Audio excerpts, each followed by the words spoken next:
He woke up in a new body, only to learn he now runs the strangest pet shop in the world. In this era, power comes from the beasts you raise, but in his store, even a weak skeleton can evolve into a dragon slayer overnight. Customers whisper that the clerk is a goddess, yet the real monster is the boss himself, whose mysterious system lets him turn any cute creature into a royal-class killing machine. What happens when a reincarnated shopkeeper becomes the strongest beastmaster alive? Let's find out. The protagonist's name is Su Ping, and it's easy to guess that he's been reincarnated. Right now, he's facing a formidable opponent, and his faithful companion is bleeding. The worst thing that could happen is a collision with these worms. He grabbed a broken worm fang, ready to defend himself, while his little companion began to emit lightning. The huge worms pounced on them all at once, and he rushed into the attack with a loud cry. A few days ago, when he woke up, he noticed that he had become different. His email ID contained a foreign name and a foreign city, Longjiang. Like everyone who has been reincarnated, he now lives with a new identity. This is a world very similar to Earth. Here, technology has gone too far, but it is only auxiliary. Celestial beasts are the basis of existence here. There are many types of celestial beasts, and they are closely related to human society. They are usually used for everyday work, as well as for military purposes.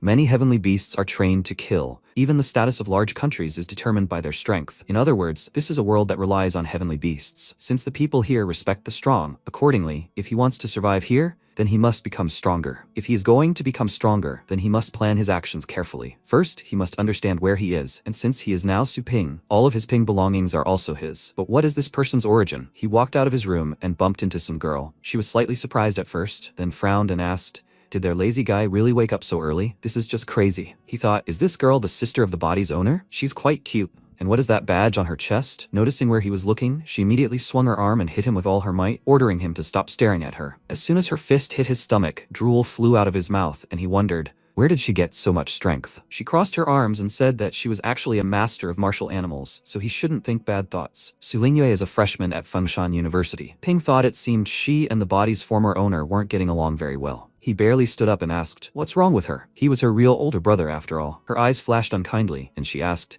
has he already forgotten all his pranks? How he put bugs in school bags, stole people's lunches, glued toilet seats, replaced toothpaste with mustard, hid other people's shoes, and locked doors. MC became nervous, realizing what an idiot the body's former owner was. And she said that in any case, she came to kick him out of the house. A customer of his pet store asked her to call him, and he must go there today. Otherwise, he would regret it. Having thrown these words at him, she slammed the door, and he looked after her in surprise, thinking that he had thought the body's former owner was a useless piece of trash. He didn't expect that he had his own pet store. Well, time to get to work. After that, he entered the address into the GPS and set off on a journey through the city of Longjiang. Along the way, he met many people with their celestial beasts and finally reached a dubious street where his pet store was located. He looked around and wondered, does this useless trash work in this homeless shelter? He opened the gate using a fingerprint scan and thought that he would clean up the place a bit and then be able to open. There was nothing difficult about it. After that, the gate rose, and when he looked inside the pet store, a bad smell immediately reached his nose. Some dog was peeing from a cage and urinating in a pile on the floor. It had done this before. Ping scolded the beast, then rolled up his sleeves and asked discontentedly, did it dare underestimate him? At that moment, someone hit him on the back, pushing him inside, and he quickly got up, asking who he was. The guy who hit him asked,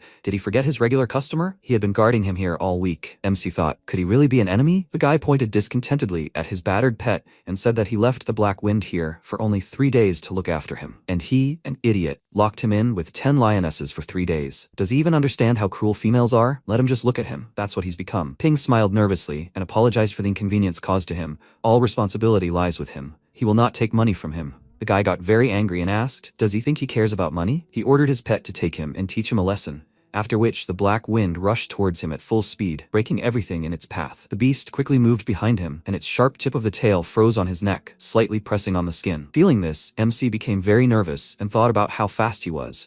Do people in this world solve problems only with force? And how did the former owner of the body even manage to anger this man? He tried to remove the sharp tail from his neck and nervously asked him to talk. Wouldn't it be good to just sit down and discuss everything? How about he pay 3 times more for his loss? He asked. Is he thinking of buying it off with money for ruining his battle beast? But he thought of something. After that, he smiled and told the Black Wind to demonstrate a new attack on him. Let him blow up this fraudulent company and restore his honor. He must remember that the blood of a white dragon flows in him. A clot of energy began to accumulate in the beast's mouth, and seeing such a bright light, Ping was frightened and wondered why it was so strong. The Black Wind opened its mouth wider, preparing to strike, and he thought that he had only recently been reborn. And why did he find himself in such a weak body? He didn't even have his own pet. At that moment, a spark flashed, lightning struck him, and time froze around him. After that, a system window appeared appeared in front of him, with a message stating that a suitable target had been found and the contract was beginning. He smiled and thought that his cheating system had finally turned on. Now it was more like reincarnation. But when the system reported that the suitable target was the mischievous pet store, he was greatly surprised and exclaimed, "How is my contract connected to this place?" The system said that he was now the owner of the Super Pet system, after which his entire body began to glow, and he asked in surprise, "What is that?" The system said that while in the pet store he would be immune to damage. Any attack in the pet store would be useless against him. He wondered if this meant he was now invulnerable. Wasn't the linked object this place? The system confirmed it, and he looked at it doubtfully, after which time resumed its course, and the man ordered his pet to tear him to shreds. The beast was about to strike, but MC closed its mouth and asked discontentedly, did he want to do something to his pet store? The beast trembled with fear. Ping ordered it to lie down, and it immediately sank to the ground, quietly sobbing in fear. MC asked its owner if he didn't like their service. The guy was surprised that he stopped the black wind with his bare hands, and why hadn't he heard of such a strong guy before? He nervously answered him that this was not the case at all, and then Ping approached him, saying that if there were no problems, then he could look after his pet for a couple more days. He would definitely take care of it. In the eyes of his client, this looked like a threat, after which he ran out of the pet store with his pet, screaming loudly. MC looked after him, puzzled, and thought, is he really that scary? The system informed him that the problem in the pet store was resolved. He was given one chance to update the status of the pet store. He agreed to this and thought that, unexpectedly, this system turned out to be very thoughtful. After that, streams of energy swirled around him, and the pet store was instantly transformed. It became very clean and beautiful here. He looked at his reflection in the polished tiles and thought in surprise, is this an update? It's cool here now. He was interested in a certain room, and when he entered it, he saw two small animals sleeping in cages. He was puzzled by the fact that these animals were very small,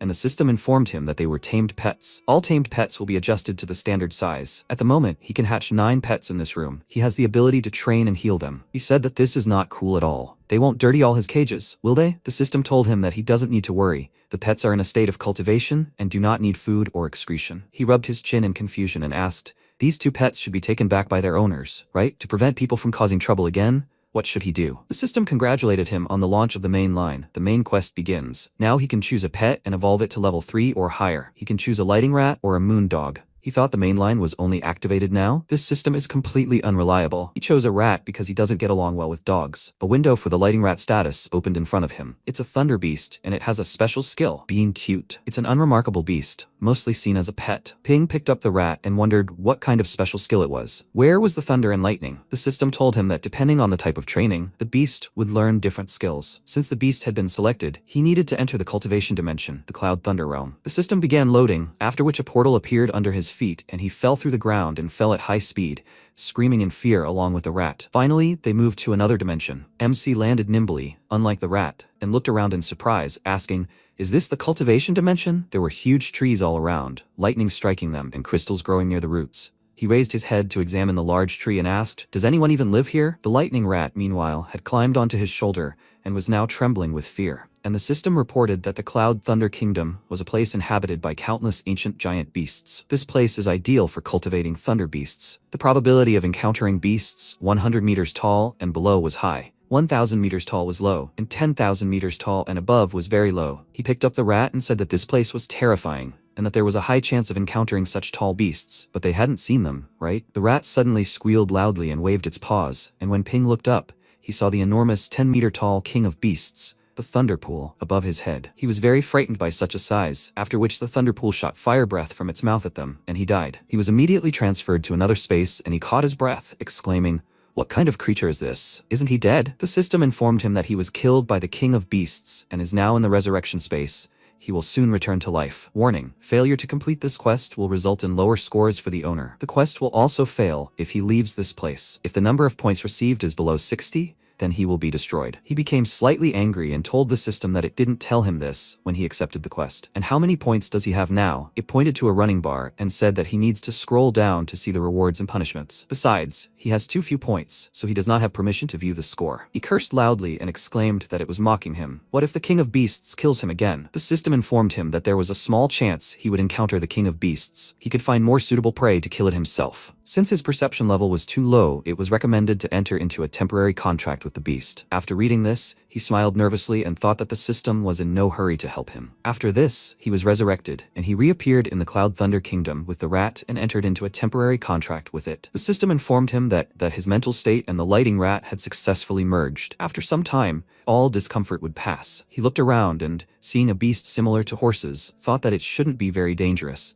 They had a chance to defeat it alone. Suddenly, the rat squeaked, and he immediately realized that danger lay ahead. After entering into a temporary contract, he felt the beast's fear. At that moment, a huge worm jumped out from underground and grabbed the horse with its sharp teeth. It was a 10-meter beast, a giant sandworm, but it was still a small specimen. The rat hissed, and MC, deciding they had a chance, since the worm was still small, sent the rat into battle and advised it to aim for the neck. While the worm was happily devouring the horse, the rat attacked, but it couldn't penetrate the beast's hard shell and hit its head. The system immediately informed Ping that the lighting rat had died from a head injury, but a new skill had been acquired, a dash. Does he wish to resurrect the pet? He nervously thought that the lighting rat's combat power was completely insufficient. Fortunately, it can be resurrected infinitely. No matter how much health this beast has, they can reduce it little by little. He resurrected the lighting rat, and the system reported that the remaining number of resurrections is infinite. MC ordered the beast to continue and approach the worm. Let it use its body size to dodge the attack. The rat began to attack, following his orders, and Ping ordered it to dash right away and attack the crack in the worm's shell. The rat tilted its head, pointing its horns forward, and immediately struck the worm's body. MC was glad they had succeeded, but it wasn't enough, and the monster grabbed the rat. The system reported that lighting rat had died from internal bleeding. He wished to resurrect it. He immediately pressed the resurrection button and told the rat to hold out a little longer. After that, the small beast struck again, resurrecting it, and then sent it back into battle. This continued for some time, the rat dying and reviving, and at one point, sparks began to emanate from it. The system reported that due to the high concentration of thunder in the environment, Lighting Rat had mastered some of the Thunder system's power. Lightning can now be attached to the skill. The skill was successfully upgraded, and Dash has now become Thunder Dash. Ping was overjoyed and said that an elemental attack should completely penetrate this monster's defense. He ordered the rat to use a skill to end the battle, and it immediately rushed forward, leaving a trail of lightning behind it, and successfully dealt with the enemy. The rat stopped to catch its breath, and the system reported that the battle was over. 2% completed. MC clenched his fist in joy and exclaimed that it had killed this worm beautifully. It seemed the rat could only use a thunder skill once a day. He should let it rest a bit before looking for new prey. Suddenly, everything around him trembled. He lost his balance and fell, and the ground beneath his feet cracked. A pile of 100-meter-long giant sandworms appeared in front of him. These were adults, and apparently they had come to avenge the hatchling. They immediately began to attack. The beast hit Ping with its tail, throwing him and the rat aside, causing him to cough up blood. He glanced at these monsters and thought that they had broken 5 or 6 of his ribs. Adults are much stronger. Is there any point in fighting them? The difference in combat power is simply enormous. He glanced at the rat and thought that it was also in bad shape.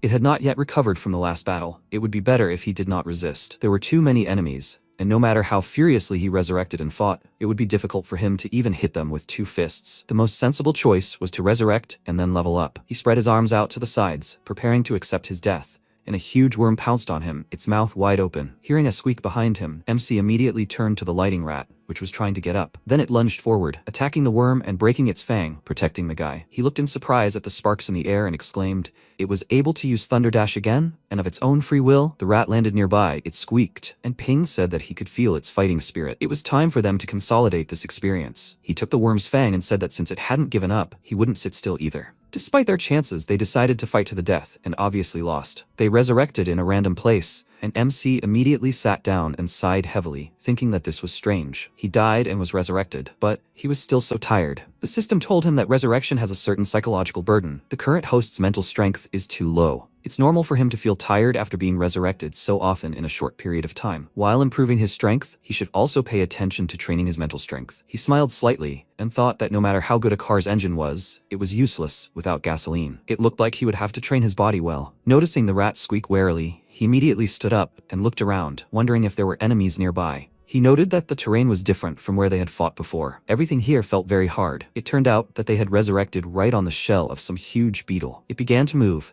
and they immediately jumped to the ground. It was a stone cockroach, a 10-meter-long beast. It opened its mouth and spat acid at them, but fortunately, Ping was able to dodge. After that, he ordered the rat to go into full readiness and attack. The small beast enveloped its body in sparks and then rushed into battle. Morning came. They managed to deal with that stone cockroach, and then with the other monsters around, and now they lay on their bodies and rested. The system congratulated him on completing the quest. He used Resurrection only 68 times and Lighting Rat 147 times. In total, they killed 472 beasts. Thunder Dash skill increased to Thunderstorm. Lighting Rat's Perception skill, Residual. As a reward, he received Dragon Beast Identification, Basic Stage. He thought, Thunderstorm and Residual Perception? Had Lighting Rat really learned the skills of the 10 legendary secret techniques? Heavenly Beast skills are divided into 6 qualities, depending on combat power. The higher the quality, the more powerful the skills. Among these extensive skills, some are inherited from ancient times. They are called secret skills. The method for acquiring secret skills has long been lost, and only the most gifted celestial beasts can comprehend it. The system informed him that prolonged exposure to the thunder element allowed the Lighting Rat to fully unlock its potential and learn secret skills. He laughed, now understanding how it happened, and asked it to return them home quickly. The system said that the temporary contract between master and pet was terminated, and preparations for their return were beginning. His body immediately began to evaporate, and he returned home. Sometime later, the annual Fengshan University competition began. A huge projection of a man appeared in the sky and announced to everyone that today was the last day of the selection process. Who among the participants will emerge victorious this year? Which celestial beast will demonstrate its strength? Whose team will reach the top? Perhaps Yahello or Zhang Shuihan or Zhang Xiao. Amidst the crowd of students stood a third-year student at Fengshan University, Su Yanying. She sighed heavily. Previously, she had thought that the district selection process would be straightforward, but in that competition, she came across promising participants whose faces showed that they would win. She lost twice in a row. In this competition, she will face Zhang Xiao. She only has the 100-toothed tiger left, which she barely healed, so it's time for her to take the Lighting Rat. She still won't have enough strength, but according to the competition rules, participants must have at least 2 fighting beasts. One way or another, they will soon see the strength of her 100-toothed tiger. After that, she went to the pet store. Entering inside, she called out to the owner, but no one answered. She looked around and thought that the store was empty. Is he going to move? What a timely arrival. She called out to the owner again, saying that she came to pick up the pet, and MC came out of the room, greeting her. She said that she left the Lighting Rat here 2 weeks ago, and she would like to take it back. Is it okay? He was slightly surprised to see the owner of this rat, and rudely replied that her rat was doing very well. It couldn't be better. Let her remember to pay everything. She tilted her head to the side in bewilderment, and wondered why he was being so strange. Was he worried because she hadn't paid right away? She smiled and told him not to worry. Even though she had arrived early, she would still pay the entire amount, no less. He only glanced at her in response, and then headed back to the room. She scratched her head in confusion, wondering what she had done wrong. Meanwhile, he woke up the rat, picked it up, and said that it was time to go home. The rat was very happy, and he left the room, asking it not to forget him. As soon as he gave the girl her pet, money was credited to his pet store account, which was automatically converted into energy points. The system informed him of a new task. Chaos conceals the wrath of the spirits. He must acquire his own heavenly beast. He's given 7 days to complete the quest. As a reward, he'll receive 1 random War Beast Master skill book. Failure will result in a penalty. His points will be reduced. If he lacks points, the master will be destroyed. He can purchase an awakening potion from the system store to become a War Beast Master. Upon learning this, he became agitated, then went to the system store and saw several items there. The system informed him that this was in the master's mind. If he wanted to buy something in the future, he could simply call up the store window. He wanted to take the awakening potion, but he didn't have enough energy. Money is also converted into energy points at a ratio of 100 to 1. At the moment, his account only had 1 energy point. He thought, is that so little? It can't be. It turns out the girl only transferred him 108 yuan for this service. He immediately seethed with rage and exclaimed that thanks to him, her pet had mastered several secret skills, and she only gave him 108 yuan. Time passed, and the competition began. The host said it was simply amazing. Zhang Xiao's demonic dragon dog severely injured Su Yanying's tiger with his first attack. As expected of Zhang Xiao, known as the chosen Terminator, he is strong and, as always, at his best. Zhang Xiao was also a third-year university student. He looked haughtily at his opponent and asked with a smile, will they continue? Meanwhile, Vice Principal Dong and the others sat in the designated seats. He said that Su Yanying was also once a strong athlete, but she was unlucky enough to compete against such masters 2 years in a row. Her heavenly beast was seriously injured, and she had practically no chance of winning. Huoji said that she was still young. In the face of absolute defeat, they either give up or fight recklessly, leaving no choice. This is truly wrong.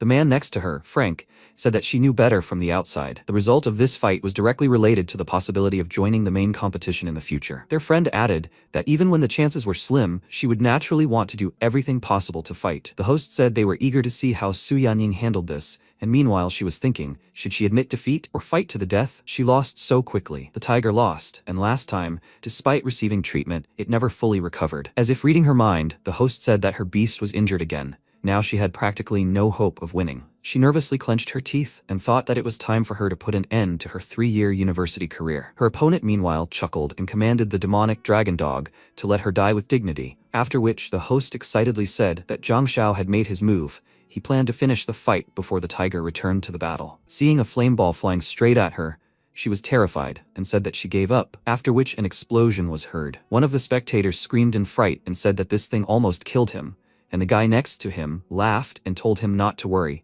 Everything was under the control of high-ranking judges.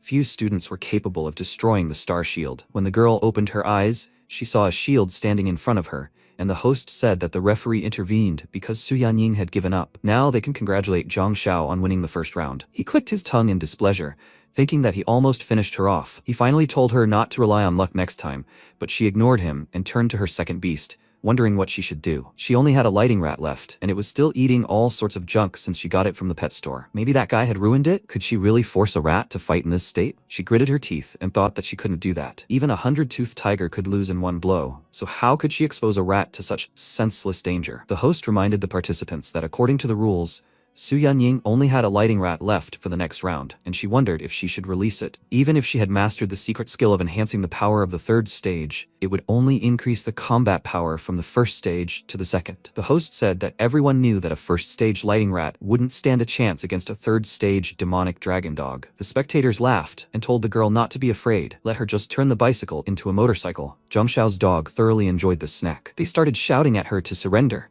which made the rat angry, and she thought that the gap in strength was too great. She couldn't let her pet die in vain. It seemed she should stop there. She was about to raise her hand to say she gave up, but the rat ran forward with a loud, enraged roar. The host was surprised by this and said that it seemed Su Yanying was already ready for this battle without any waiting. The countdown to the start of the round began. Yanying looked at her pet in surprise, and it squeaked, reassuring her, while Zhang Xiao grinned and said that fortunately this little thing came out on its own, otherwise it would have been too boring. As soon as the countdown ended, he ordered his beast to burn this trash, and the dog released several fireballs in their direction. The rat meanwhile began to fill the air around it with electricity, and Huoji leaned forward with interest, wondering in surprise, could it really be it? Yanying ordered the lighting rat to use lightning speed to dodge, and it immediately aborted the attack. Since its owner didn't know what abilities it now possessed, she simply gave it trivial commands. Of course, the rat had to obey, and it began to dodge the falling fireballs, squealing in fear, and yet the small beast was still hit. Huoji immediately dismissed that thought and thought she was overthinking it. Meanwhile, the host said that the lighting rat had been knocked down by the demonic dragon dog's attack. There is a saying that running is shameful, but useful, but this rat will have to run too fast. Zhang Xiao, eager to see blood, ordered his dogs to torture the rat for him. The host said the demonic dragon dog was preparing for close combat. It seemed Zhang Xiao had no plans to end the round. He wanted to slowly teach the little rat a lesson it would never forget. Yanying immediately used her third stage power enhancement, and before the dog's jaws could close, the rat had already escaped. Dong was surprised that the little beast was so fast, and Frank chuckled, saying it was getting more and more interesting. The host said the lighting rat had managed to dodge, and the girl gave it the order to attack immediately. Finally, the rat could fully utilize its abilities. It began to electrify the air around it, and Huoji again noticed something surprising. After that, the little beast fired a huge lightning arrow at the enemy. It was the 7th stage of the thunder system, Thunderclap. Such a powerful blow even pierced the protective dome above the arena, and the sight astonished everyone around. The vice principal exclaimed in disbelief. A first stage lighting rat could use a 7th stage skill? The man said with a smile that the youth of today are formidable. After such a blow, the dog was naturally defeated, and Zhang Xiao smiled nervously, not understanding how this could have happened. Even the host was speechless. All the spectators froze in anticipation, after which the host loudly declared that it was a thunderclap. Lighting Rat really mastered a 7th stage skill. This is simply unthinkable. The winner of this fight has been determined. The spotlight fell on Yanying, who was sitting fearfully on the floor,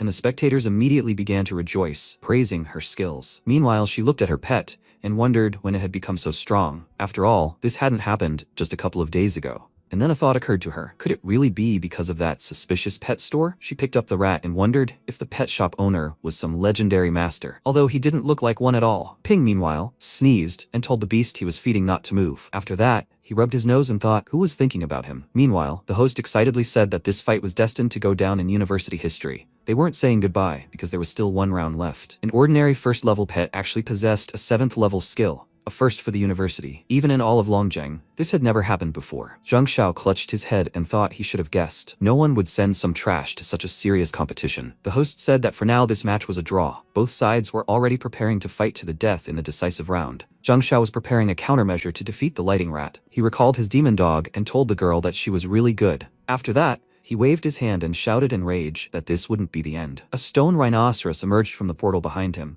This beast would be their opponent. The guy said that Thunderclap was now useless, and the girl tensed because it was a ground-type heavenly beast. She had never seen him use it before. It was his hidden ace. The host excitedly said that he had summoned a 4th-stage stone rhinoceros. Its size was impressive, and the beast had incredible properties. The upcoming battle threatened something bad for the lighting rat, but the small beast boldly stepped forward, and he said that it was apparently ready for battle. It was completely unafraid of its opponent. He announced at the beginning of the round, and Frank said that, looking at Zhang Xiao's actions, it was clear that he was going to use all his strength. But this little thing still couldn't handle it. He thought this round would be uninteresting. Woji told him not to jump to conclusions. This heavenly beast had surpassed its own limits. If it only had 1st stage strength, it wouldn't have been able to stand still after using a 7th stage skill. And judging by this beast's strong fighting spirit, she dared to guess that it hadn't displayed its full strength. Meanwhile, the countdown ended. The host waved his hand, announcing the start of the battle, and Zhang Xiao immediately used 2nd stage strength and momentum enhancement, as well as 3rd stage armor enhancement. The host immediately noticed the heavenly beast's remarkable skills. He used several enhancement skills on the stone rhinoceros at once. At this point, its combat power had reached at least the 5th stage. Yanying immediately felt intense pressure and wanted to give her pet a boost, but it rushed into battle, and she became worried as the distance was too great for her to use a skill. Noticing this,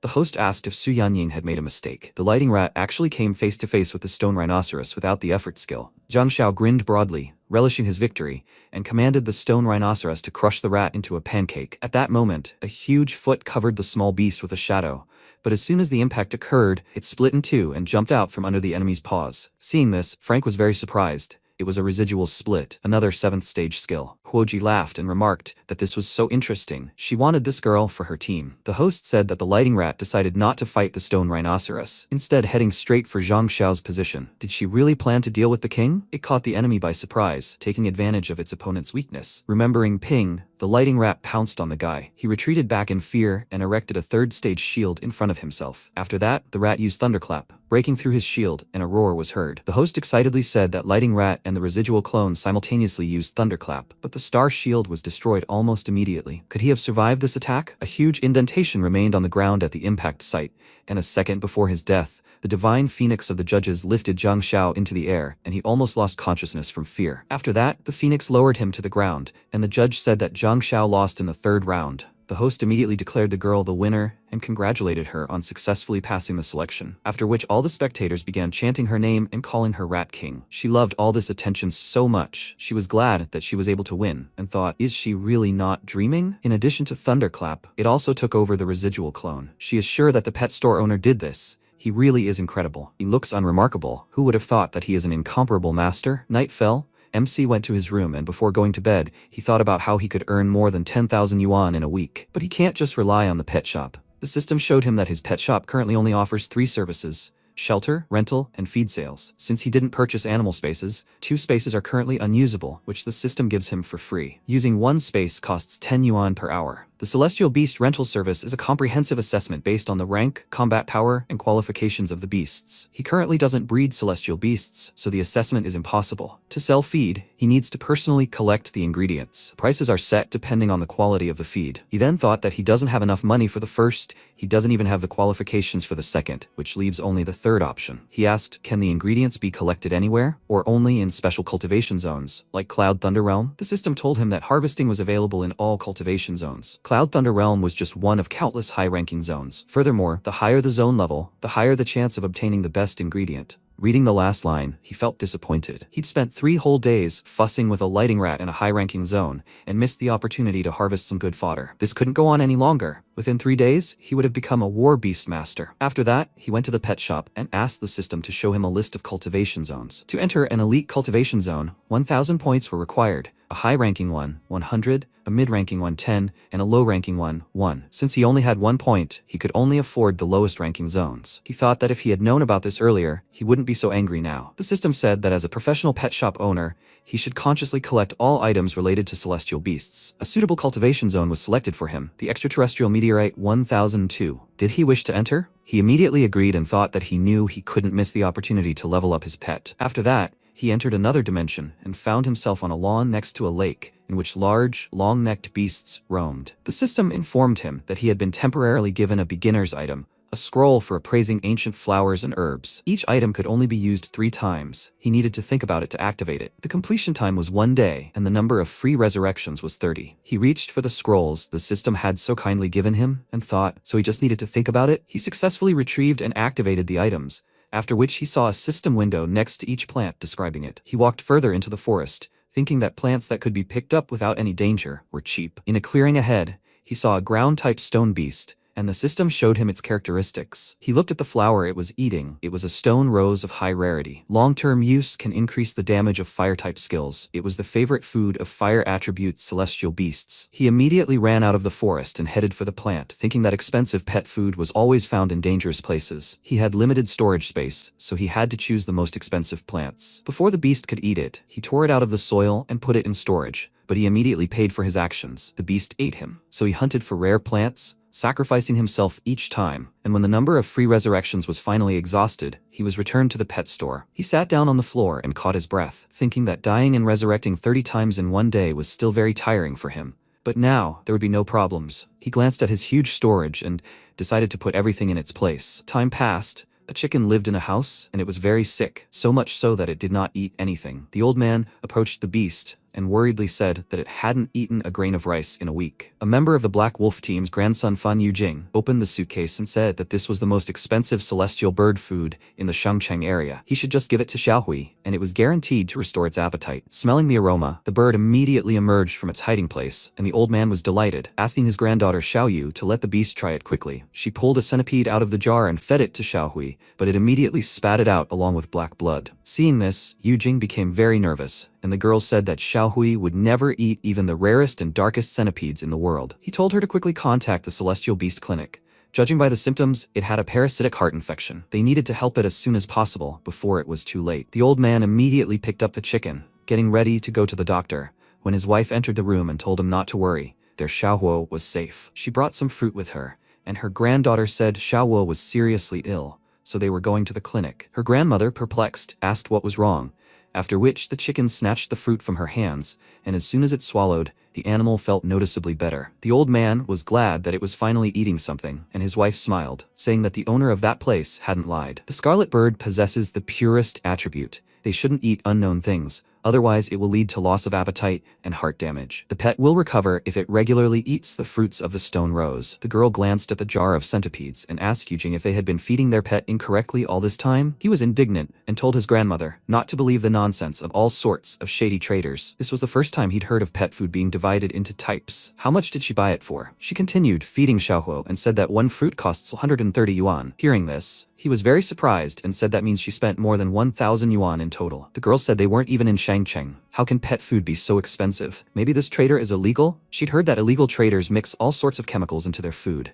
and pets like it so much that they stop eating other food. If you take this food away from them, they go crazy, and if the pet continues to eat this chemical food, it will die. The old man was very scared for Xiaohuo, and looked at how it was happily eating the fruits, after which Yujing grabbed his grandmother by the shoulders and asked where this pet store was and what it was called. He would find this merchant. She nervously answered him that she had been to the mischievous pet store, after which he and his sister went to sort things out. He called out to the owner from the doorway, rudely saying that they had something to talk about, then went up to the counter and asked what he added to the food for the heavenly beasts. Ping looked at him in confusion and thought that he had only sold one food so far. Are these two talking about the fruits of the rock rose? Could their pet really be having problems with cultivation? He replied that their food for the heavenly beasts is completely natural, without any additives. Did the scarlet bird have any side effects after eating it? The guy asked. So the food is without additives, but it kept eating his food. Does he think that's good? Let him speak frankly. Passersby crowded outside the pet store starting to discuss the situation. This pet store had problems before. There used to be animal feces scattered everywhere, and now they sell expensive food. But the thing is, they've never even heard of this food. Unfortunately, illegal pet stores are like that. There was an online expose that they use celestial beast food with low-quality nutritional supplements. MC started getting angry, and the girl told her brother to stop doing this useless nonsense. He should better ask his friends from the Pet Food Association to check out this illegal dealer. Ping finally got angry and asked, do they think he's selling bad food? He stood up so abruptly that the girl fell over in fear, and he said that this was an unsubstantiated accusation. Where is their evidence? Yujing immediately rushed to protect his sister, even though he hadn't even touched her, and grabbed him by the neck asking, "Does he want to die?" The system activated immunity to the pet shop owner, and the guy's fingers instantly broke. He cried out loudly in pain and wondered why he was so strong. The system gave him a limited task. His pet shop had been baselessly slandered. He must prove his innocence and the usefulness of his food, or he would suffer losses. As a reward for successfully completing the task, he would receive one chance to enter any cultivation zone and an unlimited number of resurrections. The maximum stay in the zone was 5 days. For failure, he would be deducted 10 points. Passers-by began whispering that the pet shop owner had started beating him without saying anything, and he thought that if he didn't explain it to them, he would lose not only his points, but also his customers. He sighed heavily and asked them to be quiet. He guaranteed that there were absolutely no problems with his pet food. Since everyone had doubts about the quality of his products, he would prove everything to them. People didn't even want to listen to him, and started calling for him to close the pet store. And when he loudly ordered them to be quiet, silence finally reigned. He took out a blue yuan fruit and asked if anyone had a water-type beast with them. Xiaoyu confusedly replied that she had such a beast, after which she summoned Ono. This water-type beast had first-stage strength, low affinity, and few skills. Her brother immediately shielded the beast and asked what he was going to do. He replied that he would give Ono a blue-level fruit, then they would see that his food was completely harmless. The beast ate it without a problem, after which people began to discuss it. Has anyone heard of this fruit? There's something similar at specialty pet stores, but it's for constipation. They laughed, not expecting anything, but the animal suddenly grew in size, and then it started glowing very brightly. Yujing immediately covered his sister with a shield, and she wondered, "What is this? Why is it glowing like that?" When the glow ended, she saw that her beast's rank had risen to the 2nd stage, and its strength to the middle 1st stage. MC smiled with satisfaction, and thought that the blue yuan fruits could boost low-ranking beasts to the 2nd stage. It was clear that the fodder from the cultivation zone was some kind of counterfeit. However, this water beast's level had only risen by 1 stage, and its strength had only increased by half, and its abilities were worrying him. As the rank of heavenly beasts increased, its strength also increased slightly.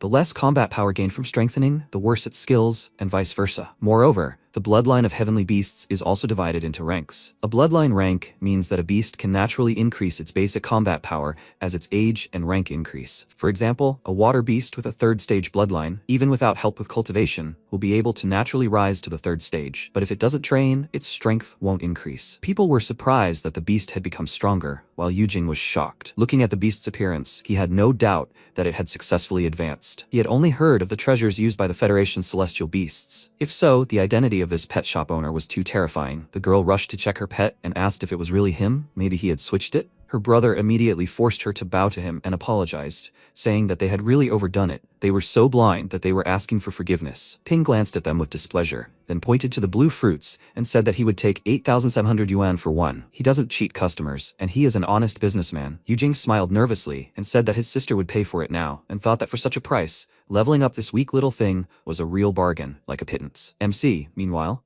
thought that the price was still as low as before. The animal feed he was dying for was incredibly cheap. He asked the system if it really couldn't increase the price. This amazing feed was too cheap. It told him that the set prices couldn't be changed. He sighed heavily, telling the guy that the properties of his sister's beast were too low. He advised them to use colored Buddha's heart leaves. Besides, for a full recovery, the scarlet bird needs to take stone rose fruits for a long time. Yujing patted his sister on the head and said that of course, Xiaoyu would pay for everything. Someone from the onlookers asked, "Is it really that effective and yet so cheap? Is this really a scam? Maybe I should buy them something too?" The man remarked that his pet food had a visible effect for such a cheap price. Of course he would buy something too. They all pounced on Ping, and he smiled at them, telling them to wait in line. After the sale, about 31,500 yuan were credited to his account, which converted into 315 energy points. For completing a limited time quest, he was granted the opportunity to enter any cultivation zone for 5 days. He was glad that he had finally accumulated points. Now he could buy an awakening potion. He immediately opened the system shop, bought the potion, and uncorked the bottle with anticipation. As soon as he drank the potion, he felt something. A vision appeared before his eyes of a bright light enveloping his body and filling him with power. When it was over, he resolutely looked up and said that he had finally become a battle beast master. Hearing a buzzing sound behind him,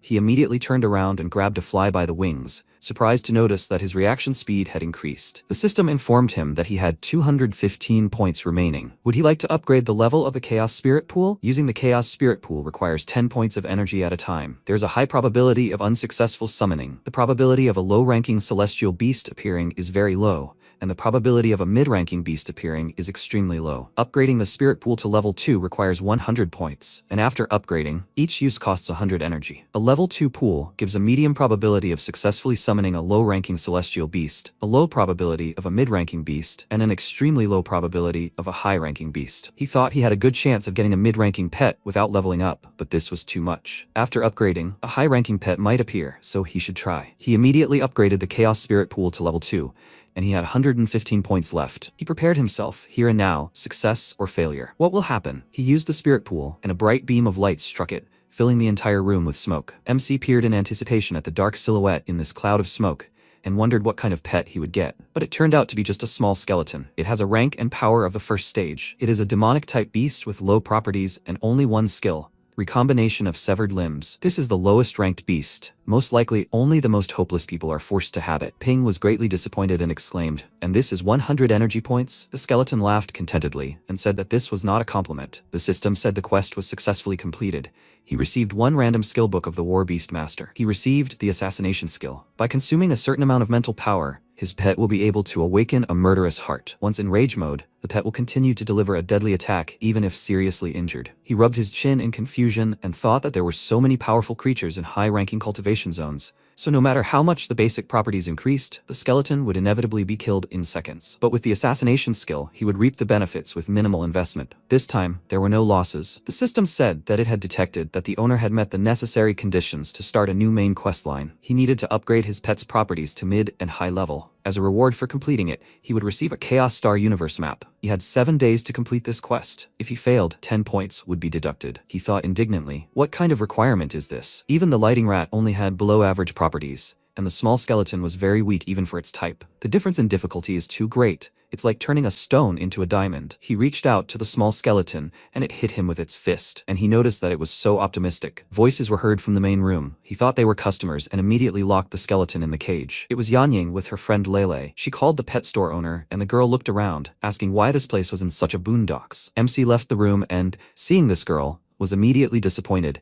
and called her 108 yuan, noting that she had come again. And what is the purpose of her dear visit this time? She ran up to him and displeasedly told him not to call her that. She told him her name and said that yesterday the lighting rat was completely different from before. Didn't he do something to it? He looked away and thought that they were all unhappy. He told her that he didn't do anything. They only had regular walks and games. He smiled and turned to the lighting rat, asking, "Is that really how it was?" The beast squeaked in fear, then Ping stroked its head, and Yanying thought that he called walking cultivation. The lighting rat wasn't even afraid of the 4th stage dragon dog, but now she trembled in front of this guy. Meanwhile, he suggested that her pet repeat their walks sometime, and in the girl's eyes, he looked threatening. Could his strength really be equal to the 5th stage? But he exudes pressure higher than the 6th stage. Her friend whispered that this guy looks like an ordinary person. The pet shop itself is small and ordinary. Is she sure she wasn't mistaken? She put her finger to her lips and asked her to be quieter. She can't explain it now. This guy is probably a 7th stage master. If she irritates him, their lives will be in danger. She looked at her with bewilderment, while MC thought that judging by the fact that the system didn't give out limited tasks, it wasn't about the pets. He asked why they came. Did they also think his prices were high? Yanying shuddered in fear, her eyes looking threatening, and she thought that for only 108 yuan, her pet had become very strong. This guy was testing her honesty. She asked him to accept a small thank you from her, and transferred him 1,000 yuan, but the transfer failed. The other party rejected it. She looked at him in surprise and, seeing his irritated face, wondered if this was really not enough for him. She increased the price to 5,000, but he grimaced again and rejected it. She exclaimed in shock, "Isn't that enough?" Lile asked, "What are you doing?" Let her finally transfer the money to him. The girl, with tears in her eyes, asked her for help because she had no more money, and she, with a heavy sigh, said that she had no choice anyway. After this, Yanying looked confidently at Ping and thought that she should pay an appropriate price for the work. This was a rare opportunity to meet a person of great authority. She transferred 10,000 yuan to him, but he rejected it again, and she nervously thought, why? His expression became more and more dissatisfied.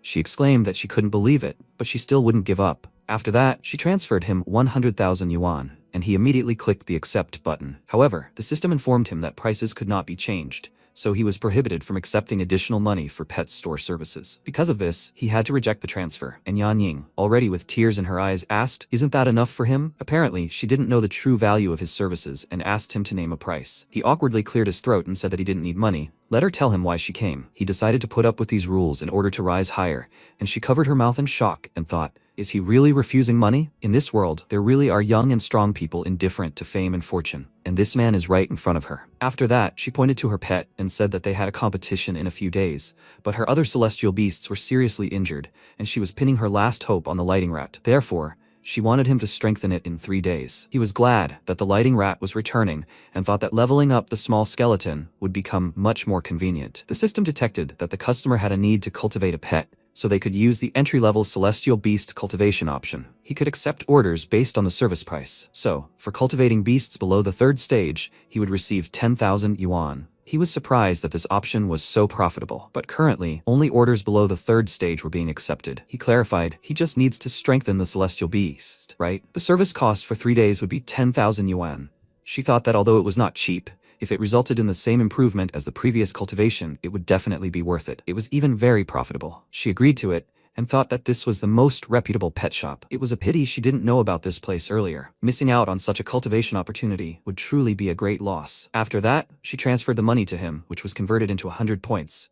And now he has 115 energy points in his account. He asked if she needed any other services besides cultivation. The pet shop also provides maintenance and treatment for animals. She was surprised that he also does this, and thought that a veterinary clinic would be much more expensive. She, of course, agreed to this, and he asked her to summon the pet she wanted to keep there. She summoned 3 injured animals, and he became slightly nervous when he saw their sizes. The system said that there was a customer request for temporary pet taming. To avoid affecting the pet shop's reputation, he is advised to upgrade the sections as soon as possible. He did not understand how exactly this would affect the reputation, and it said that the initially provided free sections were made from waste spiritual stones. They contain little spiritual power, as well as complex, disordered waste ore beams. At the initial levels, this is quite useful, but there is a high risk of causing a mutation in the pet. He cursed silently and thought he knew it, but he'd better level up and buy 3 new cages at the same time. The system informed him of a successful purchase, with 50 energy points withdrawn. He now had access to 5 of the 9 sections, which cost 100 yuan per hour. Level 2 taming sections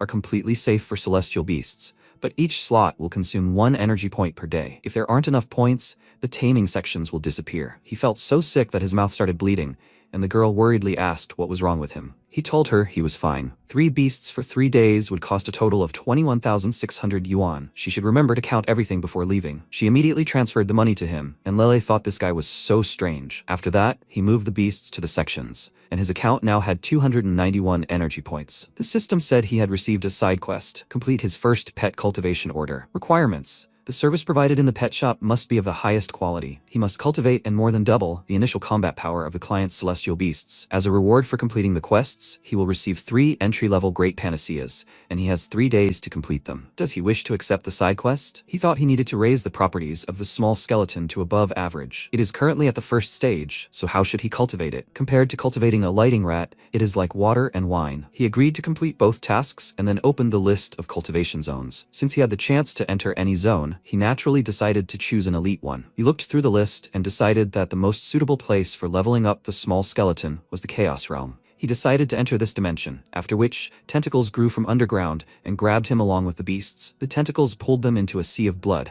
after which they found themselves in another world, right on someone's bones. MC immediately smelled a heavy smell of rot, and a lightning rat squeaked loudly, warning him of danger. A huge skeleton approached him and crushed a small one, after which it swung, and Ping was terrified. He wanted to give the rat an order, but was immediately followed by a blow. The huge skeleton slashed with its weapon at them with all its might, but they were nowhere to be found. They managed to dodge, and the small skeleton had already come to life. MC noted with a smirk that not everyone in the elite zones had reached the rank of the King of Beasts. Before him stood a giant skeleton, a demonic-type battle beast with a rank of the 7th stage and the strength of the 5th. Its properties are low, and its skills include recombination of severed limbs, cleave, and roar of war. The huge skeleton attacked again, and the rat managed to dodge, but the small skeleton died from the crushing. Ping immediately resurrected it and commanded the rat to use Thunderclap. It began to create a sparkling sword, after which MC commanded it to cut the skeleton's arm, and the rat attacked. It rushed forward, unleashing all its thunderous might on the enemy, and the skeleton screamed loudly. The rat was thrown back by the sound wave. It died from the rupture of its internal organs, while the skeleton meanwhile used another skill. It began to collect the bones scattered everywhere, and thus restored its arm. Ping noticed that the red gem on its forehead was glowing and thought, did it enhance his skill? It was quite expensive. He revived the beasts, and they also grabbed his legs, shaking with fear, and he, sighing heavily, said that he would have to use the book. The system informed him that he used the combat skill, Killing Intent. The huge skeleton immediately rushed towards them, and he used the new skill on the beasts, and they went on the attack. But the huge skeleton attacked them again, and they all died at once. They were revived, and MC noticed that they had resurrected in the same place. Although the blow just now was powerful, it also exposed its weak point. The body's asymmetrical center of gravity makes it extremely difficult to maintain balance. It seems invulnerable, but is actually fragile. Lighting Rat rushed into battle, using residual separation to avoid the blow, after which Ping ordered it to use Thunderclap. One cuts off the leg, and the second bombards the cervical vertebrae, with the small skeleton providing support. He needs that gem. Two rats rushed to attack. They did everything exactly as he directed, and the small skeleton only watched. Finally, they defeated that huge beast. The gem fell from the monster's forehead and landed directly on the small skeleton's head, and the system reported that Lighting Rat had completed the kill. Strength upgrade, 3rd stage. Residual separation upgraded to multiple residual separation. Using the power of thunder and lightning to create 2 temporary clones, there is a small chance of creating 3. He was delighted that the rat could now create more clones. Meanwhile, the small skeleton picked up the red stone, and the sight mesmerized it. MC noticed it, and the system informed him that this was a unique skill of demon-type celestial beasts. This skill could be enhanced by absorbing the energy of a beast of the same type. As soon as the little skeleton absorbed the gem, its power increased, and it gained a new skill, Elementary Sword Art. MC was overjoyed and patted the skeleton on the head, but misjudged its strength and tore it off, saying that he had always intended for it to turn out this way. Now it would be able to crush other skeletons. Their hard work had finally paid off. The little skeleton returned its head to its place, and immediately after, a strange sound was heard. The Lighting Rat turned around, squeaking in fear, and Ping saw a monster that had just appeared above the bloody sea. It was a woman with many wings, but part of her body was like a skeleton. Even the system didn't know what kind of creature it was, and MC wondered if it could be someone high-ranking. Who knows, maybe with her he could get another gem. The woman extended her hand towards him and began to suck out his soul, but he couldn't even do anything. After that, he and all the animals died, and he pressed the resurrection button,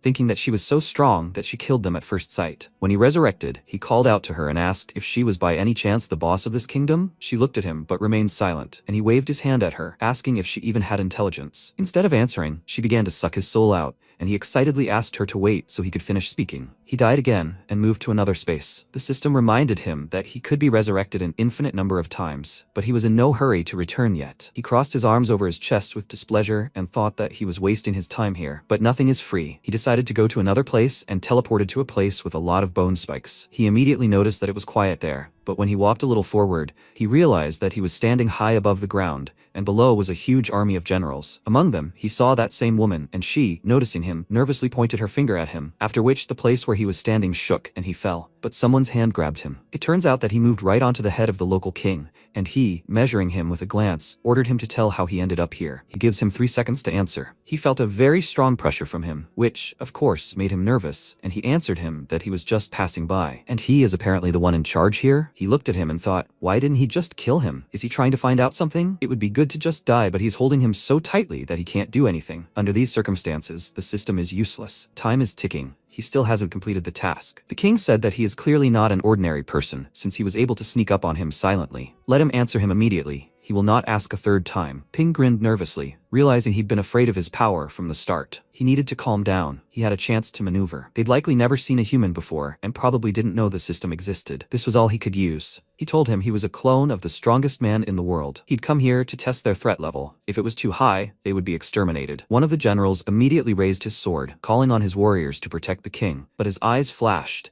and part of the army instantly vanished. MC asked, did he kill his loyal followers? Wouldn't his conscience bother him? Maybe he's just a weakling who can only defeat the weak. The king killed him with a beam of energy, leaving no trace of him, and said that protecting him was tantamount to neglecting him, since there was nothing in this world that could threaten him. Ping revived next to him and asked, is that true? The king's army and his generals were greatly surprised by such abilities, after which he used the power of his ring and got rid of Ping. He was revived, then died again. This happened many times. When he was revived again, he thought that the more painful the death, the less pain he felt. He had already gotten used to it. The king looked at him and said that this creature was capable of continuously changing the time and space of his kingdom. What kind of terrifying creature is this that calls itself a human invader? MC aimed at his ring and died again, then revived, and before the king killed him again, he managed to touch his ring and move the gem to his inventory. Immediately after that, he disappeared, and the king was greatly surprised and jumped up from his throne, exclaiming that he had used 2 higher laws simultaneously and teleported out of his line of sight. Who is he? After that, he revived in a random place and asked,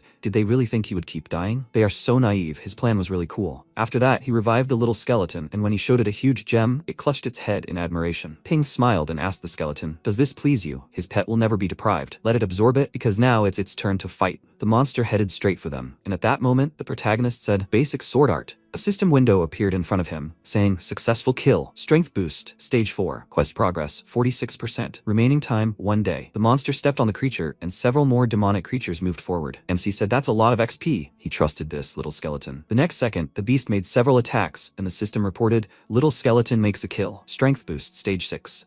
The lightning rat makes a kill. Strength boost, stage 6. Quest progress, 94%. Remaining time, 14 minutes. After some time, the protagonist sat on a mountain of bones and sighing said, "What small fry, and there's no end to this." Then he heard a loud scream. A huge creature emerged from the mountain of bodies, and the protagonist flew down, saying, "This one isn't dead yet." He smiled and added, "Even better," he said. Killing intent. The beasts agreed to this, and he said that they would make progress if they killed it. The monster pointed its weapon at them. The protagonist shouted, "Little skeleton, beginner sword art." The next second, the skeleton swung its weapon, cutting through the monster's weapon. In response, the creature screamed loudly, directing its arms forward, shattering the ground in front of it into numerous stone pieces. A huge number of hands appeared from the ground and grabbed the protagonist and the beasts. The protagonist shouted, "What?" The system reported, "Quest progress is 94%. Remaining time is 7 minutes. Time is running out. Please, he must pay attention to the progress while completing the quest." The protagonist uttered, "They must not remind him." He thought, "Damn it, he's caught." Then he shouted, "Lightning rat, it must attack the core of this with a thunderclap." The next second, the mouse squeaked loudly, then concentrated powerful energy, directing it straight at the center of the monster's chest. The protagonist shouted in surprise, "Blocked." A system window appeared, stating that the enemy's name, rank, type, strength, properties, and skills were unknown. MC thought, again unable to determine who it was. Then he said, but he had already figured out 2 things. The first was that these arms didn't care about any damage. And second, this core really was its weakness. The system reported 3 minutes remaining. The protagonist shouted, "Lighting rat, it must use thunderclap, thunderclap. It must cover its body with gathered electrical energy." The mouse then began concentrating energy around itself, creating a powerful charge. The system reported that Lighting Rat had mastered a new skill, Thundercloak. Effect: by using this skill on an enemy, Lighting Rat can inflict moderate and prolonged damage and the same paralysis effect at close range. This effect is enhanced against demon-type enemies. MC shouted in surprise, "Skill!" He noticed the hands emerging from the ground which were repeatedly struck by lightning bolts. He shouted, "Finally, he's free. Little skeleton, right now." The next second, the skeleton swung his weapon and charged at the monster. The system reported, "Little skeleton has completed the kill. Strength increase, 7th stage. Lighting rat has completed the kill. Strength increase, 7th stage." The protagonist smiled and said, "Little skeleton has absorbed a small portion of the Bloodstone's power, and its combat power has increased by leaps and bounds. Its absorption skill is definitely the answer." Then a system window appeared, stating, "The main quest has been successfully completed. He received the Chaos Star Universe map. The side quest has been successfully completed. He has obtained 3 entry-level Great Panaceas. The reward is automatically stored in the storage. Exit the cultivation system." After a while, he said, "Open stats." A system window appeared in front of him, saying, "Little skeleton, species, demonic beast, rank, upper 2nd stage, strength, average 7th stage, properties, above average, skills, puppeteer, undead enslavement, corpse, intermediate swordsmanship, severed limb recombination, a beast with the lowest rank of the demonic type, most likely only the most hopeless people are forced to wield it." The protagonist said, "Strength at the 7th stage, properties above average, and a rank of only the 2nd stage. Hey system, are you sure this isn't a mistake?" The system window said,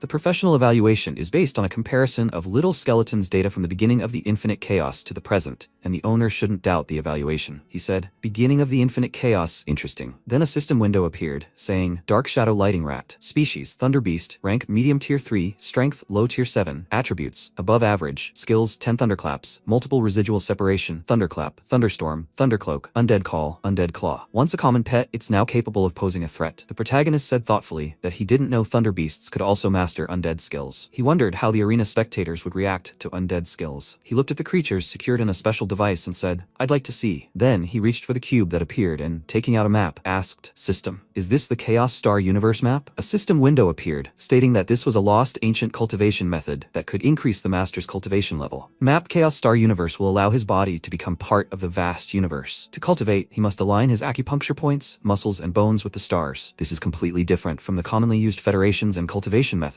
The protagonist smiled and said, "Wow, so he can cultivate too?" After a while, he assumed a meditative pose and began concentrating his energy. Chaos Star Universe. He must allow the star power to gather in the core and increase its mass. When using star techniques, it is necessary to rotate the energy to form a vortex. This way, the star power in the body can be released, thereby influencing the outside world. Map Chaos Star Universe. The first stage, the realm of the star vortex. MC looked at the energy flying around and wondered, is it accumulating in a whirlpool? Then he said, frankly speaking, he should be absorbing the star energy. He began waving his arms from side to side and added, with his rank as a martial beast master, these things are not easy to catch. Then he looked at his hands and was surprised. He couldn't catch it. The energy from this must be directly penetrating his body. He thought, since that's the case, what would happen if he tried concentrating his core on the energy's directions? Then he felt the energy in the core and shouted, it worked! Then he added, of course, to absorb the star power, he'll have to use the star power himself. He reached for the cube again and added, by the way, he has 3 great panaceas. He didn't even know what effect this had. Then he placed the 3 pills on his hand and popped them into his mouth. Powerful energy scattered around him and he said,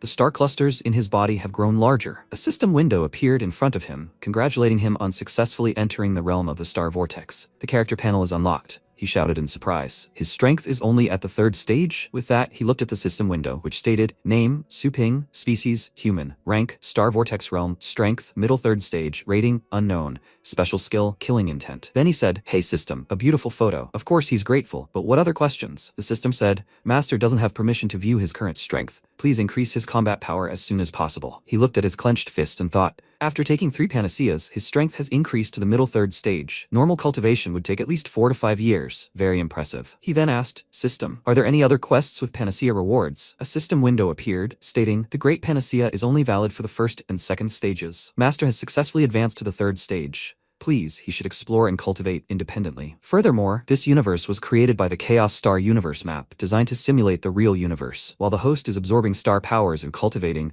he must pay attention to other stars slightly larger than himself to prevent inhalation. He wondered, what kind of inhalation was that? Interrupting his training or something? A system window appeared, warning him that his soul would be destroyed. He screamed in fear. Damn it, it's the system. The system reported a warning for swearing. The master should remember that in the Chaos Star Universe, time flows the same as in a normal universe, so he must be careful. He, trying to catch his breath, said that it was more like the coexistence of opportunity and risk. He wondered, a food chain? Then he closed his eyes and thought, okay, he'll just avoid the giant stars and absorb everything smaller than him. Then he sighed and said, what a hassle, but a little boring. As he remembered, she's also a 3rd stage martial beastmaster. He doesn't even know if he can withstand her blow now. After a while, they were sitting at the table, and the mother, sitting next to him, told him not to starve and to get more. The protagonist wiped his mouth with a napkin and smiling said her cooking was incredible. It was full and would return to the room. She asked, since when did her boy become so polite? Okay, he can go. Then she began to clear the table and added, his sister is currently training. She has a competition in a few days, so he shouldn't disturb her. Tomorrow morning,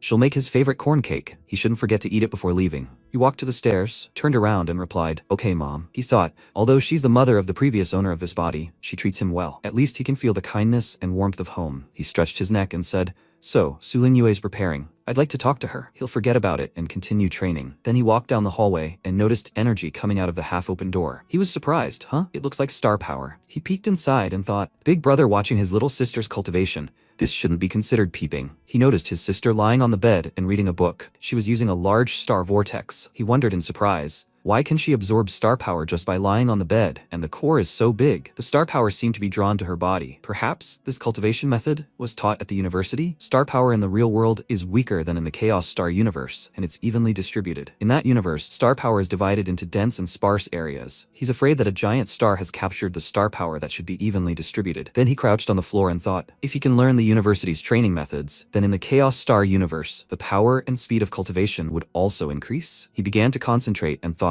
it seemed like she was rotating her star energy. He'd try it. It's a pull. He opened his eyes and thought, exactly. How come he hadn't thought of this before? When there's enough mass, the pull generated by the rotation can itself attract the power of a nearby star to absorb it. Now his majesty won't have to run around. For now, he needs to try again to see the difference between forward and reverse swirl. At this moment, the sister sat up in bed and said in surprise, it feels like it's getting harder and harder. Maybe it's because of the dream? The protagonist thought. It worked. Once again, a forward and reverse vortex. At this moment, his sister screamed and said, this feeling, how is this possible? She turned around and said, it's strange. The star power suddenly seemed to freeze. It was impossible to absorb. Why did the star power suddenly become disordered? Could there be a strong master nearby? All her power began to leave her again. Then she sighed and fell back onto the bed. Mom shouted, what happened? She replied, Mom, it's fine. She's training. This star power is definitely abnormal. It came from the room of her brother, the loser. At this moment, the protagonist sighed with fatigue, looked at his fist and said, I almost mastered it. After a while, he stood behind the counter of his pet store. The next second, he found himself in the Chaos Star universe. He held his hands out in front of him and, smiling, said, "Cool." He automatically absorbs star silhouettes. The main thing is to keep his distance and not get too close. He can cultivate even in his sleep. Then he sensed two silhouettes approaching him. One of them said, "Shop owner, she's come for pets." He looked ahead in surprise and thoughtfully said that he sees big and small ones. Then he looked at the girls and said, "Oh, it's them." Su Yanying indignantly covered her face with her hands and shouted, "What are you talking about?" He coughed awkwardly and said that he meant star powers. Exactly, because star powers are too weak and they both need a lot of training. Otherwise, how are they going to control stronger celestial beasts? She shouted in surprise. Stronger celestial beasts? She wondered if Lightning Rat had really improved in 3 days. She then said that the most common celestial beasts found at their university were 3rd and 4th stage, and her pet had 7th stage combat power. The protagonist told them to wait a bit. He'd bring it right away. He then placed a Lightning Rat in front of them and said, "Here. She already paid last time." Yanjing placed the beast on her shoulder and said, "Okay." She's grateful. She wondered in surprise, has the fur changed color? She then turned her attention to the other beasts and wondered why all the beasts seemed depressed. After a few days, they weren't quite happy to see their owner. Had they by any chance become attached to this place? Then the protagonist waved his hand and told them to leave. Yanjing looked at the beast in her arms and wondered if they'd developed any interest in it after a few days. Even during a temporary contract, a pet doesn't feel any affection for its owner. They only obey basic commands. But once the contract is terminated, they stop. At that moment, Lily extended her hand to the beast and said their wounds seem to have healed. Their fur color has become brighter and fresher. Yanying smiled and thought, what a busy shop. Then she said, "Master, she's grateful for taking care of them. Could he recommend any other food?" He looked at her and thought, she's trying to placate him. Fine, he won't fleece her. Then they went to the display case, and he told her to just buy this. 1,200 yuan each. Food for Fallen Phoenix. She was surprised. 1,200 each? Then she said there wasn't much time left before the competition. She needed to warm up. She thought she was very interested to see how strong the Lightning Rat had become. Then she placed the beast on the floor and, turning to Lile, told her to bring out the strongest celestial beast. She shouldn't hold back. In response, Lile chuckled and asked, "Is she that confident?" At that moment, a rift appeared behind her, and a creature began to emerge from it. She shouted for it to come. An earth monk emerged from the rift. Lile said, "If it hurts, she shouldn't cry, okay?" Yanying thought about it. She really had summoned a high-ranking stone-type humanoid beast, Lily's favorite trump card. Although she wasn't yet an adult, she already possessed the power of the 5th stage. She hoped the Lighting Rat could hold out while they had Thunderclap and residual separation. Then she shouted, "Forward." The Lighting Rat's eyes lit up, and Lile shouted, "Earth Monk, it must have fun with this." Her creature clasped its hands, and then it used Earth Split, sending several limbs straight into the floor, destroying it. Yanying shouted, "Residual separation." The Lighting Rat appeared in the sky, splitting into several identical beasts. Lily covered her mouth in surprise and shouted, "Did it create 3 clones?" Her opponent said, "This is multiple residual division." Then the Lighting Rats rushed into battle, heading straight for Lily, and she created a barrier in front of herself and shouted, "Yanying, she must order her to fight the Earth Monk. Her star shield is too weak." She replied that she shouldn't be afraid. She only ordered them to get close to her, but not to attack. She thought, the Earth Monk is a high-ranking celestial beast with a good origin, and its insight is incredible. This is the perfect opportunity to test residual division. Then the Earth Monk leaped forward and used Explosion. Appearing underground, it appeared very close to its owner. Then it emerged from the ground and grabbed the Lighting Rat with its hands. The girls shouted in surprise, "Did it grab this?" Then the Lighting Rat jumped on the Earth Monk's head, and the girls shouted, "The Lighting Rat outsmarted the Earth Monk." Then the Lighting Rat opened its mouth, and its rival, trembling with fear, ran toward its owner. She was surprised. Why? An Earth Monk is afraid of this, because it didn't catch its real body? Then the creature leaped at Lily, covering her with its body, and then created an earthen dome. Lily shouted that she was already safe. This should release her. Yanying, watching this, was surprised. Why? An Earth Monk, a high-ranking rock-type beast with a good background and decent properties, was so afraid of a low-ranking Lighting Rat. Then she smiled and, clenching her fist, said, "The power of this one has surpassed all bounds." After some time, the host announced the start of the next round of the annual Fengshan University competition. On the left side of the arena, the new dark horse of the second year, Su Yanying, and on the right side of the arena, a professional competitor who made it into the top 10 last year. The very essence of insight, Li Ji. The rules remain the same. Each side takes turns, bringing 3 pets into battle. The first side to defeat all of the opponent's pets wins. He asks for them. Then Li Ji put his hand forward and shouted, "It must come." A water stealth beast appeared behind him. The onlookers were amazed. They must see what a weak beast he summoned. Isn't he afraid that this beast will lose? The guy thoughtfully said that he didn't think last year's top 10 made a similar mistake. They were underestimating this Li Ji. Yanying thought, Water Stealth Beast is a water-type celestial beast of mid-rank origin. It is good at surprise attacks. Then she said, "Let it come out." A fallen phoenix appeared in the arena. She said, "Completely opposite properties. They will see whose is stronger." Then the host shouted, "Oh, Participant Su summoned a fallen phoenix of high-rank origin. This is truly a formidable enemy for a water stealth beast. How will Li Ji respond? At this moment, he raised his hand and said that he surrenders. The host said, great, he does. Then he was surprised. Huh? Participant Li just admitted defeat? Did he hear wrong? The participant adjusted the glasses on his face and said that it was true. He lost in the first round. The host shouted that he had no idea what happened, but participant Li decided to surrender. Yan Ying wins the first round. She thought he was laughing? What was he planning? At that moment, her opponent said that sometimes, in order to catch prey, you need bait. At that moment, Yan Ying noticed the energy approaching her and shouted, what? A magic chain flew straight at them, and an earth spider beast appeared behind her opponent. He said that the fallen phoenix wasn't the strongest beast in her hands,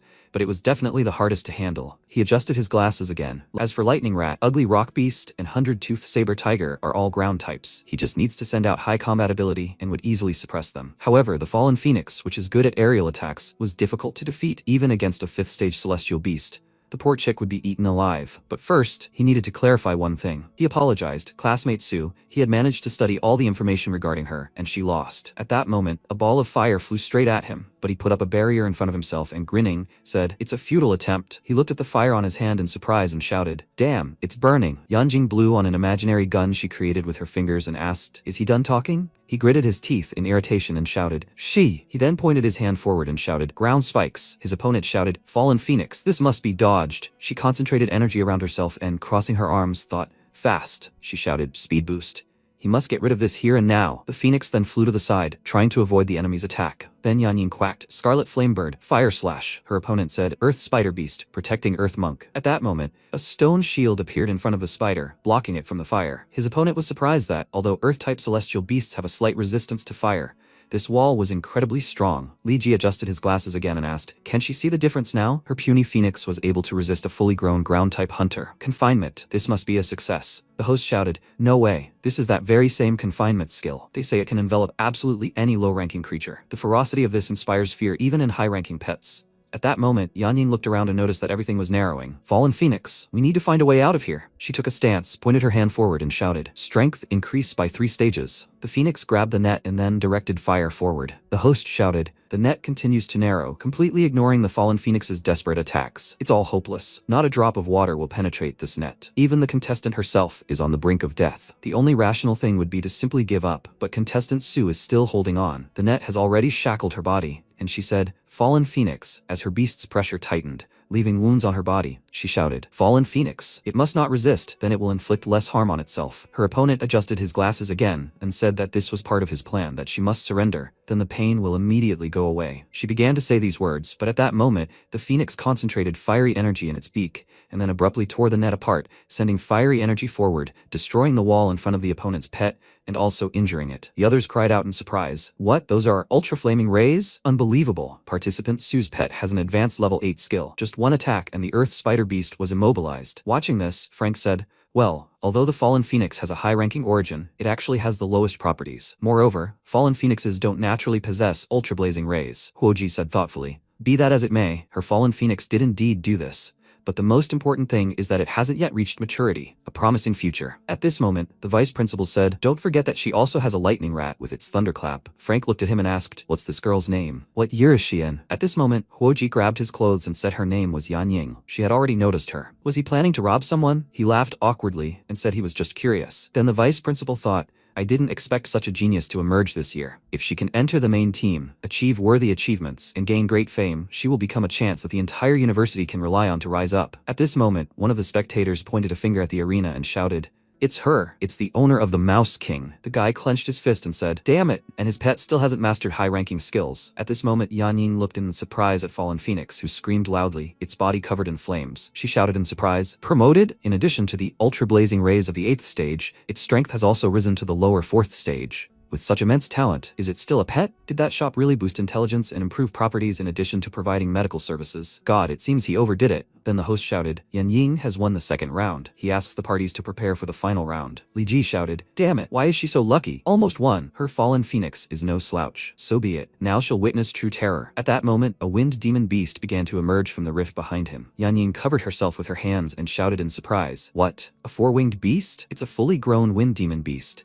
with the strength of the ultimate 5th stage. At that moment, Huoji shouted, "Aren't students forbidden from carrying fierce beasts? What if something goes wrong?" Frank folded his arms and said she was being too conservative. So many newcomers die in the desert regions every year, and this fierce beast could possibly be the start of a new competition. She looked at him. Then the vice principal said, "No need to worry." He adjusted his mustache and added, "Their university is rich with powerful teachers, and the judges include high-ranking masters, so there shouldn't be any problems. As for the wind demon beast, it was probably rented somehow. He'll definitely deal with it after the match." Then Li Ji, pressing himself to the ground, tried to shield himself from the wind flow, shouted, "Wind demon beast, omninatural slash." Not noticing the demon's actions, he turned around and shouted, "Damn creature." He thought the rank difference was too great. He barely managed to summon it. At that moment, his opponent concentrated energy around herself and shouted, "Power boost, momentum boost, perception boost, durability boost. This is their chance. Fallen Phoenix. It must directly attack the master. Then the fight will end." The next second, Fallen Phoenix used ultra-blazing rays. The demon, noticing this, abruptly darted to the side, attacking the Phoenix. Yan Ying thought, how fast? Then the host shouted, 1 second. Participant Sue's pet was killed in 1 second. Then the demon sent a whirlwind at her with its hand, and she shouted in surprise, "What's going on?" Wind currents began to leave wounds on her body, and Huoji, turning to the vice principal, asked, "Can he see?" She had already lost this round, but the wind demon beast still hadn't stopped. She looked at Li Ji and screamed, "Oh shit. He's losing consciousness." At that moment, Yan Ying closed in with a barrier and shouted for everyone to stop. The vice principal shouted, "The wind demon beast is out of control. Judges, they must stop the fight immediately." One of the judges summoned the wind god bird and commanded, "Forward." The bird flew straight at Yan Ying's barrier. The spectators were amazed at its speed. Could it really be faster than the wind god bird? At that moment, the lighting rat appeared in front of the phoenix. They shouted, "This speed is simply astounding." The host was surprised. A lighting rat? Yan Ying suddenly summoned the lighting rat to block the omni-nature slash. It could have died at that moment. Huoji thought, that's not true. Yan Ying hadn't taken any action to summon it. The lighting rat had been in the arena the whole time, so the lighting rat can conceal its aura. The host shouted, "The third round has begun." Yan Ying, looking at the wind attacks approaching her, thought that the number of them was continuing to increase. How could she dodge it? Lighting Rat then created a magic symbol beneath itself and swung its tail, using the undead summon, Skeleton Swordsman. The onlookers were surprised. Undead summon? Lighting Rat can use demonic-type skills? This is outrageous. Coach, he wants Lighting Rat too. The next second, Yan Ying was surprised when the skeleton shielded her. The host shouted, "What a sight! Lighting Rat just used a demonic-type skill." As expected, it successfully blocked the all-nature slash. Then the lighting rat let out a battle cry and the wind demon beast responded in kind. Powerful attacks rushed forward. The ground cracked into many pieces. Yan Ying covered herself with her shield and shouted, "Lighting rat!" The host shouted, "Lighting rat quickly collides with the wind demon beast." Participant Sue was simply trembling with excitement, and the end awaits them. The next second, the wind demon beast's body began to split into two, and the host shouted in surprise, "Instantly killed?" Lighting rat actually killed the out-of-control wind demon beast. Unexpectedly, the wind demon beast received such a deep cut from Lighting Rat. Unbelievable. Lighting Rat's strength is simply terrifying. At this moment, one of the judges watching from above thought, what a strong killing intent. Lighting Rat really wants to kill the wind demon beast? Then he turned around and thought, is it obeying her orders? He noticed Yan Ying's surprised face and thought, is she so surprised by the victory? Perhaps Lighting Rat has also gone out of control? These rookies have gotten too wild. Then he thrust his hand forward and shouted, "Wind God Bird," he thought. For maliciously killing celestial beasts in the competition, the participant will at least be disqualified. We can't let such a promising new star's future be cut off. At this moment, the phoenix headed straight for the lighting rat, but it suddenly turned around, using 10 thunder curves. The judge shouted, "Wind God Bird, back off." It managed to injure the wind god bird? He frowned and thought, how is that possible? Only a few 7th-tier celestial beasts can keep up with its speed, not to mention the lighting rat. The spectators were surprised. Really? That's 10 thunder curves. He heard that, under the influence of this skill, 10,000 lightning bolts would exhaust him in an instant, and even stone-type celestial orbs couldn't withstand that. The vice principal adjusted his mustache and added, "This little mouse managed to master the 7th-tier thunderclap, and now it's using 10 curves?" Frank scratched his nose and said, "It's as if it deliberately learned such excellent celestial skills. Now it can sell for an exorbitant price compared to other mid-tier pets." Then Huoji thought, Lighting Rat isn't afraid even of the wind god bird. Incredible courage. She said she was starting to like this girl more and more. At that moment, the judge asked in surprise, "Wind god bird?" A powerful tornado formed.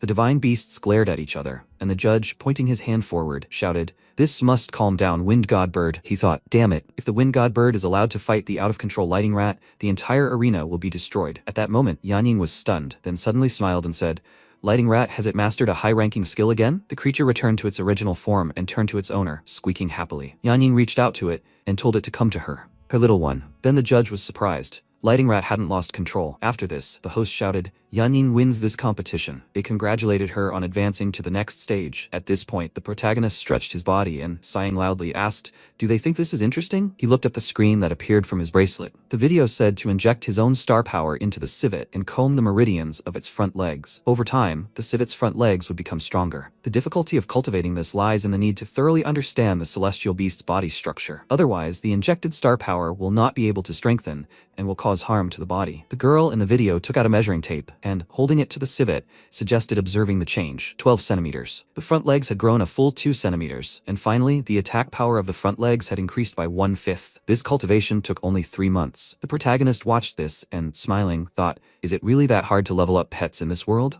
That's why Yanjing was so surprised. He asked if he could start a blog too and grab all the viewers. Then a sports car pulled up to his pet shop, and Fan Yujing stepped out, smiling, and said, "Master, they haven't seen each other in a while." He walked inside, picked up a flask, and asked, "Is there anything new?" MC looked at him and said, "It's him. How's the hand?" He laughed and, clenching his fist, asked, "Master, has he never been treated at Shanshan Hospital?" He sent energy forward, then adjusted his clothes and, smiling, said, "I had to fork out a little, but his shattered bone is now as good as new." The protagonist adjusted his hair and noticed that he spoke as if he had money. After that, he rested his elbow on the shelf and said, "Then here's what I can offer. This is demon-type food. He can sell it to him at a discount." He cried out in surprise. "What, is it 100 times more expensive than last time?" The sister covered her mouth with her hands and said in surprise, "Brother, one such feed will be more expensive than his operation." Then the protagonist said that if they don't want to, they can leave. He has training ahead of him. After that, Yujing, with an awkward laugh, scratched the back of his head and said that he had just been charged up, but he was as cruel as always, and frankly, he came here for a different reason. He wanted to invite him to the outpost. In the past, the Blue Star was a poor planet with few resources, until one day, an unknown force tore apart space, forming stellar rifts. These unstable cracks became passages to other unknown planets. Some planets were rich in resources, while others were inhabited by ferocious monsters, some of which were as hot as the sun. Thanks to star rifts, humans were able to continuously obtain resources from other planets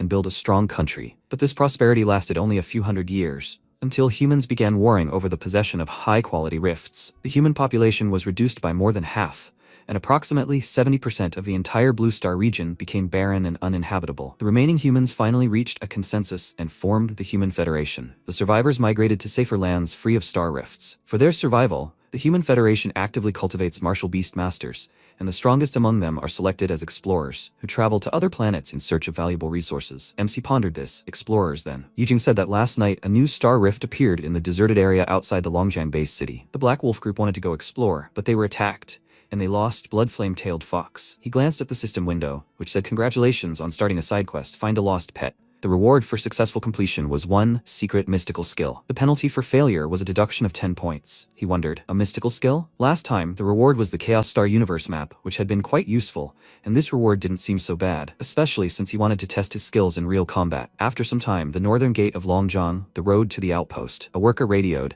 "This is a tunneling vehicle. Let me through." They've arrived at tunneling base number 38. Yujing walked forward and waving shouted, "Captain, they've arrived." The captain of the Black Wolf group, Fan Gangli, folded his arms and asked, "Is this the otherworldly genius he'd spoken of? Who does he have the honor of meeting?" Next to him, the deputy captain, Li Ying. Yeah, just his point. He was surprised, but maybe he doesn't know the character of their captain and his deputy. If he really lets them down, he's finished. The protagonist put the skull back in place and told him not to worry. He can trust him. He won't disappoint him. Then he ordered Little Skeleton to draw his sword. The next second, Little Skeleton used intermediate swordsmanship. The others were surprised, thinking, what speed? He had already sheathed his sword. The next second, the ground they were standing on split into several layers, and they shouted in surprise, "What the hell?" After a while, the system announced that the next step was to enter his identification information. The identification process began, and the system greeted him. Information appeared in front of him, stating his name was Su Ping, gender was male, and age was 18. Education: Lanlong Kindergarten, Shengying Elementary School, Shengying Middle School, and Baiwu High School. His relatives were father, Su Yuanshan,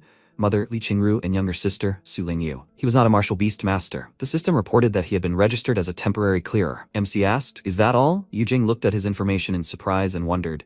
He graduated from high school? For some reason, he was sure he was officially a martial beast master, and he was 18 years old too? Then Li Ying told him not to get too excited. Temporary employees could also receive the merits of full clearers, but they still wouldn't have all the privileges, right? He walked into the corridor, and Yujing, turning to the protagonist, said, "This way." The deputy captain added that if he committed any crimes, he would still be punished like an ordinary civilian. Yujing stepped forward and told him not to worry. Master Su. If he had any problems with the police, he would come to his aid, and no thanks, his tunneling privileges would allow it. The protagonist thought, he's been jabbering non-stop about his privileges all day. He really is hopeless. A few moments later, they approached the federal tunneling storage facility. The enormous, massive doors swung open, releasing clouds of smoke. The MC looked at the huge number of flasks and thought, wow. The captain walked to the center of the room and said, Brother Su, the deserted areas are extremely dangerous. He should bring something for self-defense. He's offering a treat. The protagonist thought, you wouldn't even find something like this at the market. Then Gangli said that he understood that all this was, of course, expensive. The protagonist replied that he understood. Yujing, looking around, said that with each visit, he admired this treasure more and more. The protagonist approached one of the flasks and thought, some things are as good as even special cultivation artifacts. Some things obtained from other planets. And then the captain noticed that there was a little time left. Did he notice something? The protagonist pointed at one of the flasks and said, this. The captain was surprised. This? He looked at the plate, which said, basic skills from the 1st to 6th stages of a martial beastmaster, price 10 merits. He thought, basic skills? Li Ying laughed and said, who he brought to them. Yujing. Gangli also laughed, and Yujing, putting his hand on the protagonist's shoulder, said, they're just going to very dangerous desert areas now. The captain was suggesting that he should get good self-defense equipment, not just some training skills. He replied that he didn't want to be indebted to others until he completed the task. He shouldn't worry, he had everything under control. The captain thought, skills take a long time. This man either has no brains or knows his own strength very well. He'll find out soon enough. After a while, the protagonist looked at the box containing the armor and asked what it was. Yujing, already changed, smiled, and said that the captain had given it to him. With this armor, he could withstand attacks from 5th stage beasts. If the Black Wolf failed again, they would be disgraced. MC said he understood. After a while, they arrived at the right place and climbed the highest pillar. The protagonist asked if they knew anything about this star rift. Yujing said the danger level was rated at rank B. Demonic beasts had been spotted, and no rare ores had been discovered. The protagonist thought, demonic type? He was in the right place after all. Then he said 2 people were seriously injured. If he was the first, who was the second? He replied that the deputy had called the second assistant. He'd heard he had a bad temper, so it was best not to anger him. The next second, a huge creature crushed its paw in front of it. The protagonist cried out in surprise. Who is that? A silver-ranked advancer, Lin Mokong, stood before them. He placed his foot on the fallen creature and remarked on how slow they were, how he'd almost fallen asleep waiting for them. After a while, MC holding Yujing offered to help. He threw his arm over his shoulder and replied, Alpha. Fortunately, his resolve was unbreakable. Anyone below the 6th level pales in comparison. The protagonist thought, okay, enough slandering. At that moment, Mokong shook Gangli's hand and said, have you heard that his beloved blood flame-tailed fox has gone missing? He replied that he'd been careless. He'd be completely miserable without it. He truly didn't want to go out. He said he'd said that you should only take pros into the desert, but now he's with them. The commander laughed and remarked that he was right. Then Mokong turned his gaze to the protagonist and asked in surprise, who is this? It wasn't in the database. The captain placed his hand on the protagonist's shoulder and said it was Fan's friend, Su Ping's brother. He asked, how skinny? Is this your first time in the desert? The protagonist asked, would you mind explaining what just happened? He looked surprised, huh? He thought, looks like this greenery is asking for trouble. Then he said, if they can't even handle this, then what are they doing in the desert? Gangli said, hey, Su Ping may not be experienced enough, but he has decent abilities as a battle beast master. His strength is up to par. Mokong walked forward and asked, so, in his opinion, strength alone is enough. Then anyone could become a clearer. He wondered, what a brat who dared to look at him like that. He added, after entering, everyone follows his command. Otherwise, they shouldn't accuse him of being ruthless. Gangli replied that he didn't have to worry. He brought the people, and he would naturally take care of them. Mokong turned around in surprise and said, what the hell? This guy has a terrifying gaze, as if he were looking at a corpse. He wondered if this was his first time in the deserted areas. After that, they entered the rift, and Yujing turned to the protagonist and told him not to pay attention. They, clearers, were always straightforward. He replied, so be it, because he thinks the same way. After this, Gangli walked on and said, well, it's dark on this planet. Mokong added that no creatures had been detected, but they should still be on guard. After this, they continued on, and then he said that they were going through this forest, and Li Ying should look for a way. He replied, yes. His beast rose into the sky, and Yujing noticed a small, unknown beast ahead by the lake. Li Ying, using a device, said that the fog was too thick. He couldn't make it out. Gangli turned slightly and asked if there was any way around this area. He replied, no way. There are several dangerous beasts on other routes. Mokong said that he should check. If anything dangerous happened, he would immediately report it. Then he took out a special device, on which the beast appeared. He said it was an adult tiger tapir, its strength approximately 5th stage. He stood up and said firmly that he would get rid of him. No problem, he was a pro at such things. Mokong also used the device and added, no noise or dust, no delay. The protagonist told him to wait. Was he sure he saw everything? He should lend him his night vision goggles. Mokong turned around and indignantly asked, what's he talking about? He doubted his decision. He replied that tiger tapirs rarely drink water. They get their water by eating small insects. Can they sense the surrounding temperature? Tiger tapirs aren't even found in such an environment. Yujing turned to Li Ying and asked, Are you sure he's not mistaken? Yes, tiger tapirs live in tropical zones and it's cold here. He replied that he was sure it was a tiger tapir. Mokong, placing 2 fingers on the device, told them to open their eyes. Amateurs, it's an ordinary tiger tapir. He then shouted, what a waste of time. He must do it. Cardoso boa. His beast lunged at the tapir, and then the creature turned around, revealing the skin hanging off its bones. Gangly shouted, it's been dead for a long time, so what's this? It disguised itself as a tapir. The protagonist shouted, Mokong, let it spit it out right now. If it doesn't want it to die. He turned around and shouted indignantly, he's completely out of his mind, the idiot. What the hell is he ordering him to do? At that moment, his beast's eyes filled with blood. It screamed loudly and fell to the ground. Gangly said, Brother Su, did he say it was a spirit beast? Does he know what to do? He hadn't encountered many demonic beasts. The protagonist replied that a mature spirit beast's strength is equal to the 7th stage. They often disguise themselves as weak bait to lure in prey. Once inside the victim's body, they quickly absorb it from the inside. He shouted,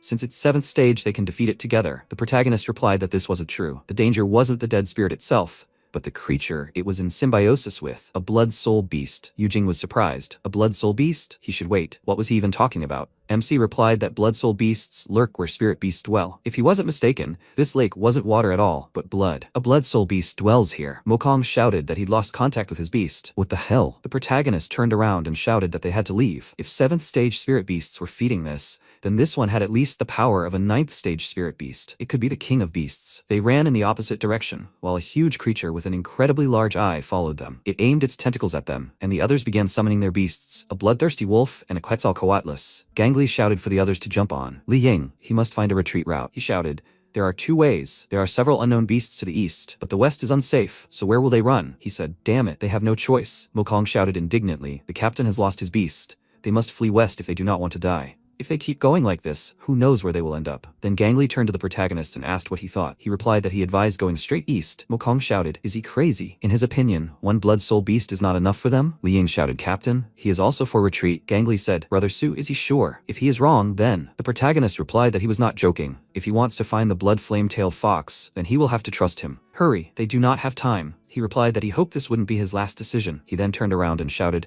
Li Ying, they should head east. He replied, yes. He added, towards the canyon. They turned sharply and headed in the right direction, while the enormous creature moved behind them. Li Ying, placing his fingers on the device, shouted, Captain. All the monsters in the canyon suddenly scattered. He turned around and, frowning, said they sensed the blood soul beast behind them. That's why they fled. He then turned around and shouted, ha! He was surprised. The blood soul beast's speed is gradually weakening? Mokong was also surprised. How did this happen? MC replied, its power is very strong, but it can't actively pursue its prey, so it uses spirit beasts as bait. Not to mention, this canyon is too narrow for that. They're not such a delicacy for that. Only a fool would wait for takeout without even ordering, or fish with an empty hook. Gangly thought, really, he was unlikely to back down. Mokong looked at him and shouted, stop looking. He didn't know about the blood soul beast's abilities. Then Li Ying shouted, Captain, they'll soon reach the missing one, but at the exit of the canyon, there stands a heavenly beast. The protagonist looked at Mokong and asked, did he hear that? He looked at him in surprise, and the protagonist reached out to him and asked, can I borrow your glasses? He irritably snatched the device away from himself and told him not to get cocky. Catch it, idiot. MC caught the device and said he was very grateful. He then placed the device in the correct place on his armor,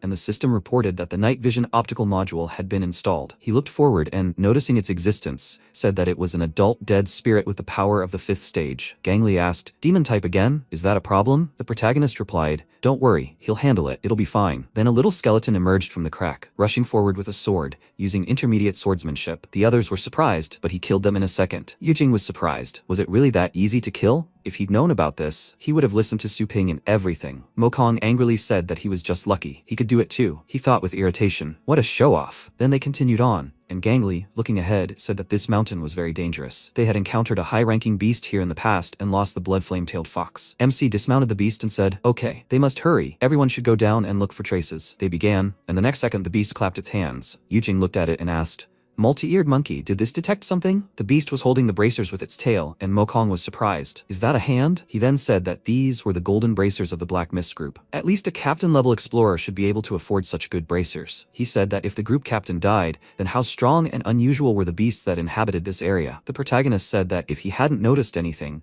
then he should give it to him. Mokong, holding the bracers in his hand, told him to forget about it. What did he even know about special equipment? The protagonist repeated that he should give it to him. He approached closely and said, he thinks he's cool, having listened to him twice. Shouldn't he be so arrogant and order him around? He's a silver-ranked pioneer. If he kills an unknown master of war beasts, nothing will happen to him. Does he understand what he means? Then he dropped the bracers and said, "Oops, I dropped them? He'll pick them up himself." When MC bent down to pick them up, Yujing wondered what had happened to them. Then the protagonist picked them up and thought the blood had dried long ago, which meant he must have died a few days ago. But a strong dark aura was still emanating from the wound. Was there a high-ranking demonic beast somewhere nearby? Gangly, noticing his expression, asked, "Is this related to the blood flame-tailed fox?" The protagonist sighed and thought, if the hand has been here for a few days, does that mean he left? Then he said that wasn't true. Mokong laughed and asked, why did he make such a face? He thought he had any sense at all. What a man. The next second, the protagonist, already enraged, punched him in the face while the others looked on in confusion. Mokong shouted indignantly, "Idiot, he'll kill him." He reached for his weapon and shouted, "Idiot, how dare he touch his face? Looks like he's tired of living." With these words, he pressed the tip of his sword to the protagonist's face.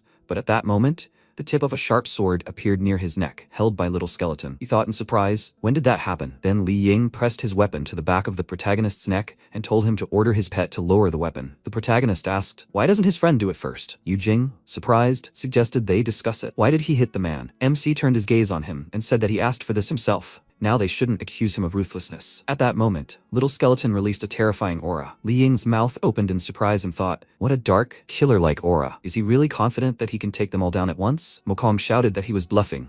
He shouldn't take him for a coward. Gangli turned to him and said that Su Ping was wrong, and he apologized for him. Then he would compensate him for the loss of his beast. They needed to do him a favor until they completed the task. Yujing noted that it was all true. In desert areas, one should never kill one's own. After all, no one would survive. The protagonist asked, really? But he felt like he was doing a disservice. One more, one less. Mokong gritted his teeth in irritation, looking at him, then lowered his weapon and, sighing, said that he remembered him. For now he was under his command, but at the base he would speak differently. The protagonist said that he, the deputy, would lead the next steps. How did he feel about that? He thought that if they left the situation to chance, then they would never get out. Did this guy really want to help them? Then he said that he answered only to the captain. He asked him not to ask such questions. Then Gangli put his hand on the protagonist's shoulder and said, initiative is a good thing. But if next time he thought of something like that, then he should not expect mercy. Did he understand everything? He leaned closer and said that he had seen him in action. He should relax. He didn't care. But he didn't think Mokong would give up so easily. He should be careful on the road. The protagonist closed his eyes and said that he understood. Then they saw a bright glow coming from ahead. Gangli shouted, something's happening, quickly. At that moment, Ye Chenshan threw Luo Gushui's arm over his shoulder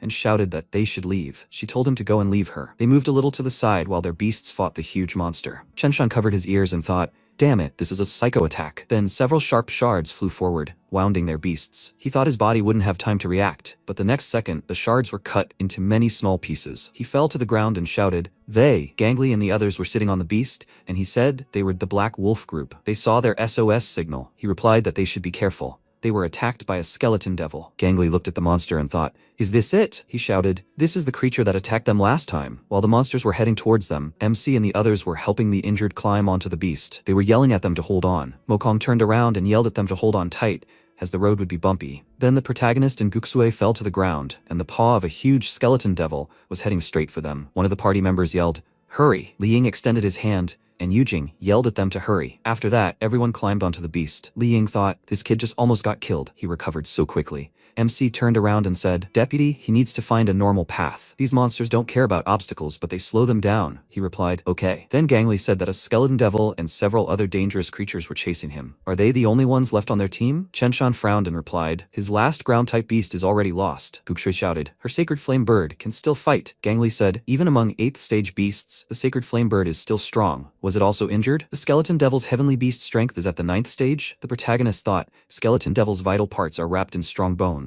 Little Skeleton is absolutely useless in this case. He needs help. He'll have to ask Mokong for a favor. Then Chenshan said, guys, they won't escape at this rate. He had an idea. They should call all their heavenly beasts. They will delay the monsters and buy them time. Mokong shouted that he just lost one. Does he want him to become poor? He put his hand to his chest and replied that after that, he promises to compensate them for the entire amount of pets they lost. They will also receive a reward, he promises. Gangli, hearing his name, was surprised. Is he the same one? The gold-ranked advancer? Mokong gritted his teeth and said he didn't care who he was.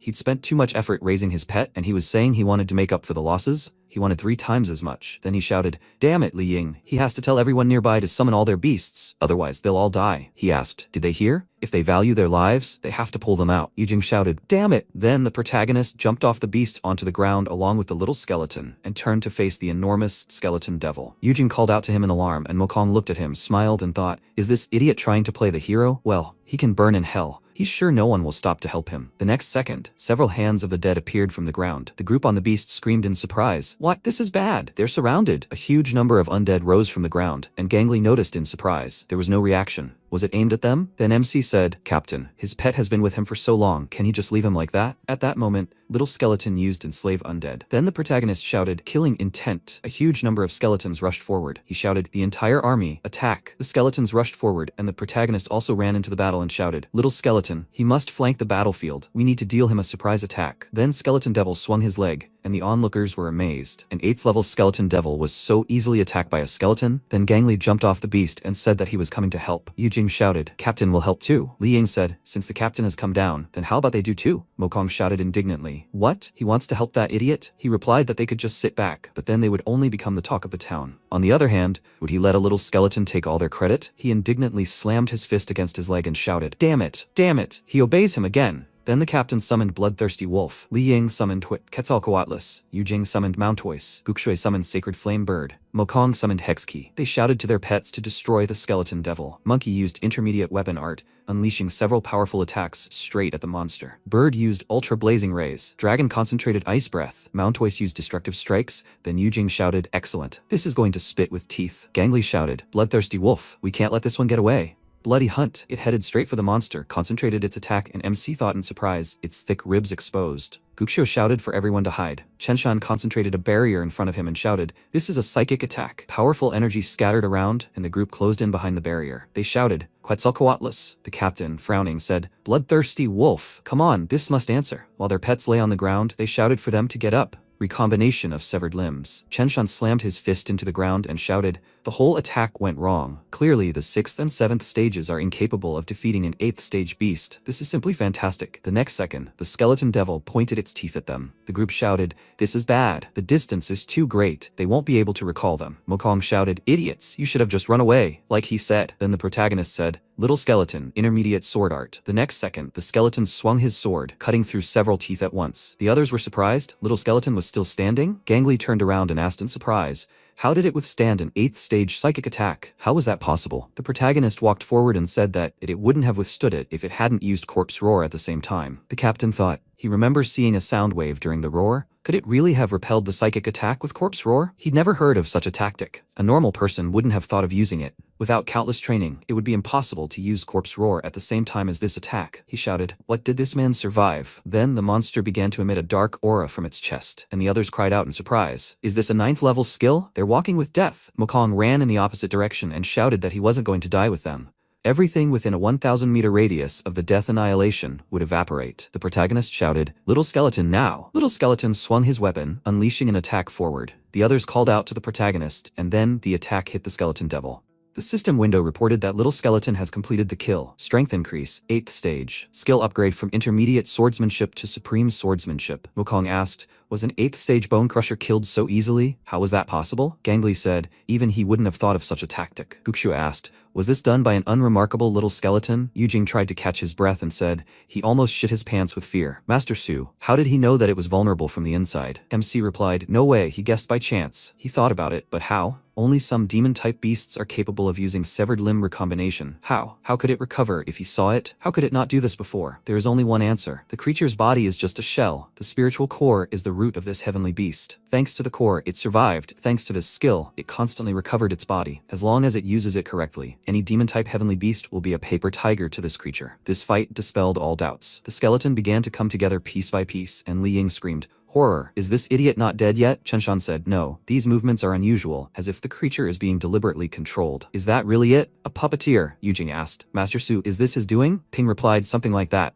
Yujing screamed, what do you mean? Something like that. Little skeleton summoned an army of other skeletons, just defeated a high-ranking beast, and turned it into a puppet. And anyway, how can it cast spells and attack in close combat at the same time? How did he train this creature? Energy spots appeared near the fighters, and Gangly said they will skip the details and continue searching for the bloody fox. Li Ying replied, yay sir. Suddenly, the order to wait was given, and MC said he had unfinished business. He hoped they would pretend they didn't see it. He walked forward, and Gangly extended his hand and asked to listen to him. Mokong put up a barrier in front of himself and asked what he was going to do. Ping replied that he wouldn't do anything. He just wanted to remind him to be careful. The deserted areas are full of dangers. A traveler must be vigilant. Suddenly, Mokong's hand was cut off by a skeleton and he screamed loudly, idiot, how is he? MC said that he would only live because of the captain, but if he saw his face again, Mokong asked again. What? Ping said he would personally finish him off since he didn't want to disappear himself. Mokong grabbed his hand and started to run away, screaming loudly. Yujing screamed, Master Su, what did he do again? This is too much. Gukshe frowned and thought, this man has an impure heart. If they stay with him, he would kill them sooner or later. But it would be right to decisively expel him. MC said they are looking for the fire-tailed blood fox. Maybe they know something? Chenshin grabbed his head and asked again. The blood fox? He can't remember. Gukshe said,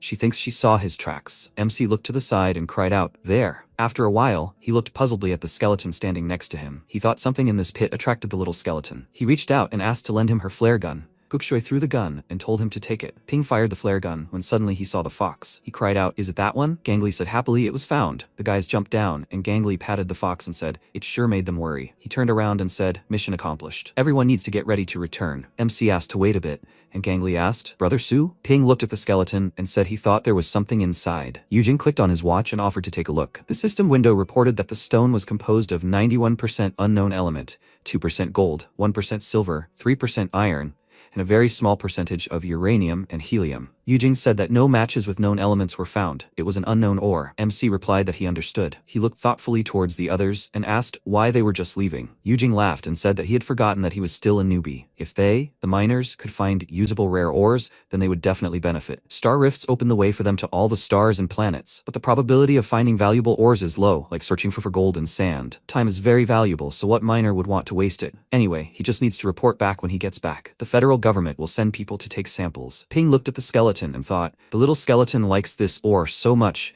that it must not be an ordinary thing. Maybe he should take a sample himself? After a while, the system window reported that the task was successfully completed. He received a reward, the demonic body of a golden crow. Guxio extended her hand and asked Mr. Ru to take her business card. She hoped that he would stop by their university sometime. She wants to introduce him to their rector. Ping looked at this puzzledly and said, thank you for the invitation. He thought he had gone to university in his past life too, but compared to this, he was more interested in the details provided by the system. He walked forward and waved his hand, saying, he still had work to do. They would talk about it next time. Gukshui followed him and asked him to wait. She said he left. She grabbed her head and asked, should she have told him directly that she wanted to invite him as a teacher? In the morning, MC was walking down the street and yawning. He opened the door, behind which Linya was standing, her arms folded. She asked, so early? What, he didn't sleep? Probably he walked around all night again? Ping grinned and asked, by the way, is she too? Linyue screamed in displeasure. She is not like him. Big brother, he is a loser. She gets up every morning to train. MC went to the stairs and said, she did well. He is proud of her. Linyue began to stomp her feet and screamed. She doesn't need his praise. MC went up to his room and lay down on the bed, opening the system window. He asked, system, what is this? It reported that the Golden Crow demonic body is the secret martial technique of the Golden Crow clan. Born from a fiery star like the sun, he was born with the ability to penetrate mountains and rivers. After cultivating, he became invincible, capable of crushing stars. In ancient times, he conquered most of the primordial universe. Wherever the Golden Crow went, everything turned to dust. Later generations call him a demon. MC shouted loudly, is he that strong? The system window warned, cultivating the Golden Crow's demonic body will continuously change the shape of his body. The process is extremely long and painful, and requires extremely highly developed star power and great material support.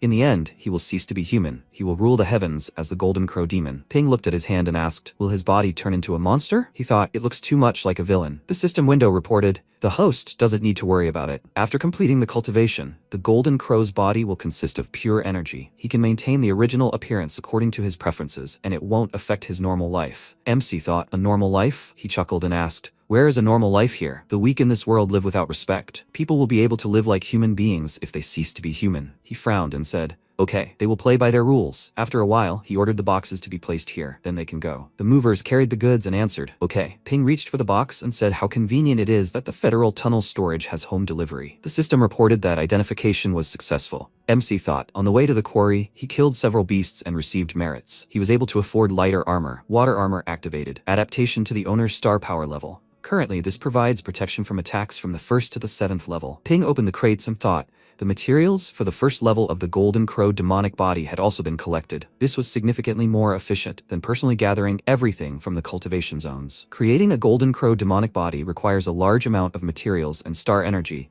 which can be replenished from the clearer storage and the Hundun star power map. Having obtained the Golden Crow demonic body, he will be able to explore the more dangerous areas of the desert regions and the Hundun star power map. This is simply perfect. Only one question remains. This ore. He picked it up and asked, Can the system store this loot? The system window reported that it was. Upgrading and maintaining the receiving device slot requires the owner to pay energy points. Ping said, in that case, how about converting these ores into new pet sections? He'll provide the materials himself, but will it give a discount for further upgrades? And of course, all this is just for cultivating celestial beasts. The system beeped and announced that new permissions had been unlocked. Section modifications. Once he collected all the necessary materials, he could upgrade the taming sections by paying 20% of the originally required energy, and the new sections would provide additional effects. Second level section, Shadow. Tombstone, 200 points out of 98. Gravel, 70 points. Large beast bone, 30 points. Heart of a Wandering Soul, 1 point. Energy points, 200 points out of 58. Effects. Significantly increase the properties and combat power of a celestial beast. The celestial beast's intelligence is slightly increased, and non-fatal wounds are healed. Pets that are not demonic are reduced by 50%. Pets belonging to the demon type, they get a plus 70% to their stats. MC smiled and thought, so they can upgrade. How much freedom? He said, although the side effects are quite serious, but such a powerful effect is definitely worth it. These materials are in the storage, they can get them without a problem.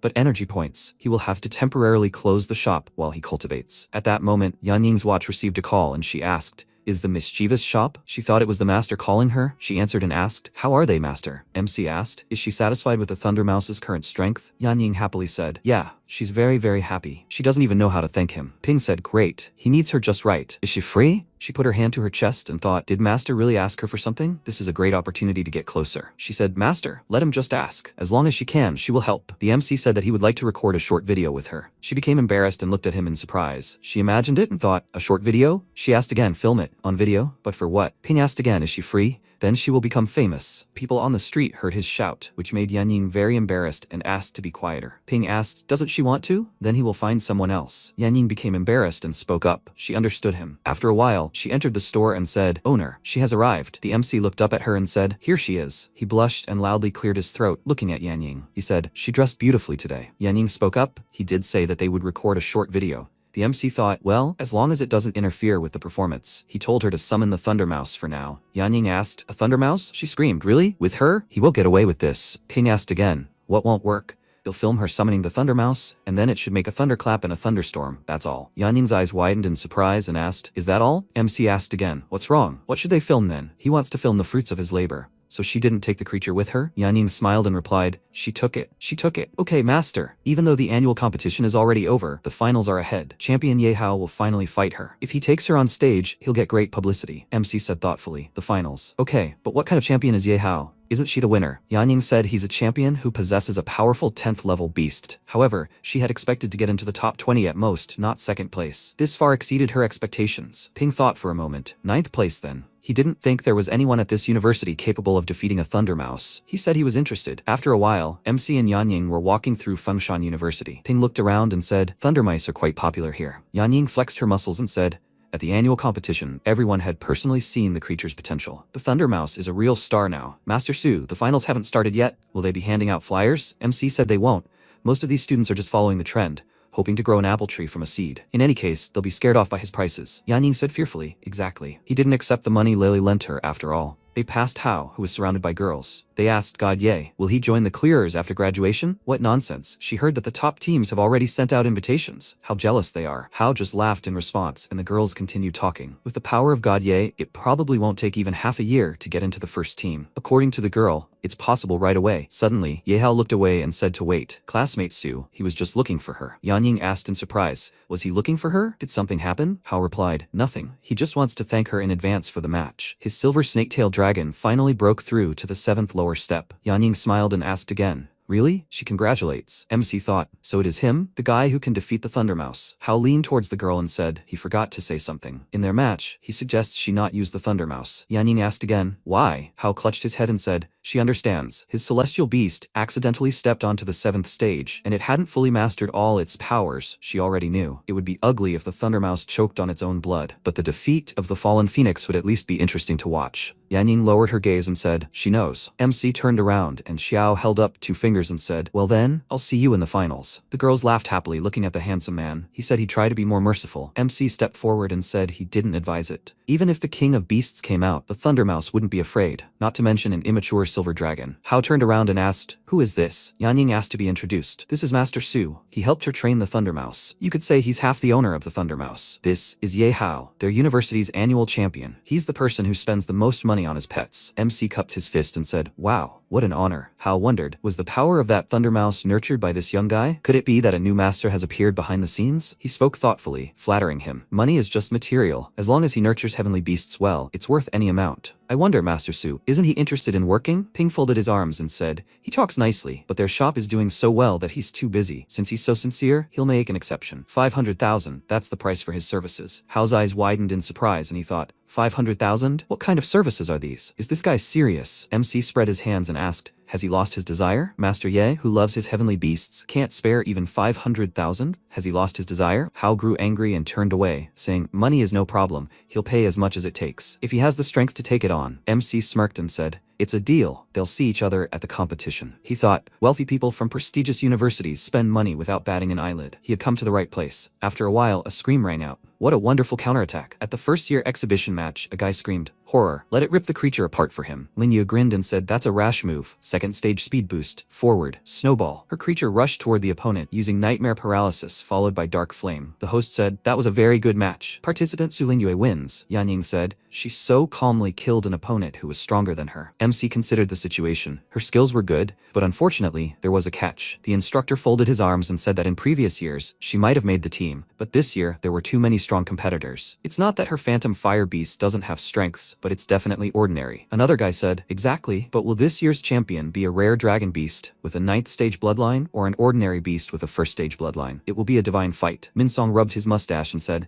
this young girl could become a future star if she had a strong mentor, but whether she meets such a master depends only on luck. The host announced that the final match was about to begin. Su Yanying, who took second place, was opposite her, the annual champion, Ye Hao. The MC walked out with Yanying, and Lin Ye looked at him and asked, what's that idiot doing here? Ping put his hand on the Thundermouse and asked, hey buddy, did he miss him? It's been a while since they fought side by side. Yanying asked, Thundermouse? It squeaked and rushed towards Yanying. The guy thoughtfully asked, why did the Thundermouse suddenly back away? The other guy asked, was it scared of the silver snake-tailed dragon? Lin Yu grabbed her head and thought, he's not even a martial beast master. He's just getting in the way. Hao said to do as he said, then she wouldn't make a fool of herself. Yanying screamed, Fallen Phoenix, ultra blazing rays. The MC said, contestant Su Yanying suddenly attacked. She decided to show everyone her skills. Hao said to have fun with her. Silver snake-tailed dragon. A loud dragon roar rang out, and the host asked in surprise, what? He used an 8th stage dragon skill. As expected of a 9th stage dragon beast, it's too powerful. Yanying screamed, Fallen Phoenix once again. Hao stretched out his hand and asked, did he survive? Okay. Now he'll show her the difference between them. Silver snake-tailed dragon. Defense. The host shouted, is the silver dragon actually trying to hold back the rays? What else can you call it? Carelessness or confidence? All the phoenix's power couldn't deal any effective damage to the king. What despair. As the saying goes, the harder you work, the more frustrated you become. This is the oppressive power of a 9th stage bloodline. The guys said it was so powerful. The power of the ultra-blazing rays belongs to the 8th stage. For a dragon, it's like tickling. The young man said, even though it's an 8th stage skill,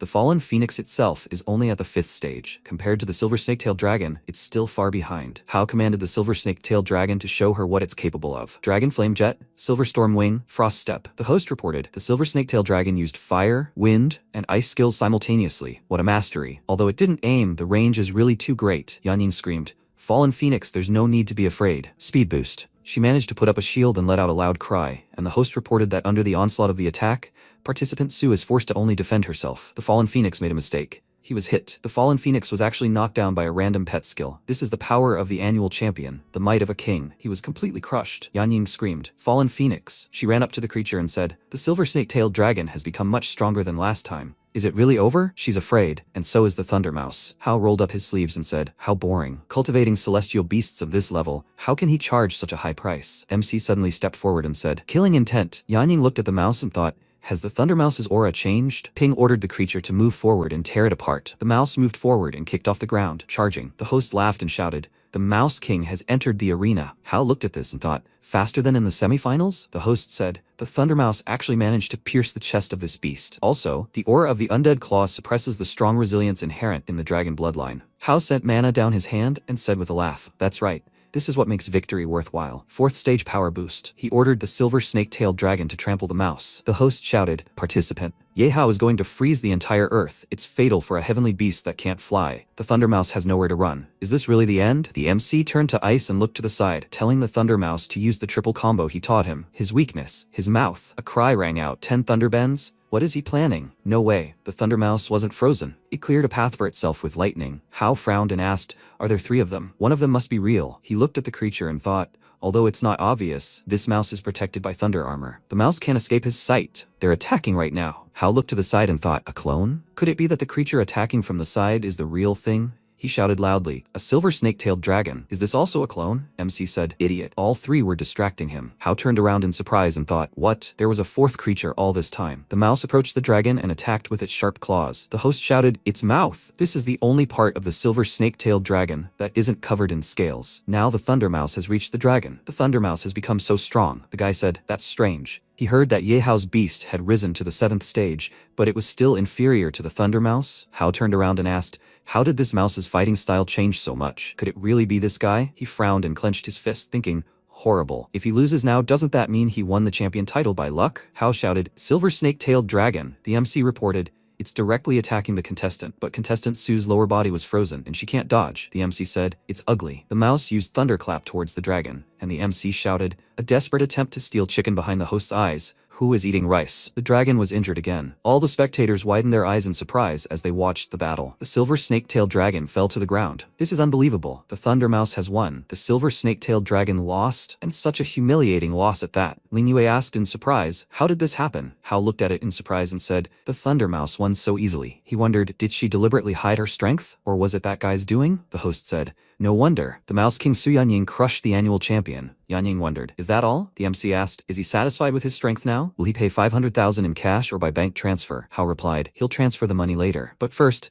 let him answer one question. My silver snake-tailed dragon, can it become as strong as the Thunder Mouse?" The MC replied, "Of course it can, but it's up to him to decide when his turn comes." Yanying asked them to wait. The man asked, "Did they notice? The guy this girl came out with, he's not that simple." Oji replied, "She's already noticed. He's been controlling the Thunder Mouse this whole time. Even Frosty Step didn't stop him. It's a pity their team is already full." The man asked, "Vice Rector Dong, what grade is this student in?" Minsong replied, "He's quite modest, so let him ask him himself after the match." He put his hand to his chin and thought, he doesn't know who this is at all. Such a gifted student, not even inferior to Yahello, but his mentor didn't actually report. What a negligence in his duties. After a while, Yanying's voice was heard in the vice rector's office. "Let them get up quickly. This is her special reception. Her teacher said that a big man wishes to see them. They are about to arrive." MC picked up the teapot and asked, "Special reception? Great. He would like to talk to their rector about some business." Yanying shouted, "Let him get up." After a while, Gouche opened the door and said, "Please let him pass, His Holiness." The old man rubbed his beard and said, after watching this match, even he felt his blood boil. Minsong said, he had no idea that their university had a person worthy of His Holiness's personal presence. He asks, he has already prepared good tea. This person has potential. At this moment, Yanying grabbed MC by the cheek and asked him to stop. If the vice principal saw them, they would be finished. Ping looked ahead and asked, "Is that them?" An old man from the White Crane squad. The commander laughed and said, "Youth is beautiful." The guys from the Shadow and Iron Hand squads looked at them carefully. Yanying, with tears in her eyes, said, "What a strong and powerful aura." Minsong rubbed his mustache and said,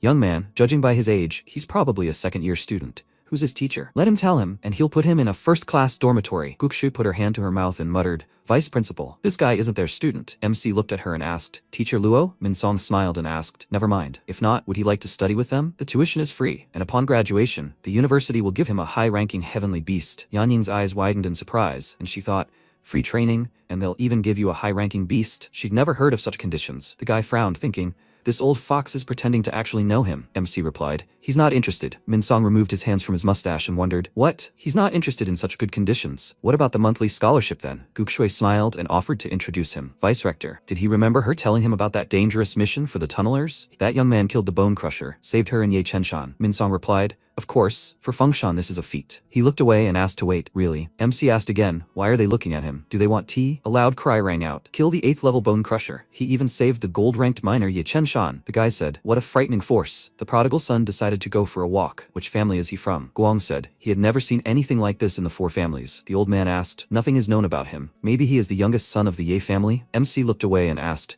what kind of Ye family is this? His surname is Su. Don't mix up people's last names, guys. Yanying screamed. Master Su, his tone is too rude. If they anger them, then they will see no mercy. Guang looked at him and thought, so he is an ordinary person. He said, He doesn't need to study. It is better for him to join their squad right away. He will be in the first team and get double benefits. Yanning thought, to be in the first team and also get double benefits? Even she is only subscribed to the fourth team and even then without any privileges. Ping said, he is not interested at all. It is better to study than to join them. Everyone shouted loudly. What? The guy said. Let him please all the poor people with his offer. Let him join them. He will immediately get 100,000 clearance points. The old man asked. The old man is ready to give him sets of exclusive armor and special martial arts. What does he say? Yanning screamed. She agrees. She agrees. MC looked at her with displeasure and asked, did she hit her head? Everyone had forgotten about her existence. Besides, who would look after the store and sell the goods if he became a tunneler? Gukshui asked, Mr. Su, if he would like to become a distinguished lecturer at their university. MC asked again, a lecturer? Yanning cried out, a lecturer? She thought, to be eligible for that, you need to have at least a 7th level qualification, and you need to pass the assessment stages to be able to get a position. A lecturer can directly influence the fates of hundreds of students. How many people are lining up and waiting to be accepted for the coveted position? Gukshui smiled and said, that's right. Only 1 class a week, and the rest of the time he can do whatever he pleases. He will have all the privileges and access to all the campus resources. MC asked again, all the resources? He thought that cultivating the Golden Crow demonic body required many rare materials, and if he could obtain everything from here, it would save him a lot of effort. Moreover, with a teaching license, he would no longer have to worry about goods of extraterrestrial origin. As easy as killing 2 birds with 1 stone. Ping smiled and said they had reached an agreement. After a while, Ping sat in front of a huge pile of books and asked, what are these? Gukshui turned around and said that to become a teacher, he needed to pass a series of tests evaluating his physical fitness, combat skills, knowledge level, and so on. He needed to get an average score of 60 on the written exam, then it would not be difficult. MC said, I hope it's not too late to withdraw. Minsong suddenly approached him and cleared his throat, saying, this is the standard for outsiders. Mr. Su was able to kill demonic beasts in the barren terrain, and his combat skills were beyond doubt. As for teaching, he was confident that he could master it after working in a few classes as a teaching assistant. Ping asked, what does he mean? Minsong twirled his mustache again and said, he'll just take a physical fitness test. Their educational system should record information about each teacher's strength.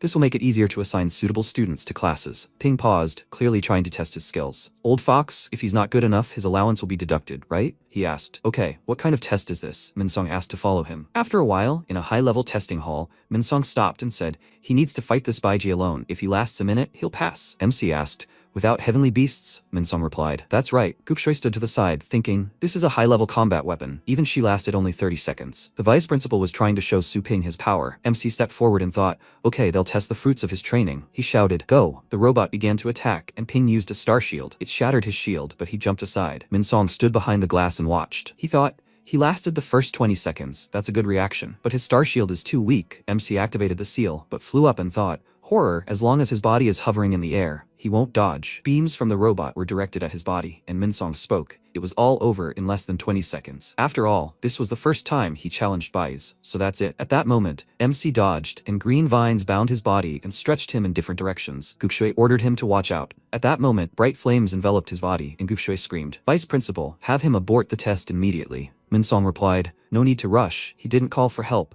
which means he hasn't given up yet. He thought the Base's attack would gradually increase from low to high, and it only takes about 5 seconds from the 1st to the 6th stage. They would immediately stop it when it reached the fatal point. But how much damage would he suffer? Ping screamed and thought, the water armor can't withstand it anymore. These vines are too tightly entwined. Gukshui spoke. 4 seconds. 5 seconds. Why hasn't the Base stopped yet? She turned around and shouted, Vice Principal, 10 seconds have passed, but it still hasn't stopped. This firestorm should be at the 8th stage. Why isn't it reacting at all? Has he lost consciousness? Bright flames enveloped MC's body, but he continued to hold on. He frowned, and his body was covered in bright mana, which quickly tore the clothes off his body and tore apart the vines. He fell to the floor and screamed, annoying machine. He clenched his fist and punched the robot, pushing it further and further aside. Gukshui and the Vice Principal screamed loudly. What? He not only survived the attack, but even fought back. In the face of Baiji, they were all defeated, but now this machine is broken? MC paused and thought, this feeling, what is it? The system window reported, the first stage Golden Crow's demonic body combat mode is still unstable, so it will only slightly improve its combat performance. Only in special cases will the incomplete Golden Crow form be activated, utilizing the Golden Crow's power. Ping asked in surprise, incomplete? Was that only a portion of its entire power? The robot reported,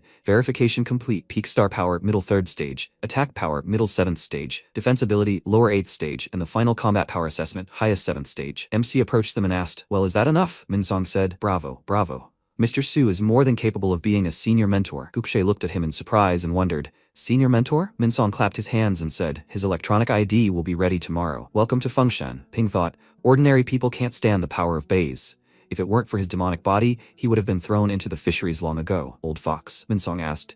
Teacher Su, is he dissatisfied with something? Could it be because of his torn clothes? MC turned away and thought, he's still playing dumb. In any case, his results are quite good. He's too lazy to worry. He said, if that's all, then they'll say goodbye. Minsong said he'd give him a ride, but MC said, no need. Minsong waved him off and said, okay, let him remember to hold classes once a week. Guksho asked, the final grade is the highest 7th level, but his star power is only 3rd level? This is so strange. Is it possible? Minsong said, there is only one option. He has a secret teaching, but he started training recently. There is a real master behind this man. When she has the opportunity, let her find out who is behind him. Gukshe replied, okay. MC thought, there must be some clues in his store. He should first find out the location of his store. Suddenly, Ping peeked out from around the corner and asked, why do they engage in such childish nonsense? Couldn't they ask? In return, let them find him a couple of rich students. Minsong said, Teacher Su, he is still here. After a while, Ping returned home, where his mother met him. Qingju asked, why is he naked? Is he hurt somewhere? MC asked his mother not to worry, and she began to circle around him and ask, wow, and how long has their Ping started swinging? Let his mother take a closer look at him. MC said, Mom, stop touching him. He will explain everything to her after he changes. Qingju asked, you brat, what are you embarrassed about? Has he forgotten who changed his diapers? Ping went up to his room and took off his damaged clothes. He thought, the water armor is broken. Will he be able to fix it? Suddenly, Lin Yue ran into his room and shouted, Su Ping, he has star power, right? MC was standing in the room in his underwear and turned around and asked, yes, so what? Lin Yue was embarrassed to see this and grabbed her face. She screamed loudly, he's a pervert. When did his star power awaken? Ping asked displeasedly, who is the pervert? After all, she was the one who barged in without permission. Ling Yue shouted, brother, he's more perverted. Let him put on his clothes first. MC smirked and thought she invaded her older brother's room and called him by his name. It's worth teaching her a lesson so that in the future she will know how to treat him. He asked, didn't she like it? He lifted the jacket and said, then he will let her see enough. There you go. Ling Yue screamed, he's a pervert. She put her fist forward and screamed. She says right away, she recently broke through to the 4th stage. Let him stay away from her. Ping smirked and thought, let her try. Now he's completely different. Ling Yue hit him on the soft fabric, causing MC to double over and scream. God, he thought. His defenses are at the 8th stage. How did this happen? The system window reported, this data is related to the unfinished appearance of the Golden Raven. As for the owner's normal state, the physical strength is above the 3rd stage. MC screamed loudly. Horror. Couldn't it say before? After a while, he was sitting in front of his mother and sister. Qingju was peeling an apple and asked, when did his star power bloodline awaken? What kind of celestial beast did he have? What were its properties? Ping replied, not long ago. Currently, it's a little skeleton with below average properties. Qingju asked, why bother with a low-ranking little skeleton? Mom will buy him a proper beast. Likshui replied, Mom, it only awakened recently, so he won't be able to use the celestial beast you gave him. Besides, the more expensive the pets, the more expensive the food they eat. With his meager income, how will he be able to feed the beast? Qingju asked, by the way, does he still have money left to pay the utility bills at the store? If he's short, he should tell Mom and stop taking out small loans. MC thought, the body's former owner. He looked at his watch and said, he hasn't earned much lately, so let them take a look. The system window reported that Su Ping had 500,000 points available in his account. Ling Yue screamed, 500,000? Mom asked, where did he get that kind of money? Ling Yue asked fearfully, oh my god, did he steal it by any chance? MC said the Thunder Mouse was gaining popularity in Fengshan, and it was advertised. He thought, of course he can't tell them that all the money he earned in the store was converted into energy, and that this was a real millionaire. Qingju said, then she can rest assured that Ping has finally risen. Ling Yue, she should learn from her elder brother. Ling Yu pointed down and asked, what? Who would learn from him? He has always been and always will be behind her. MC sighed and replied, okay, sister, he will definitely take care of her. The next day, a girl came into the store and asked, the owner of the store, they say he is the same person who raised the Thunder Mouse? Is that true? Ping thought, as soon as he became popular, the first customers came. He answered, that's right, and what's her question? She needs pet food or a boost. The girl took a jar from the shelf and said she had 4 beasts and wanted them to become stronger than the Thunder Mouse. He cleared his throat and said, dear customer. He wondered if she'd just arrived and already started talking like that. MC said the thing was, Thunder Mouse cultivation was a limited service. Only regular cultivation was currently available. The girl thought about it. Limited? It turns out the Thunder Mouse really is unique. She asked what the effect of the regular cultivation was. Ping showed the size with his fingers and said, well, the effect of this one is much weaker. It will slightly improve her pet stats. Low-ranking beasts cost 10,000 and mid-ranking ones 100,000. The girl thought in surprise, it will slightly improve them? It sounds so unprofessional. Well, of course, Su Yanying has long since taken all the advantages for herself. Or is this shop using the Thunder Mouse's name to attract people and make money? In any case, there's no point in saying anything. The girl turned around and said, forget it, she'll look elsewhere. MC asked her to stop, when suddenly the system window announced that due to the customer's doubts and the cancellation of the initial order, which caused significant losses to the store, the owner must perform professional cultivation. He asked, is professional cultivation necessary? The system window reported, The fee for professional cultivation is 100 times the cost of ordinary cultivation. Cultivation period, 30 days. Cultivation requirements, the properties of the beasts being cultivated must reach an above average level. The reward for successful completion is 1 mid-level great panacea and 1 secret mystic skill. The penalty for failure is 10 points deduction. MC thought, a great panacea and a secret mystic skill, that's not a bad reward, but the price is 100 times the cost of ordinary cultivation. Can people afford it? The girl turned around and asked, owner, does he have anything to say? Ping replied, dear customer,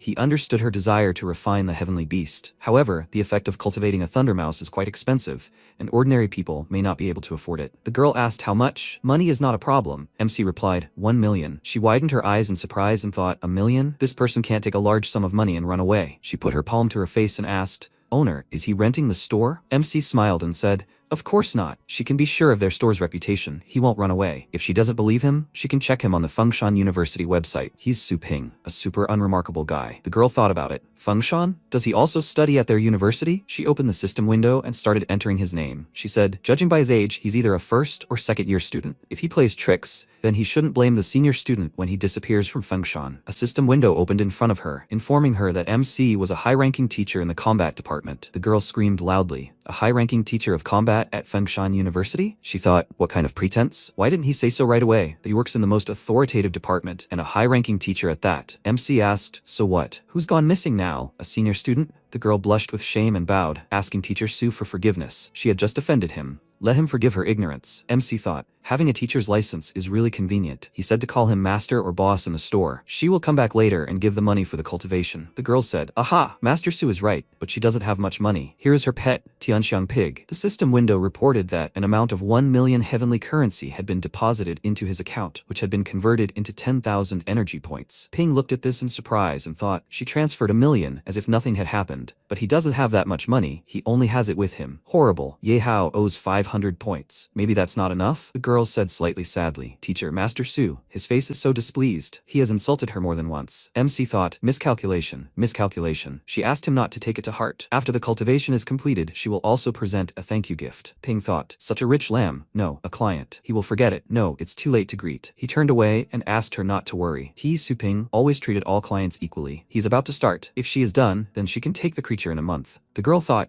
not only did he not care about her previous insult, but he also wants to complete the high-intensity cultivation of the 7th stage in just 1 month. What generosity, what a teacher. She bowed and thanked Master Su for cultivating. MC looked at the system window and wondered where he should spend 10,000 energy points. Should he upgrade the store or the house spirit pool? A cultivation zone as powerful as the Cloud Thunder Realm required 1,000 energy points to enter. And to achieve the same level of progress as a Thunder Mouse, he would need to enter it at least twice. But then, he wouldn't have enough energy to upgrade. He should carefully consider professional cultivation. The system window informed him that the 2nd level store had a cultivation space, and he could unlock the skill Primary Shadow Clone. Ping asked for more details. The system window reported, cultivation space. This can be used for temporary rest for celestial beasts that haven't been retrieved after cultivation is complete, and there's no need to occupy the beast sections. Initial Shadow Clone. The clone will imitate the host's behavior and transfer the celestial beast to the cultivation area for normal cultivation. Each time the primary shadow clone is used, a 50% cultivation income fee must be paid. MC screamed, holy shit, this shadow clone skill is too cool. Even though normal cultivation only costs 50 energy points, as long as the passenger flow is high enough, beasts can be cultivated without interruption. Even if he receives 10 orders a day, he can make his money back in just 20 days. After a while, some guys approached the store and asked, is this here? It looked like they were going inside. MC looked at the people and thought, there's a noise outside.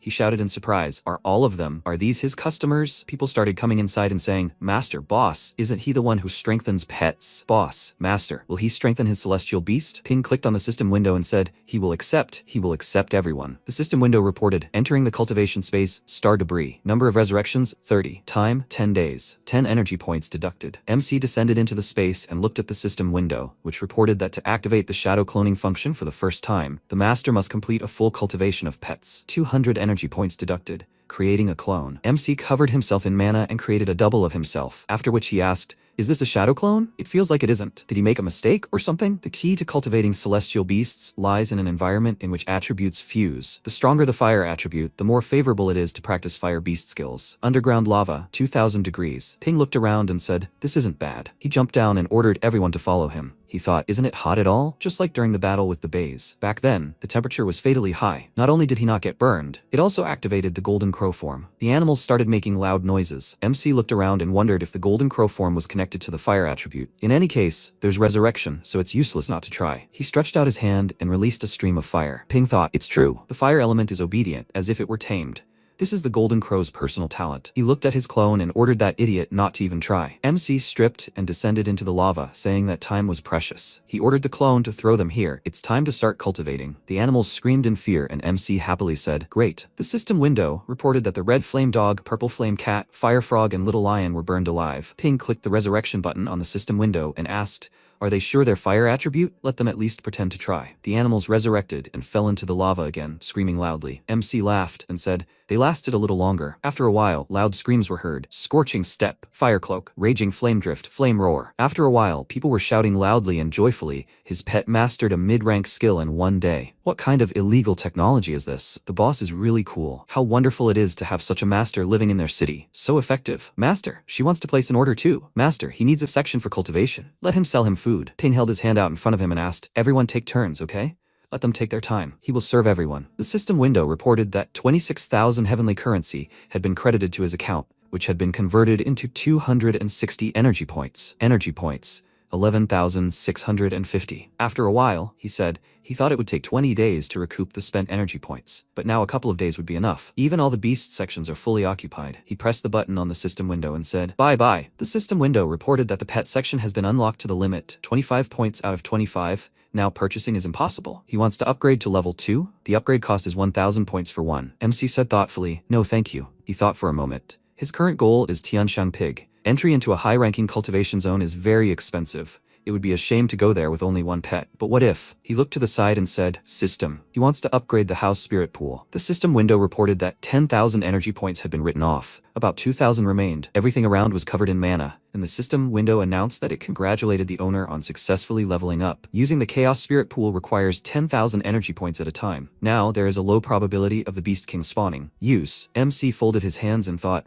one use requires 100,000 money. This is robbery. Last time, a first stage little skeleton spawned. He said he didn't ask for the Beast King, but at least let them give him a 6th stage medium pet. Ping pressed the button and said, use. After a while, bright lightning appeared in the sky, and people looked around and asked, what the hell? What's going on with the weather? Lightning struck the ground, and MC quickly approached it. His eyes widened in surprise and cried out, it is the light-bearing serpent of purgatory. The system window reported, a light-bearing serpent of purgatory of the fire dragon species, a 9th rank creature and has a middle 3rd stage. Creature skills, dragon breath, dragon power. After a while, Ping screamed, did it really pay off? 9th stage, he's practically the king of beasts. He won the step lottery. The majesty of dragons does not allow any weakling to touch their bodies, especially their heads. Small in stature, but with a formidable character. MC grabbed the creature by the mouth and said, unfortunately for him, he was invulnerable in the store. He offered him an honest contract. Let him blink if he understood. The system window reported that the contract was concluded. After a while, a notification arrived on his watch. Professor Su, he has a lecture scheduled for groups 1 through 3 of the 3rd year tomorrow, starting at 2 o'clock. Please let him be on time. After a while, at Fengshan University, the director of the combat department said there were 2 minutes left. How unreasonable, such irresponsibility on the very first day. Gouche lowered her head and said, Teacher Su is not familiar with this place, so he most likely got lost. Director, he should wait in the lecture hall. The director said he was only away on business for a few days, and there is already such a disorganization. He heard that she recommended this guy. Since when has she not reported to him? Is she the new director? Gouche replied, of course not. She mentally asked Suping to hurry. She cannot anger the director. She asked to forgive her. Director, if Suping does not come, she is ready to be punished. Suddenly, MC appeared in front of them, and Goukshui shouted, Suping. The director asked, is this the same newcomer? MC smiled and thought, he had fun riding on a dragon. He said, he barely made it in time. The guy turned around and asked, have you guys heard that a new young master has joined the combat department? He thinks he is a relative of the director. His profile on the official website is almost empty as if it's fake. Someone laughed and asked if he was the director's son. He thinks he got in through connections. Ling Yu looked at the guys with displeasure and asked what they were gossiping about. He's young, so what? On the contrary, it shows his strength. Instead of gossiping, they should train. The guy laughed and asked if she really dreamed of becoming a high-ranking teacher. Another guy asked how naive she is. She thinks she can become a teacher just by training. Gukshu entered the classroom and screamed. Silence in the lecture hall. The lesson is about to begin. In this lecture, they will talk with the director about the main resources found in desert areas and a little about combat. This is Teacher Su Ping. He will be helping. Someone shouted in surprise. Wow, he's their peer, and he's a teacher. Yehao frowned and thought with displeasure. Is he really a teacher? The guy pointed at himself and asked, what's going on? Yehao cleared his throat and ordered him to stop talking. Ling Yue jumped up and shouted, Su Ping, why is he there? This can't be. The guy chuckled and said, just now she was teaching them righteousness with her whole demeanor. Instead of gossiping, they should practice. Well, she replied, no, just. The guy stood up and shouted, Teacher Su. He heard he killed a bonebreaker. Is it true? Can you tell them the details? Everyone in the audience started whispering, bonebreaker, who is that? He heard it was a dangerous high-ranking beast, but it was extremely rare and no one had ever seen it, because everyone who saw it died. He didn't believe it was that dangerous. MC replied, of course, but that's not the main topic of this lecture. He'll tell you more about it when he gets the chance. The principal laughed and said, it hasn't even been a day since he became a teacher, and he's already putting on airs. The kids started clapping and asking him to show off his skills. Otherwise, how would he prove he had the strength to teach them? That's right, that's right. Yehao frowned and thought, he hadn't been able to discern its strength last time, so he was also curious. Besides, when would it be his turn to raise his pet? Ling Yu clutched her face and thought, this is the end. What connection does this straw have with the bone crusher? What a shame. Guxue frowned and said, they're in the middle of a lecture, so don't interrupt. She assures them that his strength is. The director interrupted her and said, Teacher Luo, her words are unconvincing. Moreover, is there any point in talking about his achievements in the recent expedition? Everyone calmed down, and Guxue asked the director to forgive her for her rudeness. The director asked, Teacher Su, will he demonstrate? Otherwise, it would be bad if rumors spread that his relatives are working at Fengshan. MC thought, alas, even at the university there's no peace for people. He activated his mana and said, the price he paid was very high. A skeleton emerged from the rift and everyone mockingly asked, is this a little skeleton? The guy pointed at the creature and said, God yay, let him see how cute it is. He dressed up as a skeleton when he was 10 years old. The principal waved his hand and said, Teacher Su, don't worry, the main thing is not to harm the students, and he takes full responsibility. Ping looked at the evil skeleton and said,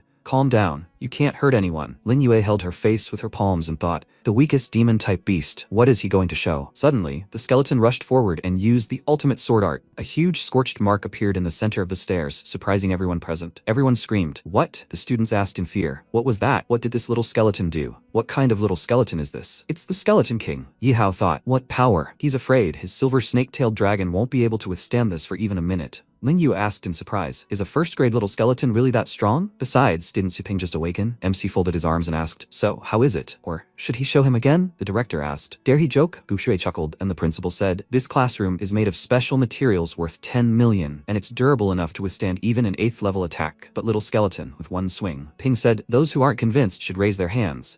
Don't hesitate to come and discuss it with him. Everyone fell silent and exchanged glances. MC asked displeasedly, why are they all lowering their heads and remaining silent? If there are no words, then will they begin the lesson? All the students quickly bowed their heads, and Ping ordered them to open page 45. This material was discovered in a rank A-star rift. After the lecture, some students said it was the quietest lesson in their lives. Even the sound of a strand of hair falling to the ground could be heard, but no one thought or wrote it down, because everyone's attention was riveted by that deep crack. After a while, he closed the car door and said, the respected vice principal gave some teacher a ride in his car. What an honor. Min Song said, what a thing. By the way, he heard that he tamed the third-year students into obedience. The students didn't even whisper during the lesson. Teacher Su, he's one of the best talents in Fengshan. MC looked at him and thought, what is this old fox trying to achieve? He wanted him to repay him for the protection. The control system asked for his fingerprints. Suddenly, Chenshan appeared in front of him and said, Brother Su, they haven't seen each other for a long time. Ping asked again, Ye Chenshan? After a while, they sat at the table in the room and MC said, it's so quiet this afternoon. He didn't have a single client. Chenshan said he needed to discuss a secret matter with Brother Su, so he asked people to leave the street. Of course, he will compensate for the loss of clients. MC asked, the vice principal heard everything perfectly well, right? Min Song said. But he also has business with Teacher Su. The Global Elite League tournament is coming soon. The Elite League tournament is held once every 3 years, and only martial beastmasters of the 7th stage and below can participate. In addition to generous prizes, the Elite League champion can also receive the guidance of a legendary martial beastmaster. Almost all of the past champions successfully achieved the highest title, and some of them became legendary martial beastmasters admired by thousands. They protect the entire continent from evil threats. If Teacher Su wishes to participate, he can approve a year-round leave with pay and benefits. Also, the rewards after the tournament are his. MC folded his arms and said, pass. He has a lot to do in the store. Min Song cried out in surprise. What? As a martial beast master, he's not interested in the elite tournament? Ping wondered if he took him for a fool. Winning the championship means becoming famous all over the world. His current fame is enough to make money, but if he becomes a worldwide celebrity, perhaps then, he will also become a target. It's still safer to rely on system upgrades. Chenshan clasped his hands and said, he originally wanted to propose to Brother Su to explore the secret realm together, but alas, his proposal is nothing compared to the Elite League. MC asked, secret realm? What is it? Minsong asked, is he talking about one of the 3 secret realms unique to all of Asia? Chenshan asked, only explorers of at least the silver rank know about secret realms. So how does he know? Minsong laughed and said, before retirement, the old man was half a gold rank explorer. Ping ordered him to stop speaking in riddles. Ordinary star rifts lead to ordinary stars. The only valuable things there are ores and primitive creatures. But Dragon Ledge Mountain, Whalebone River, and Devil's Tomb. These 3 rifts lead to a star field that once reproduced a civilization comparable or even superior to Blue Star. Chenshan stood up and said, although those civilizations have long since disappeared, the artifacts said to be there are priceless. If this is true, it could change the existing picture of the world and even help us understand the supreme law of the universe. MC pondered, is it that important? The performance itself has a larger scope, Minsong continued. However, that place was inhabited by a very large number of unknown celestial beasts. Countless strong people tried to penetrate the secret realm, but none survived. So, the secret realm was sealed off by the federal government. Only before the Elite League does the safer outer zone open up to the best explorers. Chenshan sat back and said, that's right, and he was fortunate enough to qualify to explore the outer zone of the Dragon Ledge. Right now, he's looking for teammates, but it's a pity about Brother Su. Ping continued. Even though he wasn't interested in their Elite League, the men asked again, but MC smiled and thought, the system's domain of power is all-encompassing, and this secret kingdom of Dragon Ledge Mountain might be among them. Will these unknown beasts be able to resist the endless revival of the system? He said he should think about the secret kingdom. After a while, MC began to close his shop, and the girl shouted, Mister. But it's his turn, Mister. The guy said, Master, his beast needs cultivation. MC waved his hand and apologized, but the shop closes at the end of the working day. Those who didn't make it can come early tomorrow. People started screaming loudly, horror. If they knew this, he would have come earlier. He will wait at the door until dawn. He will be the first one. The girl decided to spend the night at the nearest inn. She too, they will go together. Ping flexed his arms and said, he is not used to the sudden increase in business. He has no time for training at all during the day. He ordered the system to open the list of cultivation zones and find Dragon Ledge. The system reported that nothing was found for this query. MC asked, nothing? Let it search for anything related to the word dragon. The system window reported, Illusion of Heritage, the land of the Dragon King's legacy. The cost of this is 2,000 energy points. Ping asked again, Illusion of Heritage? He thought, these bones must be it. He said, the system. Let it name the characteristics of this cultivation zone. The system window reported, Illusion of Heritage. As the name suggests, the illusion is intangible in nature, and the owner will not be able to take anything except combat practice. MC asked, why then is the illusory heritage twice as expensive as entering the Cloud Thunder realm and the deceased Hundun realm? What's the reason? The system reported that, firstly, there are both strong and weak beasts in the cultivation zones, but only the strongest of the strong live in the illusory heritage. Their levels are incomparable. Secondly, each inheritance site contains the king's soul of a fallen god, waiting for a strong, tested person to inherit it. Such a priceless gift cannot be copied. That would be sacrilege. Ping thought about it. The king's soul cannot be copied, but at least other things can. He would be offended if all the laurels went to a small skeleton. He opened the door and walked inside. He thought, this dog's due date has long since expired and the owner still hasn't claimed it. Either he has amnesia, or MC reached out to the dog and the system window announced the contract had been concluded. The system window reported a first stage moon dog. Its appearance is a combat type beast. Its strength is first stage, but its attributes are low. Its skills include howling and tearing. Its iron, health, and loyalty make it an excellent choice for a budding combat beastmaster. MC wondered if the dog's owner had died. Ping looked at the dog and said, it's been taking up space for so long, so it will work well with him from now on. The dog barked loudly in response. After a while, he and his pets rushed forward and screamed. The system window reported that 2,000 energy points had been deducted. The owner entered the land of the Dragon King's legacy, an illusion of legacy. The number of resurrections is 10, and the time is 7 days. After a while, a voice asked, will he accept the test of his legacy? MC replied, he does. Suddenly, a huge tower erupted from underground, and Ping asked, what is it? The voice reported, 9 floors in a dragon column, 9 poles. Climbing to the 9th floor is considered only a preliminary test for receiving the inheritance. Ping asked again, preliminary? How could he pass all the trials? The dragon replied, as it fell, flying flesh and blood, turning into the sky. Scattered dragon scales turned into 109 parts of the continent, which turned into earth. But when the land of dragon scales was polluted by turbid air, countless monsters were born. To restore the king's soul, these places must be cleared of monsters. At this time, those who reached the 9th floor will face the final trial. MC thought, the very existence of such conditions meant that no one could accidentally obtain the inheritance. The difficulty of the trials was quite justified. He pressed himself against the door and said, but 109 dragon scales is too much. How long will he have to suffer? The gate opened, and he entered, asking, "Is there no light?" The dragon spoke. "Challenger, let him learn to revere the dragon's majesty." MC screamed, "What pressure?" At that moment, he heard a dog barking and asked, "Moondog?" Ping's eyes widened in surprise, and he thought, but wasn't it standing behind him? Then why was the sound coming from there? At that moment, loud animal cries began to be heard all around, and MC asked, "He hears it from everywhere. Are they ghosts?" The protagonist looked at his bracelet and asked, "Were those really ghosts?" Then he looked forward in surprise and shouted, "This? A statue?" He looked at the statue in surprise, while the beasts were holding their bruises. He sighed and said, "They hit the wall while wandering in the dark." He then illuminated the statue and thought that the structure of this wall was probably the cause of the sound's directional distortion. However, is the first floor really that simple? What's with all this reverence? The next second, the statue suddenly began to move, swinging its weapon, but Little Skeleton instantly parried the attack. MC turned around and thought, the statue guarding the gate was alive. That means the other one is too. The next second, a huge weapon pierced his body, and he thought, damn it. The system reported, the owner has died. The remaining number of resurrections is 9. The place of death is random. The protagonist thought, damn it, he's too slow. If he had focused all his star power on one point, then he would have survived this blow. It was a pity it was too fast. Fortunately, he had Little Skeleton, who could handle the statues. Then he revived and looked at the statue again. He illuminated it and noticed 2 statues pointing their weapons directly at him. Little Skeleton appeared in front of him and said, "No." The next second, the weapon stopped right next to him, and the protagonist, touching it, thought, but of course, learning to revere means he's not allowed to look directly at the dragon. Then, along with the beasts, he walked forward and said, "That was done so quickly." As he walked forward, he thought, the 5th sense of a war beast master is much more developed than that of ordinary people, especially the ability to perceive the flow of nearby stellar power. Even without seeing anything, it doesn't disorient one. This new perception is under the pressure of this creature, and one must also be aware of the dangers around them. This requires a great expenditure of mental energy, which ordinary war beast masters cannot bear. The good thing is that he's figured out the rules of the first floor and can focus all his attention on direction and perception. Pressure resistance has already been tested in other cultivation zones, so he's used to it,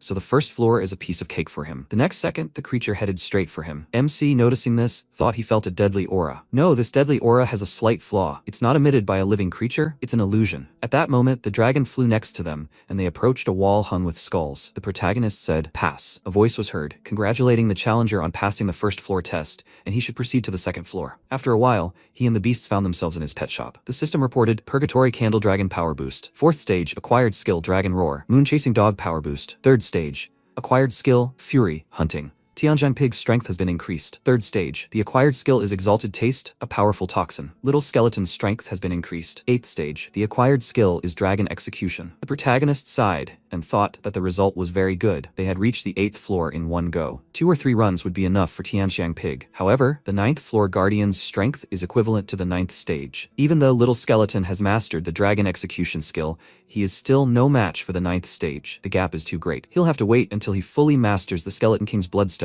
6 o'clock in the morning. Linyo peeked around the corner and thought, this loser can't withstand a blow from a 4th stage master, so how can he become a senior lecturer? This matter is very murky, but she must expose him. Then she noticed a crowd gathered at the entrance to the pet store. She thought, her loser brother has been detected on the radar, but what is this? Why is he here so early? Before this, he always came after lunch at 2 or 3 o'clock. A cheer came from the crowd. He's finally here. He's going to improve his pets today, right? She's been waiting for him for so long. He hasn't forgotten about her, has he? Lingyu pressed herself against the wall and thought, these people seemed to really be hoping for her brother, as if they had seen a savior. Network marketing? Then MC put down his bicycle and said, everyone line up, the rules remain the same, everyone take turns. Everyone present shouted, yes. Then Yahello walked forward and asked if he could go in. One of the guys turned around and asked, what? He has to stand in line, smart guy. Then Hao walked forward. The others, noticing him, began to be surprised. How? Of course he can go in, that's not up for discussion. The people parted in different directions. They were surprised. What? Hao himself is here? How? How is he Hao? Lingyu's eyes widened in surprise. She thought, Hao? Isn't that the former champion? The number 1 third-year champion came to see her worthless brother? Why? Did this loser really anger him? Then the protagonist looked at Hao in surprise and asked the purpose of his dear visit. A beast appeared behind him, and it said, dear people, you really are forgetful. He hasn't forgotten about the Silver Snake Thunder Dragon, has he? A powerful energy began to emanate from the beast, and the people tried to cover themselves.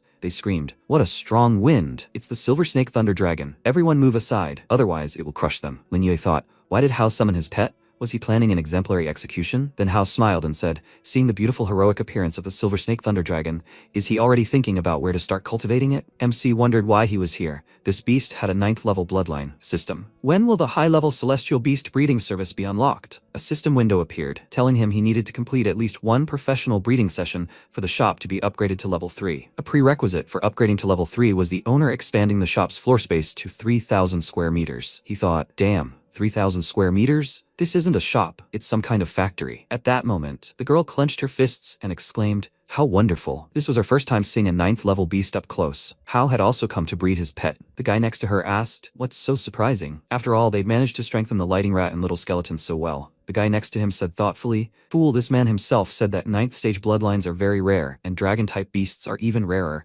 incomparable to 1st stage bloodlines. But if a master who's never raised a dragon takes on the matter, then it's just a theory. The girl noticed he was right. She didn't seem to have seen the master walking around with a high-ranking celestial beast. Then Hao approached the protagonist and asked if maybe he really had never raised a dragon-type beast. The protagonist looked at him and thought, Hao can afford a high-ranking celestial beast. He's definitely a high-class customer, and his friends are probably well off. If he gives up now, he might lose more potential high-quality clients in the future. Then he said he didn't have much time. He only does this occasionally. He originally wanted to wait until it grew, but never mind. They should let him present the modest fruits of his efforts for their judgment. At that moment, a rift appeared next to him, from which a powerful energy emanated. The people, trying to close themselves off, were surprised. What was that? What a powerful aura! Ling Yu covered her face with her hands and said, what a strong smell. Who did this idle fellow tame? The people cried out in surprise. A purgatory candle dragon? The next second, the beast screamed loudly, and the people, pressed to the ground, shouted, this is the majesty of a dragon. Such intense pressure. At that moment, Hao, turning to his beast, was surprised. What? The dragon's majesty is enough to make the Silver Snake Thunder Dragon surrender? Even his Silver Snake Thunder Dragon, which was superior in size. The protagonist raised his hand and said, he's wrong, Hao. The main reason for disobedience isn't the dragon's majesty, but its bloodline. He was surprised. What is he talking about? He replied. The 9th stage is a level with a huge margin of safety, the difference so great that it can even exceed the strength of the 1st to 8th stages combined. However, there is bloodline suppression between high and low-level celestial beasts, and dragons are the race with the strictest hierarchy. The best proof is that the Silver Snake Thunder Dragon learned the dragon's majesty through hard work, while the Purgatory Candle Dragon possessed it from birth. Hao blushed with embarrassment, put his hand to his head, and said, so that's how it is. He'll know. He thought he hadn't expected him to be so skilled in cultivation and explain the characteristics of high-ranking beasts in such detail. He was truly dizzy for even raising such a question. How he longed to lock himself away. Then the protagonist placed a hand on his shoulder and told him to relax. He understood that he wanted to improve his strength. When his turn comes, he certainly won't forget. Hao turned to him and called him, and the protagonist walked forward and, smiling, said, the naive lamb is already being prepared for slaughter. At that moment, Ling Yu, surprised, sank to the floor and said, Purgatory Candle Dragon, little skeleton, lighting rat, high-ranking teacher. It's all true. Her older brother really is that cool. Work at the pet store began smoothly and calmly. The people inside said, Master, they ask him to help them one more time. And him, Master, they ask him. The protagonist replied, no problem, they must pay. Then he looked at the animals and asked, the 4 of them again? Did they miss him? The animals began to run away in fear. That evening, MC looked at the screen, which said the money had been automatically converted into energy points. Energy points, 4336392. He considered upgrading his shop, requiring 10,000. He also needed to complete his professional cultivation and expand the shop to 3,000 square meters. But if the upgrade was successful, the shop's profitability would not only double, but if he bought a real-life house, even just for a shop, in a residential area, they'd cost at least 40,000, 50,000 per square meter. He'd need at least 150 million. But if the upgrade was successful, the shop's profitability would not only double, but he could also use it as an excuse to move his mother and sister into the shop. That way, he could stay in the shop all day and be protected by the system. But wait, he'd only just started cultivating. He didn't want to end the game so quickly. It wasn't just expensive, it was total robbery. He sighed desperately and wondered, how can I earn that much money? He glanced to the side and wondered, become a tunneler. No, it's too dangerous. If it weren't for exchanging merits for materials to cultivate the Golden Crow body, it would be useless. Why? It should be possible to use Purgatory Candle Dragon as collateral for a 10 million loan, but then it would be impossible to cultivate it until the debt is repaid. It's too slow, so no. So what's left was the status of a high-ranking teacher used. After a while, Longjiang Base City, Shangcheng District. Xuquan looked at the screen, which displayed several people with signatures. 7th stage, 12,000 per hour, elementary type. 7th stage, 13,000 per hour, poisonous type. 8th stage, 40,000 per hour, combat type. 9th stage, 100,000 at a time, dragon type. Kwang put his feet on the table and asked, why isn't there anyone with a demonic type base on the official website? Damn, small websites are full of ads and scammers again. He sighed and asked, is it really that hard to find a master for an unpopular beast type? He was from the God of War Academy, a martial beast master, 3rd year, Kuang, 5th level. Then he noticed a message saying that the instructor, the first handsome Long Jiang, had sent him a message asking whether he should view it or close it. After some time, the main character got out of the taxi and transferred 1,802 star currency. Looking around, he asked, is this the upper part of the city? The big money is circulating here, so the prices are high. He walked forward, but someone held out their hands in front of him. One of the guards waved his baton and said, judging by his appearance, he's not from around here. No outsiders allowed in. MC looked at him silently, then wondered, is he a dedicated good instructor who came in the middle of the night? Not allowed in. Then he opened the chat and asked, how is he? The chat answered, Senior, this is his address. Senior, when he arrives, he just needs to tell the guards his name. Senior, he's waiting for him in the combat hall. The protagonist uttered, oh my god, horrible emojis. Then he looked at the guard and said he was going to see Kuang, so he was asking them to let him through. The guard smiled and, opening the way for him, asked, is he Mr. Kuang's guest? Please, he must pass. At that moment, Kuang was training. A voice announced that the defense level had been raised to the highest 3rd level. He breathed heavily and said, still not enough. The system reported that the defense level had been raised to the highest 4th level, activating the martial arts mod Wolf Fist. Kuang extended his hand forward and then attacked the enemy. The system reported that over 80% of functions had been lost and that work had ceased. At that moment, a guard entered the room and, raising his hand, said, Mr. Kuang, his guest has arrived. He smiled and said, Senior, he has finally arrived. MC walked forward and thought, this is a training ground for the rich. It's almost as big as Fengshan. Then the guard smiled and said that he won't disturb them. Kuang waved his hand and thought, what the hell? Why is he so young? Then he put his hands on his waist and asked, is he Long Zheng's first handsome assistant, right? He replied that it is him. He was surprised. Him? He is the first handsome senior? The protagonist nodded and said that he guessed correctly. Is he Kuang? The information said that he owns a demon-type pet. He knows a thing or two about this type of beast, so he can give him some advice. Kuang asked, advice? He thought this guy has an ordinary aura, although he senses star power in him, but it is not higher than his. Whether he can defeat him is a separate question, but pretending to be an important person to advise him? Damn, how did he manage to call him senior? He even sent cute emoticons. The majestic young master of the Kuang family was acting so condescendingly towards such a person. Shameful. And then the MC asked, what's wrong with him? Did he just test his star power? Kuang thought in surprise. How did he know? He was actually able to understand what he analyzed. The protagonist said that he understood it from his expression. He thought if he can't even feel this, then his training in the Star Chaos Star universe was in vain. After that, he extended his hand forward and asked, he's not sure about him, is he? Come on, he should pour star power into his right hand and try hitting him. Kuang thought, does he want to compensate for the damage? Then he began to concentrate the power in his fist and thought that he would hit him so hard that he wouldn't have enough strength to call the police. He told him not to regret it. After that, he looked at his fist in surprise and thought, what happened? Why is it so hard to gather all the star power? Maybe he's overtrained? Then MC chuckled, concentrating the energy behind his back, and Kuang, sweating, was confused. What's going on? The star power seemed to have solidified. It's there, but he can't use it. The next second, the protagonist directed energy at him and told him to receive. He looked at that and then moved back, covering himself with his hands. He thought, what the hell? Obviously, only those with strong star power can influence the flow of nearby star power. Those who have reached the 9th rank are able to control star power to the extreme,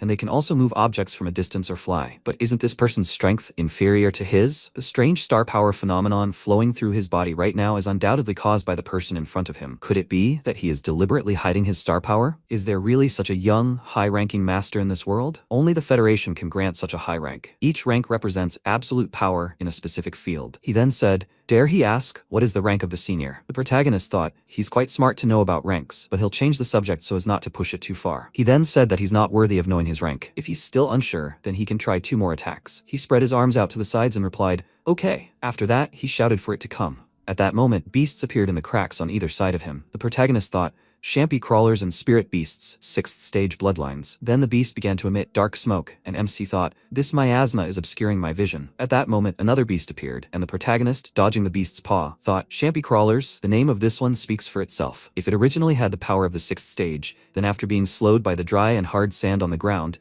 its actual combat power might not be higher than the 5th stage. The protagonist grabbed its paw and thought, thanks to the golden crow form he cultivated in the Dragon King's heritage land, he can use 70% of the incomplete golden crow form. Currently, its power is at the mid-6th stage. At that moment, he pushed the beast away, and Kuang thought in surprise, Shampy Crawlers had been knocked over. He clenched his fists and shouted, damn it. He wanted to use Shampy Crawler's soft paws to muffle the sound of his footsteps. The protagonist smiled and said, not a bad idea if he can truly avoid the side effects, otherwise it's just paper talk. Then he turned around and asked, not yet? Now he must watch how he expels it. He concentrated his energy and thought, he'd heard this creature's roar hundreds of times. He'll try to temper his throat. In the next second, he unleashed a powerful attack, and his opponent's beast screamed loudly. Kwang covered his ears and shouted, "Is that a dragon's roar?" Then the protagonist thought, afraid that these two heavenly beasts usually fight opponents inferior to themselves. They were so accustomed to riding the wind that even their master neglected tactical command. Although the dragon roar he uttered with all his might wasn't even 20% of the old Demon King's power, it was more than enough to frighten this bourgeois. Kwang asked in surprise,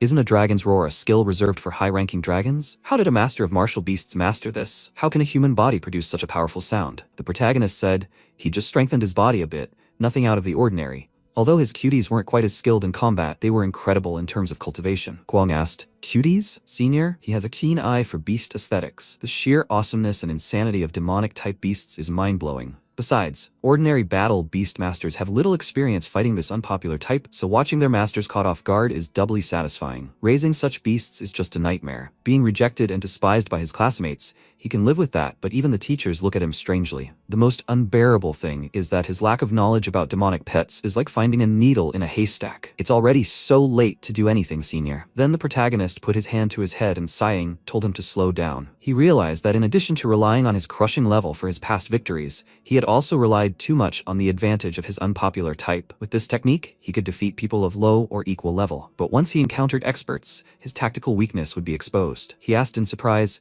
then the senior, he should enlighten him. What should he do? MC took out an item from his inner pocket and said, "Here." Kwang looked at it in surprise and shouted, "Is this really a hellish bone lotus?" The protagonist replied, "Hell's eye. This item will greatly improve the intelligence of demonic beasts, giving them enough skills to support a wide range of tactics. Of course, he will also teach him his own command skills." Kwang bowed and said, "Someone at the market once offered 5 million yuan for precious demonic beast fodder. He really wants to give him this? He's very grateful." MC shouted, "He doesn't need his thank you speeches, damn it. He owes 1 million for the manual. This thing costs 1.2 million. I almost forgot. The taxi fare is 3,604. Payment first, then the goods. For his information, he'll be able to sell him more food in the future." Kwang thought about it. What? A hellish bone lotus costs 1.2 million? Even adding up all the expenses, it's much lower than the market price. Does this mean he wants a long-term supply of feed? This is a huge benefit for him. Then he smiled and said, "Okay, senior." After that, the protagonist got into the taxi looking out the back window. He looked at Kwang and told him to remember, the next time his bone beast encounters a flying beast, he simply needs to create several floors of bone prison. While resisting the attack, the bone prison can also be used for counterattacks. Finally, he should use turbid fog to increase the hunting range of the blood spirit attack. He replied that he understood everything. Senior. Then the protagonist said, "Let's go." Kwang shouted, "Good luck to him, senior." The car moved forward. He waved his hand and shouted, "Damn it, he should stop." Okay, he doesn't need senior's contact information for now. After some time, the protagonist opened the door and said that he was home. His mother looked at him and asked why he was so late today. Hadn't he eaten? She had prepared a hot meal. Then he sat down at the table and said that he had been a little busy. He looked at all the dishes on the table and wondered, was it some kind of holiday today? He thought that usually only leftovers remained by the time he arrived. Then he turned his gaze to his sister, who covered herself with a pillow. Embarrassed, he sighed, and after tasting the food, said, "Devil." His mother patted him on the head and said, "Little devil?" Of course his mother cooks well. Is he just realizing it? He thought that this was the first time he had eaten such a delicious dish since his reincarnation. Perhaps his avatar's mother was a high-ranking chef? After a while, he sat on the floor of his room and thought. Today, with the enhanced demonic body of the Golden Crow, he was able to use the power of the 6th stage. But if the master of those two beasts had been an experienced tactician, then he would have had to use the little skeleton, as his own strength would not have been enough. But right now, he was stuck in a narrow period above the 3rd stage. Breaking through to the 4th stage simply by practicing in Chaos Star Universe might take several weeks. But if he bought a panacea from the store, everything would be different. The system that should open the store. He looked at the system window that appeared and thought, there's no panacea here. It requires 1,000 energy to refresh once. He will refresh. He pressed the button and then, noticing the item, thought, a middle trap ring? Not bad. There's a 25% chance of catching a 9th stage heavenly beast if little skeleton can't break through to the 9th stage. Plus, it's a one-time use system artifact, so he'll buy it just in case. He pressed the button, then thought, upgrade again. He pressed the button and thought, damn. 50,000. For spirit control? Not only is this thing expensive, but it's also ordinary. What if it's a useless skill that seems useless after the first use, but what if it's a really twisted ability? But what if he drinks a panacea after the upgrade? Is this thing worth it? Then he extended his finger and thought, buy it. Streams of energy rushed into his head. Then he concentrated the energy in his hand and, holding it out to the glass, commanded it to rise. The next second, a glass of water appeared in his hand, and he happily thought, it worked. Who would have thought that a common level skill would have such a powerful effect? Spirit control. A martial beast master skill, allows the user to use star power to manipulate objects remotely. Basically, if they want to use star power to affect external objects, a large amount of star energy must be compressed, and condensed again, repeating this process until the star power solidifies. Once the star power is completely solidified, it can easily destroy and even create objects. This is the power of a 9th level rank. However, martial beastmasters below the 9th stage don't possess such powerful star power, nor do they have the control to condense star power for solidification. At best, they can only release weak star power to exert force on the body or equipment. These powers quickly dissipate without an object to attach to, much less move. He didn't expect the spirit control skill to directly enhance his star power. As expected of a system product, this should allow him to explore the system's limits. He concentrated his energy on the bed beneath him, then strained himself hard, commanding it to rise. He thought, well, with his current strength, he can only lift 2.5 kilograms. That's not enough for a real fight. He wanted to use a panacea to increase his star power, but for some reason, he felt like he lacked it. A few days later, he was riding his bicycle when a voice came from the device. He has a lecture at 2 p.m. Please come early. At that moment, a man peered out from the car behind him and wondered how a cyclist could go faster than a car. The protagonist laughed to himself and thought, after mastering the force-using skill, there are quite a few opportunities to use spirit control. Sometime later at Fengshan University, Dayan approached the students and said, "Hey, I heard there's this upstart student here, nicknamed Hao. Do they know him?" One of the students replied, "Of course they do. Who are they? Why do they need Hao?" Dayan hit him on the head and shouted, "If they know him, they should tell him to come out and greet them quickly. Don't they recognize the students from Janlan University?" His classmates laughed, watching this, and then a student hit Dayan in the chest and shouted, "Why is he bothering them? If they're so strong, they should find Hao themselves. They'll watch him beat the crap out of them." Then one of Dayan's classmates grabbed his arm and asked if he should shorten his arms. He shouted that it hurt, and he shouted as if he needed to be taught a lesson. He dislocated his arm even more, and then a student extended his hand forward and asked, "So, are they going to call Hao?" The injured guy replied that he would. But at that moment, Dayan stuck his foot out in front of them, blocking their path, and said, "Slow down." The student was surprised. "What? Don't they want them to call Hao?" He folded his arms and asked,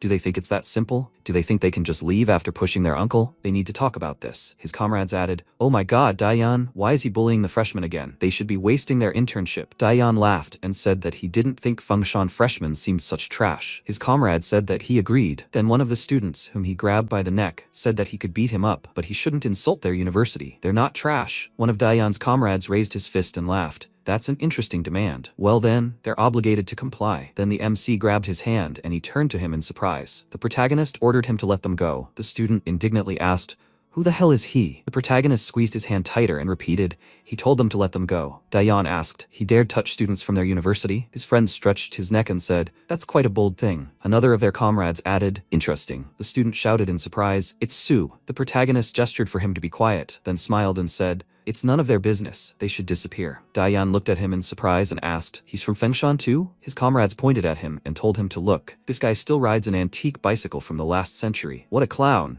You made me laugh. This fool is a student? He should go home." The MC sighed, holding onto his bike, and then Dayan put his foot on his bike wheel and told him to make sure they don't see him on a bike again. Walking suits him better. The protagonist asked, "He thinks so? But it seems like crawling suits him better." Dayan looked at him in surprise. Then he was suddenly pressed to the ground. He raised his head and said in annoyance, "Damn it, what was that?" His friend laughed and, looking at him, asked, "Dayan, did he trip on level ground?" He shouted, "What the hell is he laughing at?" His comrade thought something was wrong. He didn't even notice his movement. "This guy." The student pointed his finger at the protagonist and asked, "Hey, what did he do?" He replied, "Nothing. He touched him, and he touched him, that's all." And he said, "He's got guts. Come on, he has to get to him." Dayan shouted at him to get lost. He was his prey. He reached for the crack at his side and asked, did he dare to attack? He would break his legs with his own hands. A huge beast appeared. He added, "He's forcing him to reveal his trump card, Goldmane Bear. That's commendable, but he'll still die because of him." He then laughed loudly, and MC thought how troublesome it was. If it weren't for his university salary, he'd be too lazy to intervene. He then looked at the device on his hand and said that, in any case, his lecture would start soon. The others should quickly summon their beasts. Meanwhile, in the vice principal's office,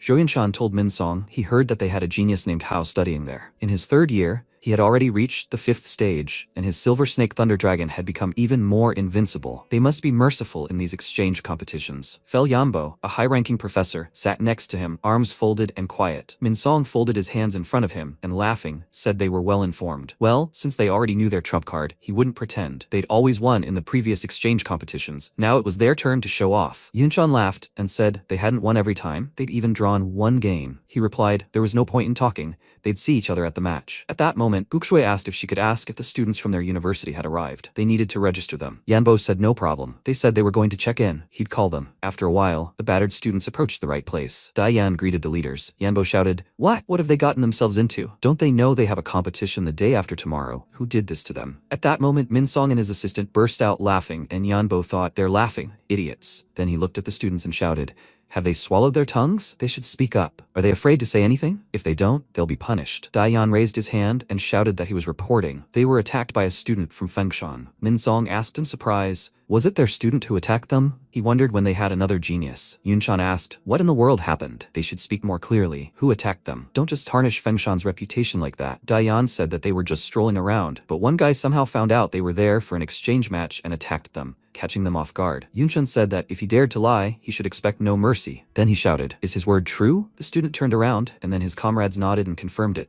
Everything exactly as he said. Yunshan slammed his hand on the chair and shouted, "I understand, so this is their hospitality. How dare they?" With these words, he looked at Minsong and he asked, "Do they know the name of the offender? What did he look like?" Dayan walked forward and said that it was a short-haired student about their age. His surname was something like Su. Minsong thought in surprise. Su? After some time, the protagonist looked in surprise at the window that appeared from the device. He asked, "Vice Rector? He wanted something?" "He was training." He replied, "Teacher, didn't he recently beat up some Janlon students?" The protagonist replied, "Yes, some kind of problem?" He shouted, "Big problems. The ones he beat up were the top students sent for the exchange competition. Now people from their university are looking for him everywhere." The protagonist scratched his ear and said he was simply teaching them a lesson, especially since he'd only broken one arm and one leg. They dared to settle scores with him? He shouted. They were the ones who started bullying 2 students from their university. With his means, finding them shouldn't be a problem, right? Minsong replied that he'd already found the 2 students, but they had no way to testify. MC asked why. Minsong stood by the bed with the students and said it was because someone was trying to hide something. That person was the first to silence them. The protagonist frowned and asked if he wanted him to take the blame. He replied that he believed he wouldn't attack without reason, but not the people from Jonlon. He would find a way to deal with them. He shouldn't come to the university for a while. If they took any action, he wouldn't be able to protect it. The system reported the websites of the teachers in the Longjiang-based city. Guang asked when he would come again. The protagonist replied that he needed his help. After a while, the host shouted, "The annual exchange competition is about to begin. Fengshan University versus Janlon University. Janlon has achieved an excellent result over the past 10 years, 8 wins and 1 draw. Will Fengshan be able to shatter the myth of Janlon's invincibility this year? They will have to wait and see." From Fengshan, 5 third-year martial beastmasters are entering. Each of them is a heavyweight in the annual competition. The spectators shouted, "How? Go! Senior Su, good luck!" The host shouted, and from Janlon, "What? They only sent 1 third-year student." The spectators were surprised. Didn't they choose 5-on-5 matches? Then why is he alone? Where are Diane and the others? He so wanted to see the deadly Goldmane Bear. He heard that someone from Fengshan attacked them before the match. What? How can someone be so impudent? Even if they wanted to win, they shouldn't have done this. Fengshan is playing dirty. They demand a strict investigation.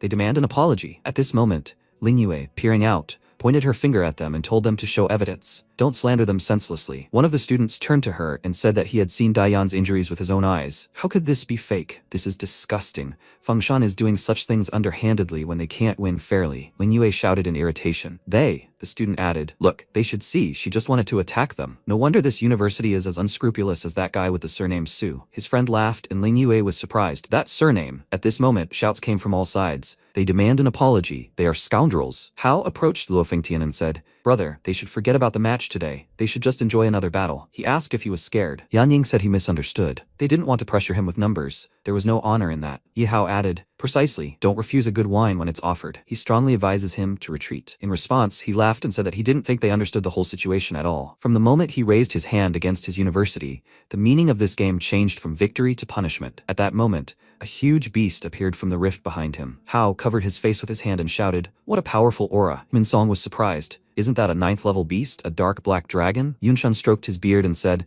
"If they continue to cover for the culprits, they shouldn't blame them for their rudeness." Then Hao shouted at them, not to take the enemy lightly. Everyone should summon their main beasts. Fengtian said, he really doesn't think the 5 of them together can defeat him, right? The next second, his beast attacked all the opponent's beasts at once, and the host shouted, "Lose?" Fengshan lost in an instant. The difference in strength between them is like the difference between Earth and space. The spectators were amazed. The difference was so great. Even Hao couldn't do it. Has the dark black dragon already reached the 7th stage? Are the students from Jianlun just making fun of them with their strength? Then Diane clenched his fist and shouted joyfully, "Good fight, Brother Fengtian. He must inflict even more pain on them. Let them understand how much it costs to mess with them." Lin Yu, horrified, covered her face and said, "This isn't a fight anymore. It's a bloodbath." At that moment, Fengtian's dragon bit off a piece of Hao's flesh, while Feng Tian himself held his opponent by the hair. Minsong rose to his feet and shouted, "Enough, referee, he must stop the game immediately." Yunchen asked, "Has he forgotten? This year, the referee is theirs, so it's useless. He'll see how long they last." Minsong turned around and shouted, "He said the witnesses are still unconscious. When they wake up, the truth will be revealed." Yanbo said that his words were useless. How long would it take for them to wake up? He replied that they had suffered greatly in the attack. At best, within 6 months. Yunchan asked, 6 months? Their opinions might change in 6 months. He was just stalling. Then Yambo said, Feng Tian, he needs to teach them another lesson. He doesn't believe that wrinkled turtle surnamed Su would want to come out. He replied, okay. He concentrated energy in his hand and was about to direct it at Hao, but he told him not to dream of dousing them with dirty water. At that moment, Lingye looked at the device in surprise and said,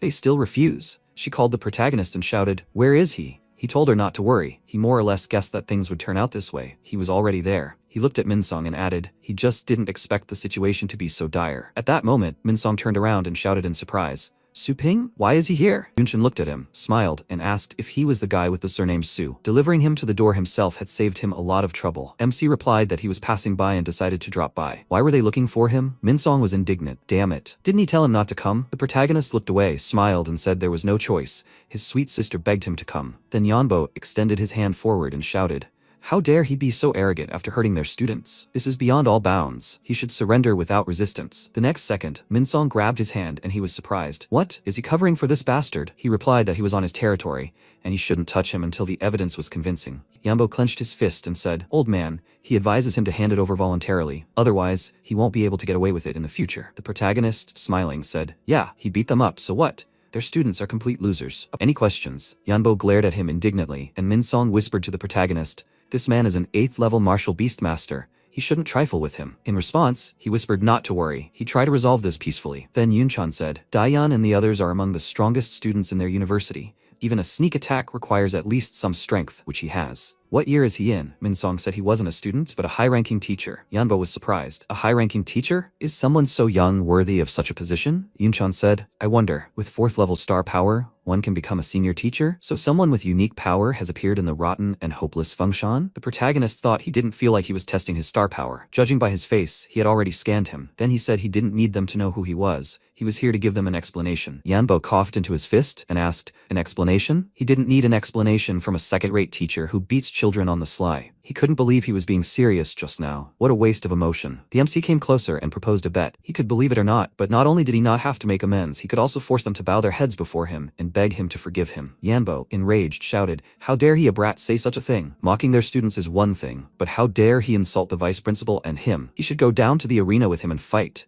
They will see if his mouth is stronger than his fists. Minsong held out his hand to the protagonist and shouted, it's not worth it. He said, no problem. Minsong shouted, he can't even imagine what it would mean to have a duel between teachers from different universities if he loses in front of so many students. The protagonist said he knew. Losing to Jianlan would mean Fengshan openly admitting that it is inferior to them. The teacher who loses the battle will also take the blame and resign. Minsong looked at him and said, now that he knows this, he shouldn't accept the challenge. The honor of his university isn't his alone. If he loses, the protagonist stepped forward and said, what then if he loses? What honor is he talking about? Jianlan had been thrown face down in the dirt so many times. There's no damn honor here for a long time. Yanbo pointed to the side and laughed, saying, he thought he was smart, but in fact, he's not exactly brilliant. He's giving him one last chance. They can fight somewhere else. He won't be so embarrassed. The protagonist said no need. He accepts the challenge. Then the host, looking at the system window, shouted in surprise, what? Ladies and gentlemen, urgent competition update. It's now a teacher exchange match. Fengshan looked up and said, some idiot wanted to die in front of all the students.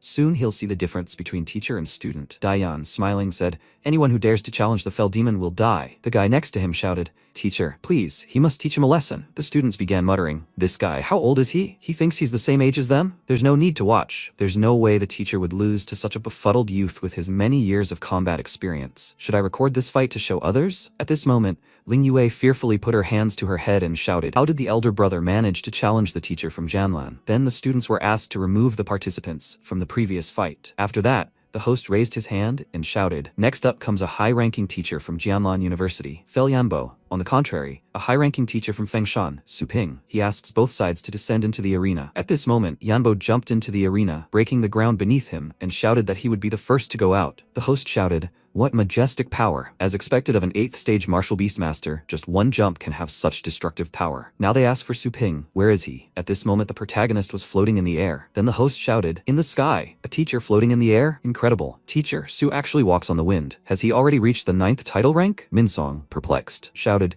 "What? A title rank?" After this, the protagonist landed opposite his opponent, and he wondered in surprise, why is this youth a title rank? Doesn't he have 4th stage star power? Feng Tian thought that now it was clear why Diane had fallen out of nowhere, because he didn't need to use any movements to control his star power. At this moment, Lin Yue pinched her cheek and was surprised her brother was a title rank. It hurt. Then Hao, shaking all over, said, "Teacher, he's begging him." Diane shouted, "How is this possible?" His companion added, "Impossible. Where in Fengshan would such a creature come from?" Then the MC held his hand forward and said, "Let's begin. 8th stage War Beast Master, instructor fell." The host then clenched his fist and shouted, now he's asking both instructors to summon their pets. Yanbo frowned, thinking, a 20-year-old could only cultivate a celestial beast for 10 years at most. He might have spent all his energy cultivating his star power so he could fly on the wind. But his weakness was his combat skills. He concentrated his energy, and a rift appeared next to him, and he shouted for it to eat him. He thought it was impossible for it to match his combat experience. A purple shadow fox appeared next to him, and Minsong, pointing his hand to the side, shouted for it to come straight at him. The students shouted in surprise. It was a beast with an 8th stage bloodline.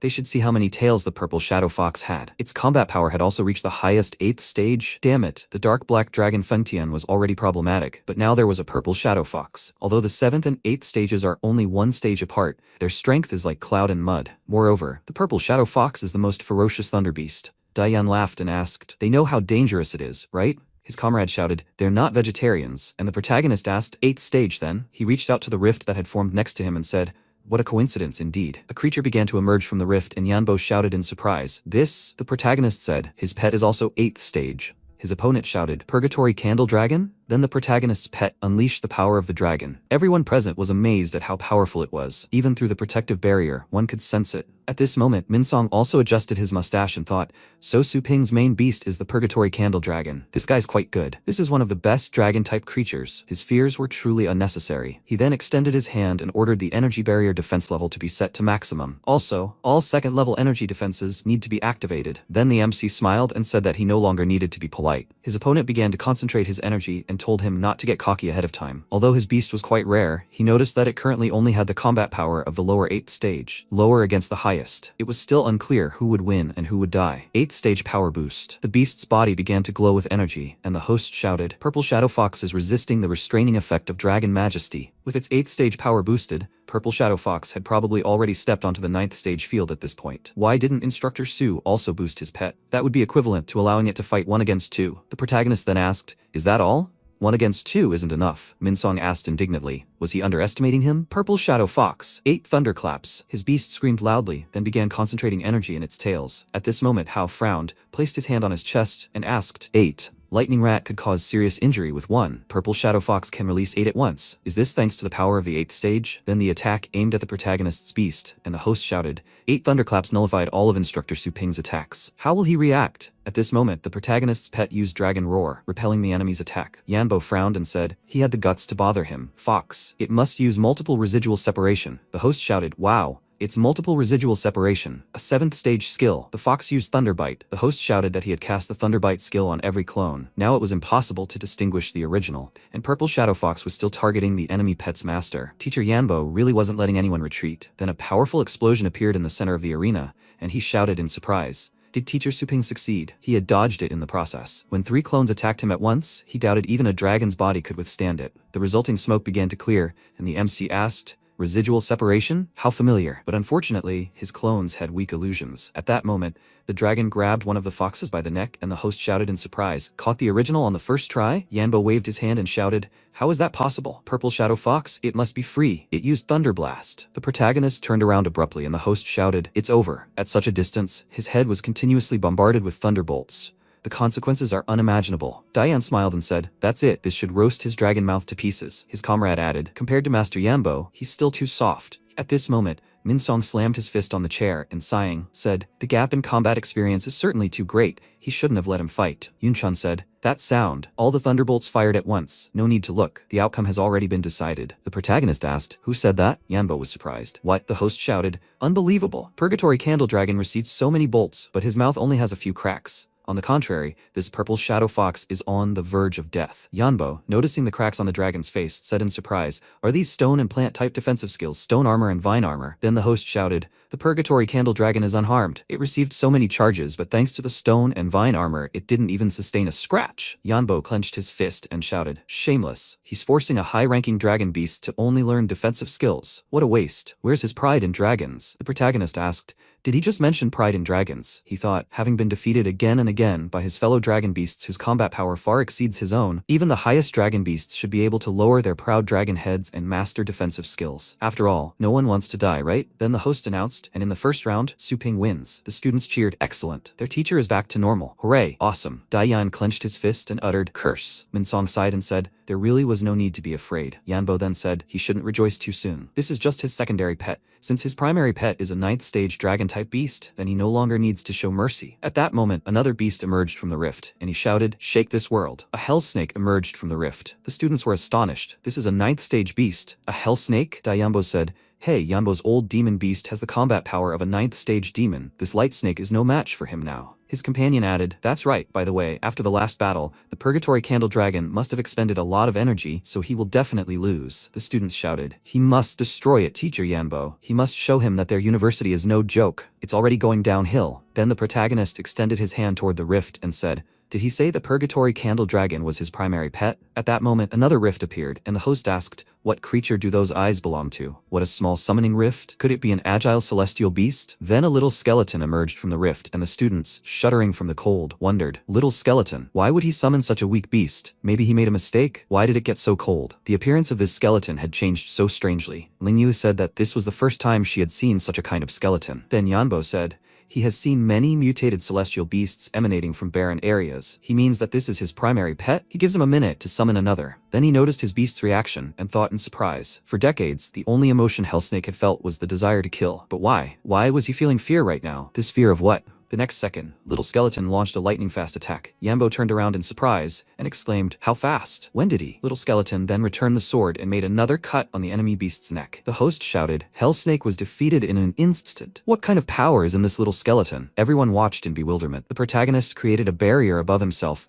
blocking out the defeated creature's bodily fluids. Then he turned to the instructor and told him to quickly take his pet and take it to the doctors. Yanbo clenched his fists and exclaimed, "But how? A pet he had painstakingly nurtured, how could some low-ranking beast defeat it so easily?" He doesn't believe it. "What it is?" MC asked. Did he want to know? He turned around and asked, but did he have to reveal it? The student shouted, "Victory! How wonderful! The first victory in 10 years. The thief of ladies' hearts. He did it beautifully." Then Dayan shouted, "Don't move! They mustn't let him get away." He raised his hand against their team members, and he also dared to harm their teacher's pet. He must not leave the arena without an explanation. The students of the same university shouted, "For sure! They won't allow it! Insolent! He must apologize! They demand an explanation! He must apologize!" The protagonist asked, "Do they want an explanation?" "They will be given an explanation." He used a video call, and then, turning to the host, asked to put it on the big screen. He replied, "It's nothing." At that moment, Kwang appeared on the screen and said, "Master, he finally called." The students were surprised. "What is this? Who is this? What is he up to?" The protagonist told him to stop it. He is still not his master. He must get out of the way and let the two of them get on camera. He replied that he obeyed. Flasks with students appeared on the screen, and one of the Jonlon students pointed his finger forward and shouted, "It's them! Brother Dayan, it's those two students." He replied that he expected this. He wants them to testify? With such severe wounds, these two people have already turned into vegetables and pose no threat. Then the protagonist said that he sees that medicine in Shangcheng is well developed.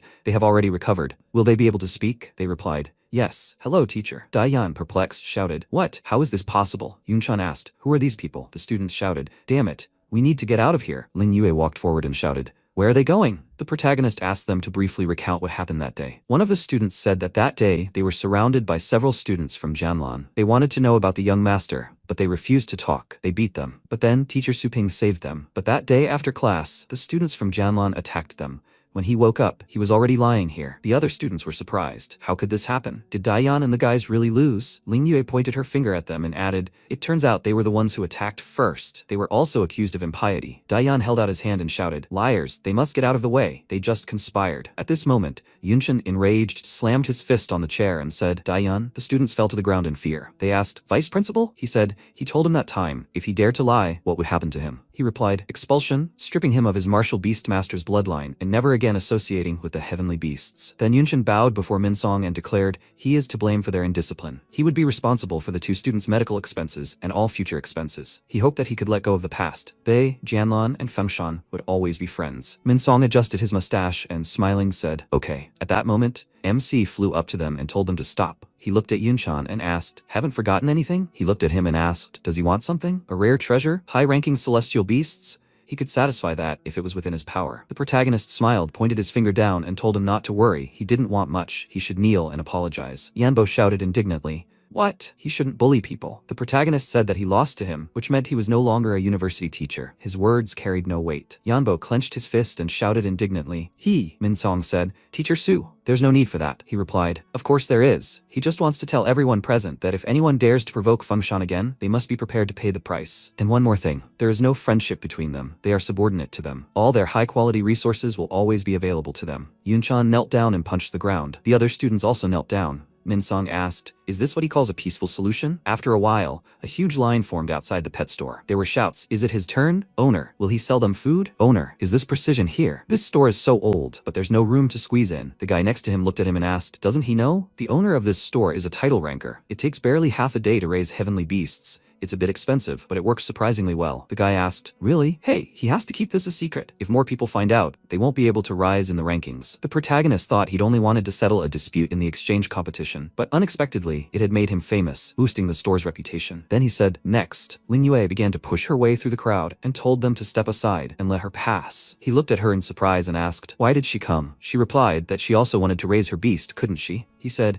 it's a serious matter, but she forgot to say hello, and why would Her Majesty stand in line? She said she didn't want any special attention just because she was his sister. She wanted to take this opportunity to become stronger. Then the protagonist said, okay, what level is her beast? She summoned her pet and said that it had recently reached the 4th level. The protagonist looked at the tablet and said, the lower 4th level just reaches the range of a middle celestial beast, so the fee would be 100,000 per use. She screamed indignantly, what? 100,000? She'd only earned 30,000 the whole year. Then the protagonist picked up her beast and said, next. Ling Yu held out her hands and told him to wait. She didn't bring any money, she'd pay later. He placed her pet in the rift and replied, no problem. The system said, warning, this shop's price cannot be changed. Discounts are prohibited without permission. Please return the Phantom Fire Beast to the customer. MC thought he'd pay every penny out of his own pocket, and of course, all of this was still aimed at cultivating stronger celestial beasts, just as the system wanted. He hoped it would turn a blind eye. Then, the system said, just this once. After that, the protagonist said, he recently learned her cultivation technique, so they're even. Lin Yue looked at him in surprise and said,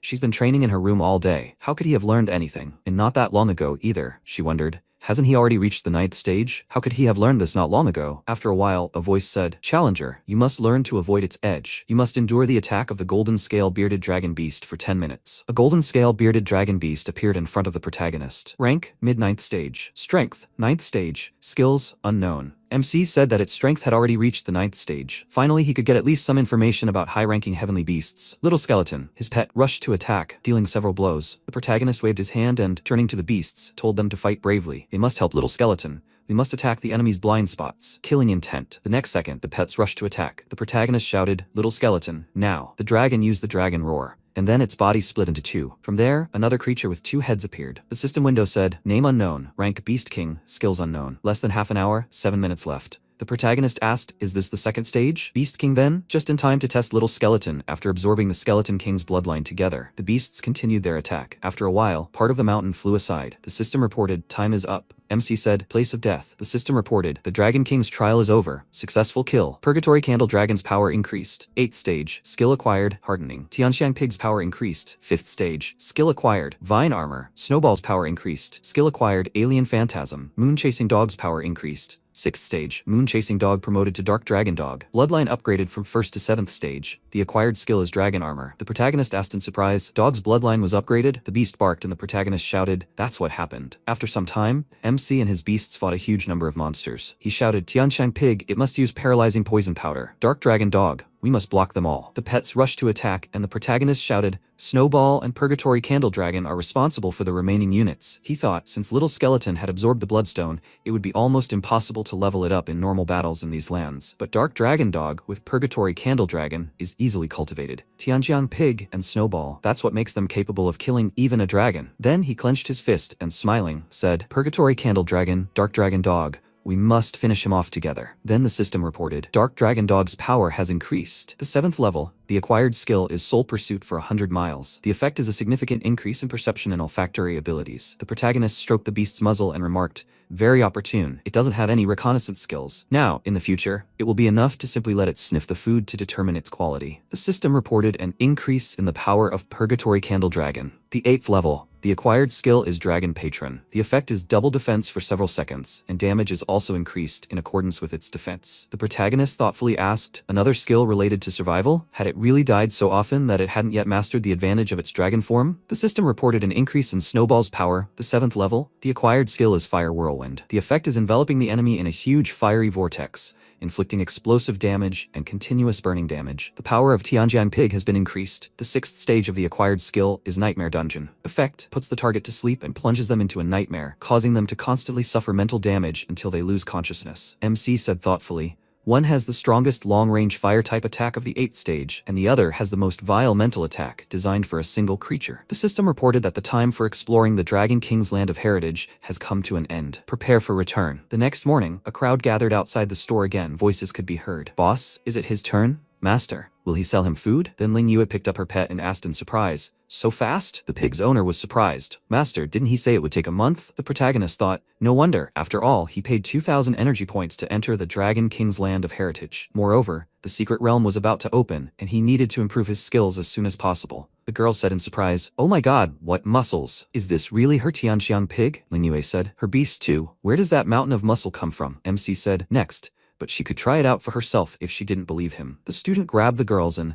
sending them toward the exit, shouted, there's no need to test anyone. The owner is finished with them, so they shouldn't hold up the line. The owner's style will always be like this, so there's no need to doubt it. They should leave. They're trying them out at home. They shouldn't waste the owner's precious time. Ling Yue said, how creepy. The protagonist thought, now there's no need to prove anything to people. Then he looked at the sphere that had formed in front of him, and the system reported, professional cultivation successful. Rewards for successful completion, 1 mid-level great panacea, 1 secret mystic skill. The protagonist asked, what mystic skill will drop? It's opening. A book appeared before him, and he asked, Demon God's Overwhelming Fist? The next second, he found himself in another dimension and thought, damn, where is he? What gigantic beasts? The strength of each of them seemed to rival that of the king of beasts. Then, a bright light appeared in the sky above the beasts, from which a golden fist emerged, followed by a huge creature that slammed the fist into the ground. The protagonist shouted, what a terrifying blow. The creature folded its arms and said, there are 5 styles of Overwhelming Fist. By mastering the first style, one can master the power of the 4th stage. The effects of the first style are extremely serious and dangerous. The principle of controlling this power is incomparable. Ordinary practitioners can only master the first style at best.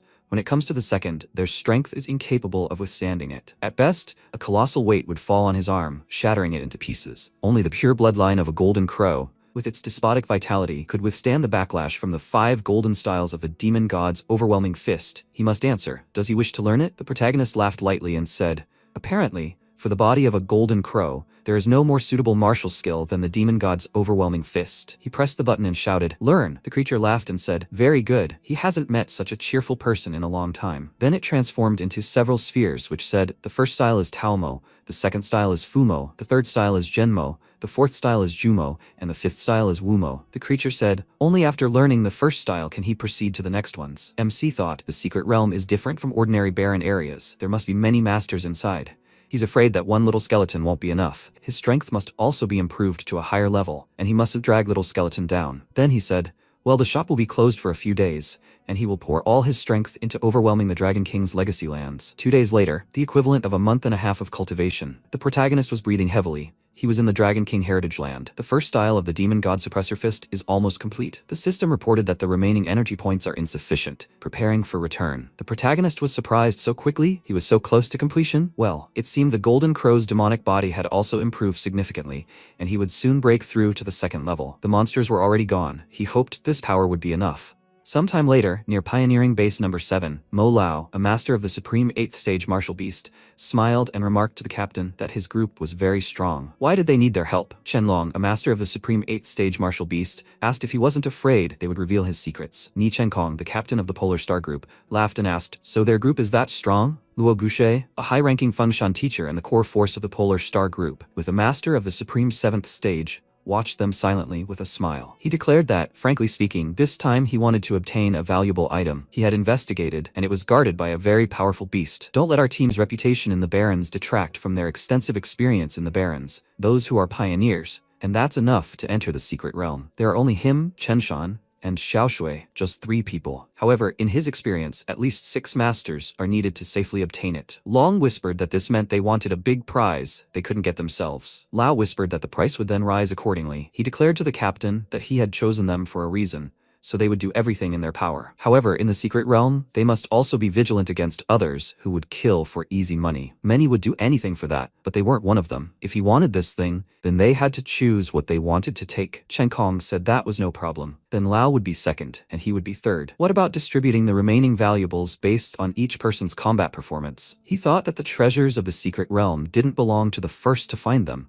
but to those who could bring them out alive. If the predators in the team are not fed enough, there will be endless troubles. Lao said that he was the team captain. It would be reasonable for him to be the first to choose. He pointed out that he was mistaken. He didn't have the right to choose first. They looked at him, dumbfounded. They quietly asked, who else could choose first if not the team captain himself? Chenshan greeted the team captain and announced that Ping had come to see them. Lao asked, who is that young man next to Chenshan? Long whispered that with such a weak star power, he hadn't even reached the 6th level. He wasn't here thanks to his connections, was he? Chen Kong greeted him and, shaking Ping's hand, said that he had long wanted to meet him. The protagonist shook hands, asking if he was Captain Chen Kong. He said he would introduce him to the others. Long asked, turning to the captain. He said he wasn't the first to choose, so did he really mean this guy? Chen Kong declared that he was. This was Ping, the man who saved Chenshan and Xiaoshui's lives, and also killed a stage 8 demonic beast. He asked Ping if he wouldn't give up his right to first choice, would he? The protagonist replied that he would respectfully agree. They cried out in surprise. He had defeated a stage 8 demonic beast, but he was so young. Chen Kong asked if there were any questions left, other than the order of reward selection.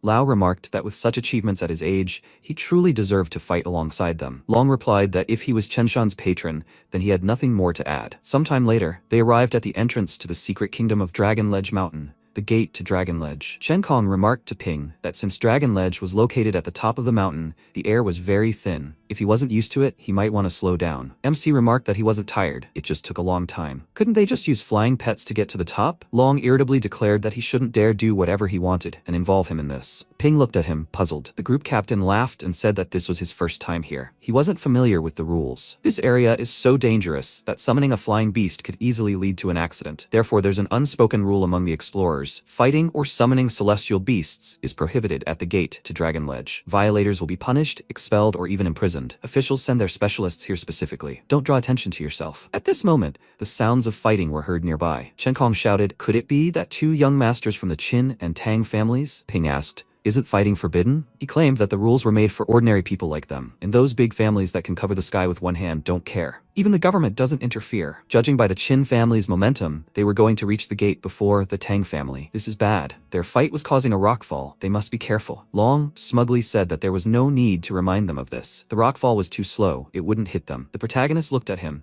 then abruptly rushed up the stone stairs. The group captain shouted in confusion, turning to Ping. The protagonist used his abilities and shouted that they must smash the falling rocks. They won't be able to dodge it. It's impossible to dodge on these stairs. Chen Kong shouted that he understood. They began to destroy the rocks using their abilities. Lao and Long were surprised to see that this guy's judgment and leadership skills were highly developed. The team's cohesion and enthusiasm immediately increased, after which, they climbed to the top of the gate to the Dragon Ledge. At this time, an old man at the stairs asked to make way, and said that my lady wanted to challenge the Dragon Ledge for the 6th time. The people shouted in shock. It's the Tang family. This is the same duo of masters. They are called the 2 winds of the Tang family, Zhuo Wakan and Shen Mo. Could it be that the young master of the Tang family, Ruyan, was standing next to them? She's about to challenge the Dragon Ledge for the 6th time. This secret realm has only been opened a few times, right? This is simply creepy. Rian declared that the first place in the Dragon Ledge ranking should belong only to her Tang family. She politely asked them not to ask for trouble. Qin Shaoqian, a young master of the Qin family with an average 8th stage, asked, "Is she serious?" It so happened that he had also passed the test 5 times, and now he wanted to challenge them for the 6th time. People thought it would be an interesting spectacle. Only the Tang family, with their resources, could compete with the Qin family. She pointed out that she had only been toying with him before, with no intention of winning. Did he want to continue? He asked if she was serious. They rushed at each other with the intention of striking each other, and Rian declared that he was only talking. They should settle this with their fists. Shaotian said that he thought the same thing. Dao Zun, the highest 9th stage, shouted that they must stop. The secret realm, Dragon Ledge Mountain, was open. Are they still not in a hurry? People shouted that this was a legendary man with great strength. They must not provoke him. If he declared the gates were open, then they must hurry. Wakan used his abilities and declared that the Tang family forbade it. Would anyone dare take a single step? The protagonist ignored the threat and headed for the gate, much to his surprise. They shouted, "Who the hell is this? This guy clearly isn't afraid of reincarnation, disobeying the Tang family." Mo used his ability and shouted that he must die. At the last moment, a sword fell from the sky, destroying his ability. Zun remarked that if they had any grievances, they should settle them privately. There was no need to make a mess here. The protagonist said he was very grateful. MC thought it was a powerful sword technique, unrelated to the heavenly beasts. He said there was no need to thank him. How many ants were crushed was none of his business. He was only trimming the overgrown branches. Moreover, this strike couldn't harm him, could it? Ping chuckled and headed for the gate. Wakun shouted,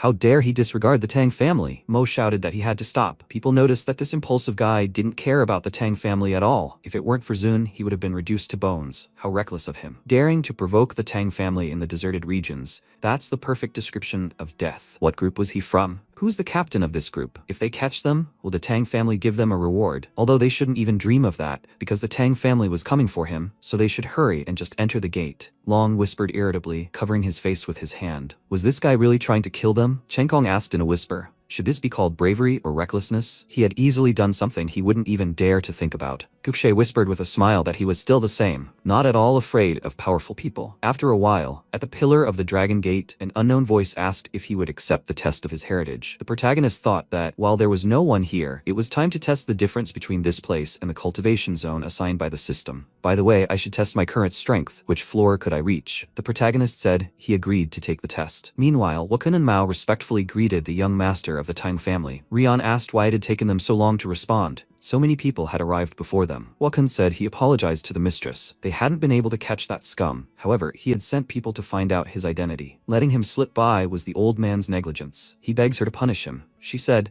placing her hand on the old man's shoulder, that in the past 4 years, only their Tang family and the Qin family had managed to ascend to the 5th floor of the Dragon Ledge and take first place in the heavenly rankings. The Liu family and the Ye family, who took 2nd place, had also ascended to the 3rd floor last year. You could say the heavenly ranking is a symbol of the Tang family's strength. He's just a little guy, for whom even the 2nd floor is an incredible challenge, right? Their goal is to make sure they get through the 6th floor first to take first place in the rankings. They don't care about anything else. They said they understood. They will do everything in their power to help the mistress get through the 6th floor. After a while, people shouted in surprise. Did the light of the 6th floor just turn on? Doesn't that mean someone just passed the 6th floor test? The tower lit up again. The 7th floor has also been conquered. Only 2 floors left until completion. Then they shouted in shock. Did the 8th floor really get through? Who has such power? Someone actually got through the 8th floor before the Tang family. Wakan furiously shouted. Which family got through before them? Not only was this guy the first to enter the secret realm, but even the top spot in the heavenly rankings was stolen from the Tang family. He's furious. A mysterious voice from the tower announced that the first to conquer 4 floors has proven their worthiness to receive the inheritance. The remaining challengers can now take up the challenge. Chen Kong, dumbfounded, declared that the tower had been conquered. Even the tower's hull was shattered by a fist. How is this possible? The Tang and Qin families, clearly the most promising to ascend to the top,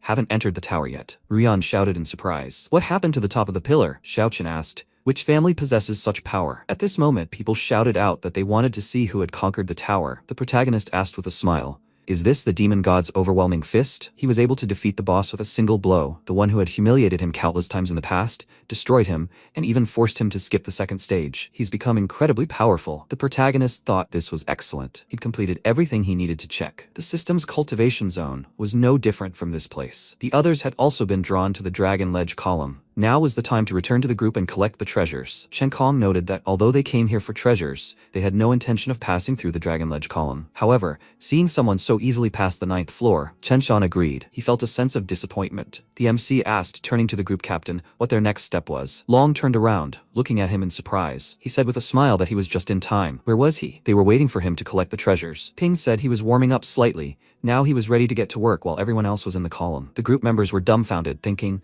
so for him it was just warming up? That meant Ping wasn't the first one to enter the secret realm for nothing. Could it really be Ping, the guy who passed the column? Long whispered that this guy was taking advantage of the captain's trust to act on his own. This irritated him. Lao whispered that he shouldn't worry. If possible, they would teach him a lesson and show him that he was the core of the team. After some time, Dragon Scale Continent number 92 arrived. Chen Kong announced that Lao was in charge of reconnaissance, and Guxue was in charge of aerial reconnaissance. Guxue summoned a flame bird and said that it understood its task. Lao summoned his beast, Earth Cradle, and said that it was no problem for him. He trusted it. The protagonist summoned Dark Dragon Dog and said he wanted to test its skills. He asked why he had summoned a 7th level heavenly beast. Was his Earth Cradle handling foot reconnaissance, or did he not trust them? The protagonist ordered his beast to sniff the surroundings for intruders. Long crossed his arms and declared that he had to return his beast. The Dark Dragon Dog was too big and too conspicuous. Besides, this was a secret realm. This wasn't an ordinary barren area. What could he track down with a 6th level pet? The Dark Dragon Dog growled viciously, and MC pointed out to the team captain that there was an enemy nearby. Lao asked, what enemy are we talking about? Chen Kong asked. Where is the enemy currently located? He chuckled and said that his beast hadn't detected any hostility in the area. Guxue pointed out to the team captain that her flame bird hadn't detected anything. Long smiled smugly and asked, is Ping trying to attract attention? He thought anyone would believe him. Suddenly, enemies appeared, and their beasts screamed furiously. They saw numerous wind pythons rapidly approaching them. They screamed when they appeared. Chen Kong shouted, this is bad. These wind pythons are probably at least a 9th stage threat. It's too late to run. Everyone needs to prepare for battle. He then summoned his 9th stage bloodline beast with a lower 9th stage combat power. The group captain ordered Long to use the giant earth dragon to protect them,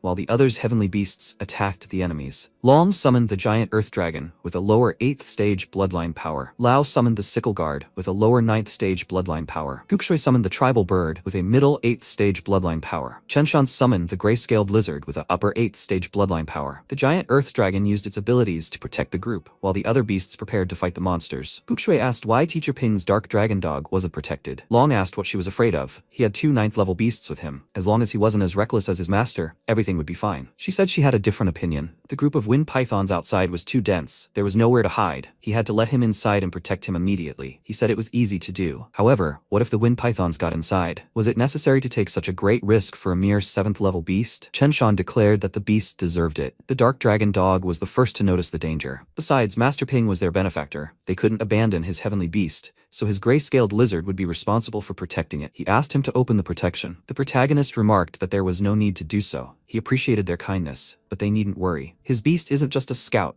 it's also a bit of a combatant. If they kill the Wind Rider Peony leader, they won't be a problem anymore. The monsters can't do anything without their leader. Lao whispered that he was just trying to make an excuse. His dark dragon dog only had a 7th level bloodline. Even if it had the strength of a top 7th level, it still wouldn't be able to handle 9th level pythons. He whispered that this fight would put him in his place. He used the ability Earth Cradle Concealment. Guxue asked if that was the pet skill that grants invisibility. Lao said it was true. He commanded his beast to activate invisibility. This would allow them to observe the battlefield. A fierce battle between beasts and monsters began. Guxue asked, what about the dark dragon dog? Were there really no bones left? Chen Kong shouted that she was wrong. She needed to look there. It looked like some kind of line of light. She looked on in shock, just as Dark Dragon Dog struck the beast down with its abilities. Guxue asked in surprise, could this light be the result of multiple shields stacked on top of each other? A 7th level heavenly beast charging through a horde of 9th level wind pythons? Long asked in shock, did he call it a bit of a fighting type? A 8th level wind python king appeared on the battlefield and attacked Dark Dragon Dog. The group watched the battle in shock,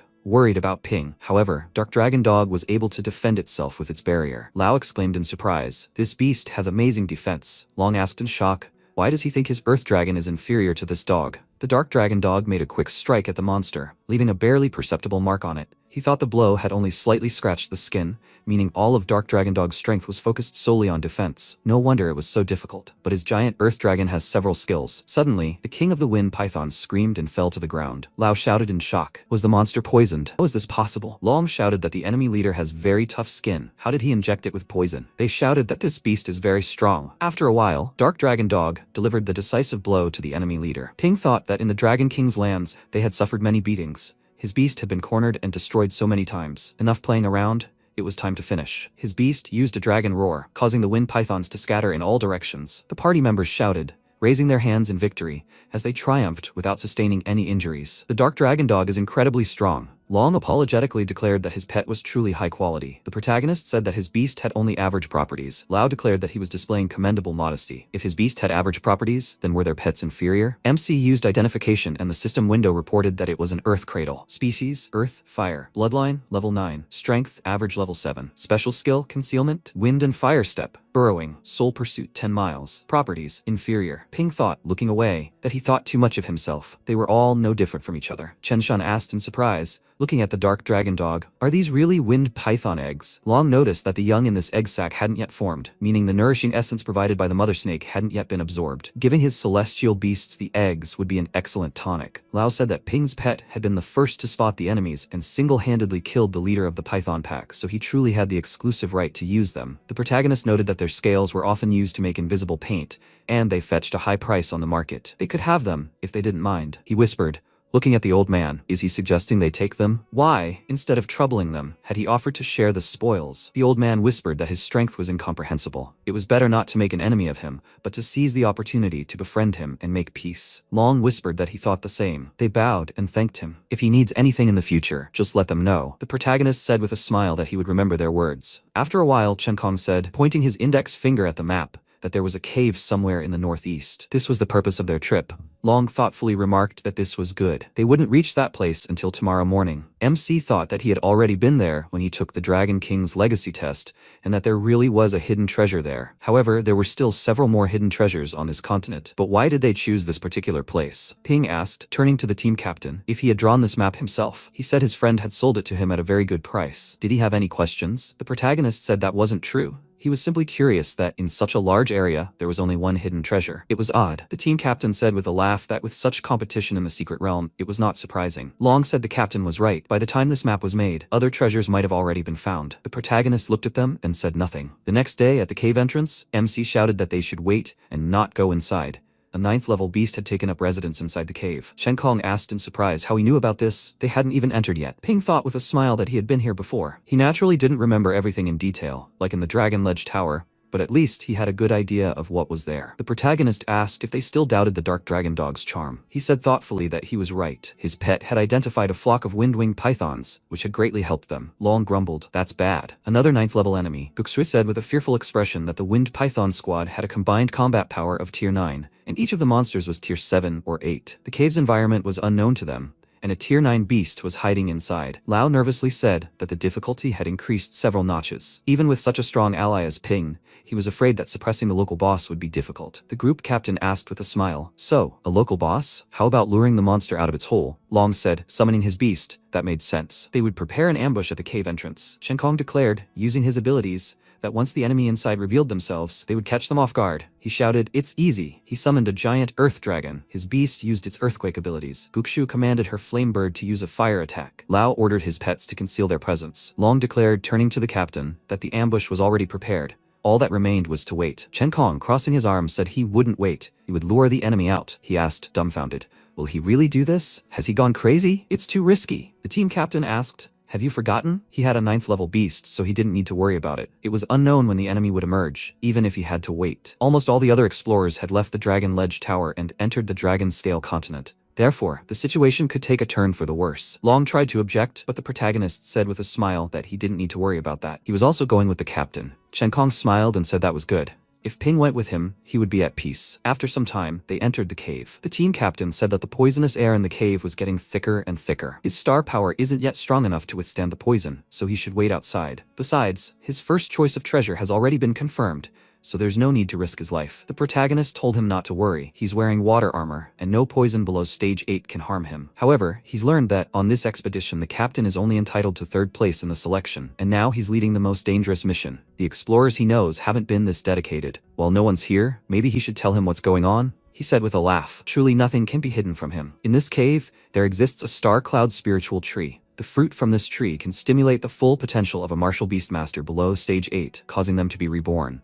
He'll even be able to break through to the next level. This is a rare treasure in this world. He'll get it before anyone else. MC noted that, in other words, he'd given up the opportunity to choose the treasure first, but he'd risked entering the cave first. All this for the fruit? Chen Kong said exactly that. There were some things he shouldn't ask. In any case, he was determined to obtain this tree. If he, too, coveted this tree, even if he was a benefactor, he shouldn't accuse him of being rude. Ping thought with a smile that it turned out he simply wanted the fruit of the spiritual tree. It looked like a great panacea dispensed by the system, a completely ordinary treasure. However, it seemed important to him. This Chen Kong wasn't a bad person and had no ulterior motives, so why not help him? The protagonist declared he wasn't interested in the fruit. However, he wanted to remind him that the beast guarding this place belonged to a species of dragons of the highest 9th stage. It was a bloody flame dragon, a cunning creature specializing in psychic attacks. He would be signing his own death warrant if he went after the fruit. He asked in shock, could the opponent really be a 9th level opponent? The problem was that the creature had psychic attacks. Who was he anyway? How did he know about this? The protagonist smiled and remarked that there were some things he shouldn't ask. In any case, if he wanted the tree, he just needed to follow him. Then, MC shattered the rock in the cave with a punch, revealing a passage. The team captain looked on in surprise and asked,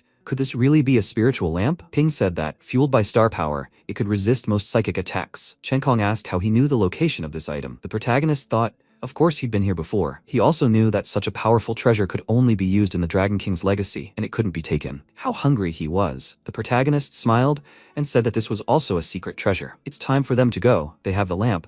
Now they can go behind the tree. The cave shook from a sudden roar, which greatly surprised them. He shouted that they were under attack. MC shouted that he was wrong. He didn't think it was behind them. Their group outside was in trouble. At this time, at the entrance of the cave, they shouted that they were under attack. Long ordered the giant green dragon to use the ability, Rockfall, to defeat the enemy. Lao ordered his beast, the Sickle Guard, to destroy the enemy. Their battle beasts rushed at the monster and used their attack skills, and they managed to deal a critical blow to the opponent. Then Ping said, holding the team captain with his hand, that they must stop. Long declared with red eyes, turning to the captain, that they had succeeded. Guksho joyfully shouted with red eyes that they must see this quickly. They were able to defeat the enemy. The protagonists declared that it was terrible. They were too late. Chen Kong shouted, what have they done? He asked, what is he talking about? Didn't they successfully kill the 9th level beast? The beast roared furiously and ordered the scythe-bearing guard to destroy them. The team captain shouted, they've been enchanted. His subordinates will soon kill each other. The protagonist said he must summon the demonic ray. He mustn't leave the protective zone of the spirit lamp. Otherwise, they will become the same as their allies. The team captain used his beast to protect his allies. MC shouted,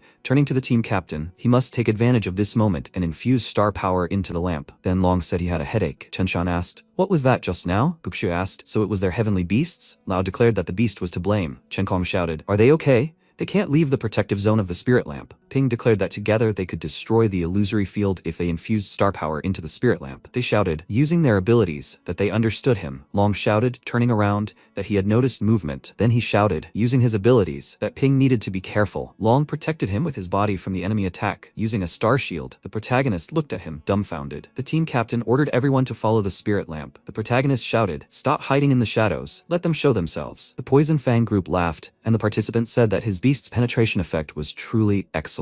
The group's deputy, a mid-8th stage, said that he apologized to them, but such an order came from the boss. Behind him was a scorpion sniper with the combat power of a high 8th stage. He said that he couldn't let them deal with the blood flame dragons so quickly. Chen Kong gritted his teeth and shouted that there were no grudges between them. Why did they attack them? The Poison Fang team's deputy asked with a grin. So they had no grudges? He still didn't understand anything after all? He should think carefully. How did he get the map? He asked in shock. Had they really used them as bait from the start to lure out the blood flame dragon? So they created this map? He laughed and said he was an idiot. It had dawned on him too late. Did he really think he could buy something as valuable as a hidden treasure map? They were good bait. MC was furious and summoned Little Skeleton. The Poison Fang team's deputy asked, what was he doing? If he dared to attack them, then the blood flame dragon would destroy his allies in an instant. Ping used the middle ring trap and ordered the monster to be captured. Suddenly, golden chains bound the blood flame dragon's movements. He cried out in shock. What was this thing? A 9th level blood flame dragon was actually bound? The monster screamed, trying to break free. They cried out in surprise. Could it be that the blood flame dragon was bound? The protagonist appeared behind the opponents and asked, do they have time to be surprised? Didn't they want to kill them? Shouldn't they get started? The Poison Fang party members cried out in shock as he floated in midair.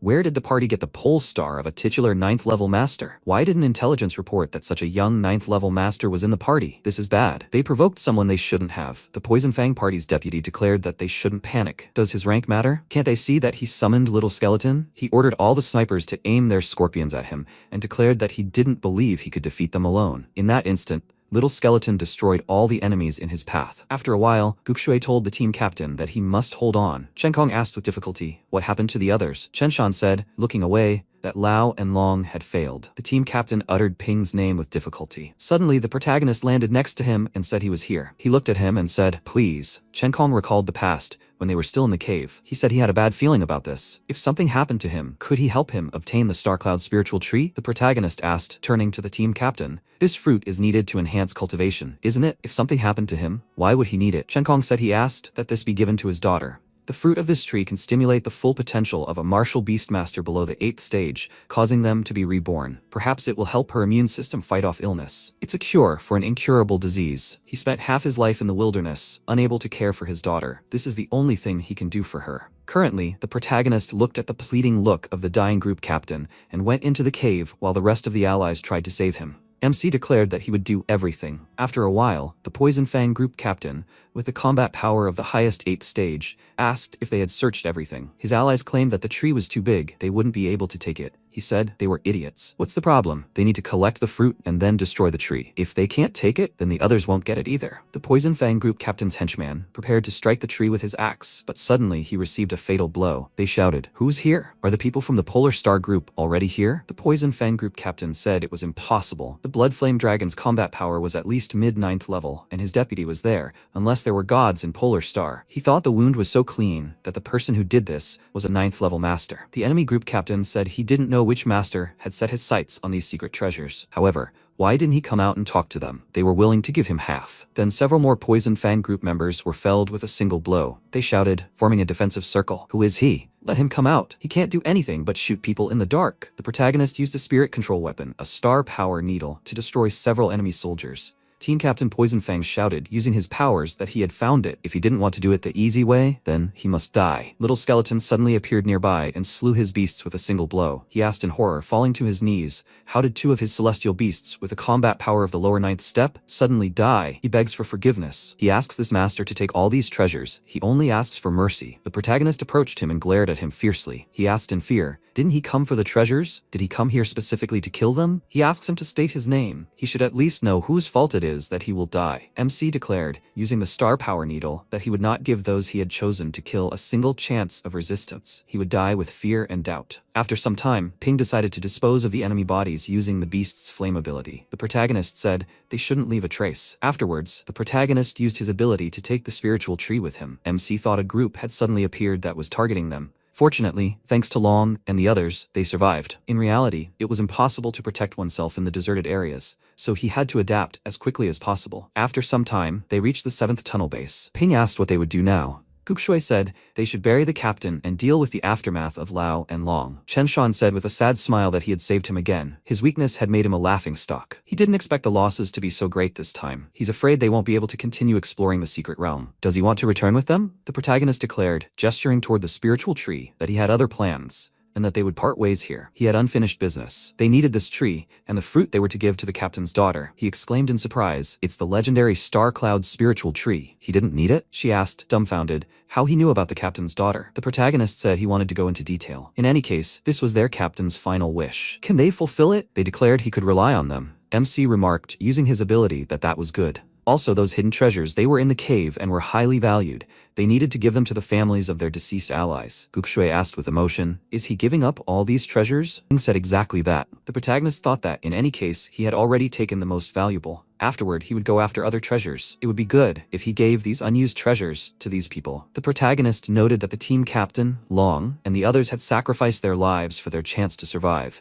and he was very grateful to them. A system voice announced, attention everyone. Explorers wishing to leave the base are kindly requested to bring the treasures they found in the secret realm to the checkpoint. Those who fail the inspection will be severely punished. Chen Shan lowered his head, and Gukshui asked if he was okay. MC said he would go with them. After a while, they arrived at the Federal Security Service checkpoint. While the staff scanned the artifacts with a special device, the system voice announced that the following had been added to the database: a 6th level Wild Beast Crystal, an 8th level Heavenly Fist Scroll, a 7th level Dark Steel Sword, a 6th level Secret Fire Enchanting Stone, a 7th level Winged Python Scale, a 5th level Poisonous Bloodstone, a 6th level Dark Knight Beast Tooth, and a 6th level Rainbow Stone. The protagonist, noticing the people seated there, asked what they were doing. Chen Shan whispered that he needed to be careful. These were security inspectors sent by the government to monitor the checkpoint, so they could be considered local authorities. The one in the middle was a 9th level master, and the two next to him were at the peak of 8th level. The system voice announced that the following had been added to the database: a 9th level star cloud spiritual tree. The security inspectors asked with interest, "Is this really a spiritual tree?" They were lucky today. The head of security said they shouldn't make too much of a fuss. They said they knew about it. Then they asked, "What is the price of the fruit of the spiritual tree?" They wanted to know the price. Chenshan said he apologized, but it wasn't for sale. If they were interested in other treasures, they could negotiate the price. The security inspector kicked him and asked, "Who would be interested in such trash? He should get out of their way." The price for one fruit was only 5 million. They thought, reaching for the fruits, that by eating just one fruit, they would be directly promoted to the title rank. The protagonist grabbed the hand of one of the inspectors, and he asked irritably, "Who is he? What was he planning?" The inspector wondered, does he really expect to stop him, the highest 8th level? MC said nothing. They decided to leave. The inspection was over. Ping thought it was nonsense. The federal inspection was clearly resorting to exploiting the first movers. He hadn't expected that. In addition to other groups, even officials were involved in shady dealings. If he'd known about this earlier, he would have put everything in his storage room and they would have passed peacefully. They chuckled and asked, did he really think he could just leave? Who did he think he was? The inspectors, using their abilities, shouted that the inspection would end whenever they decided. The people, dumbfounded, asked, what happened? Why did they hit him? The protagonist said his allies shouldn't worry about him. He was fine. They declared that Article 72 of the Federal Administration Act stipulated that anyone obstructing an inspection could be suppressed by force,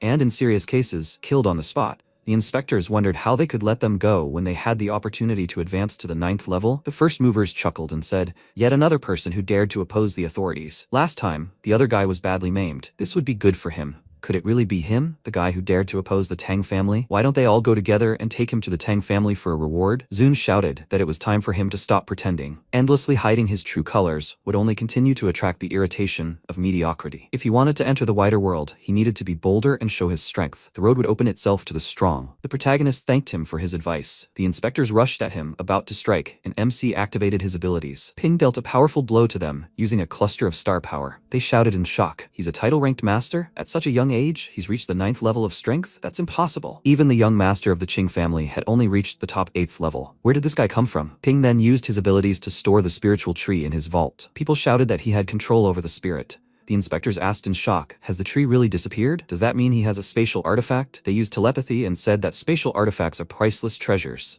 Who the hell is this man? They wanted to attack a simple miner, but ended up attacking a man with superior strength. They said they were asking for his forgiveness. They didn't immediately realize who they were dealing with. His blow was incredible. They deserved it. They were asking for his forgiveness again. The protagonist's expression changed and he asked, so they want forgiveness? That blow was for his friend. Now it was his turn. The inspectors asked fearfully, how about paying him 20 million as compensation? The head of security asked, how could 20 million be enough? Each of them would pay 30 million. If this became known, the security staff would have no excuse. He asked them not to make a fuss, but they tore down a wall. He hoped they'd learned their lesson. The protagonist thought, so they wanted to solve the situation with money? He wouldn't tolerate that. He'd say so, but upgrading the pet shop also requires a lot of money. 60 million was barely acceptable. MC said he'd agree to take the money. After a while, Ping said he'd better look after the tree for now. Chenshan said, clenching his fist, that it was his fault. He wasn't strong enough to let those people do this to him. Guxue remarked to Ping's teacher that if she could only become stronger, she wouldn't have to bother him again. The protagonist said they shouldn't blame themselves. He was the one who underestimated the tree's influence. The protagonist smiled and declared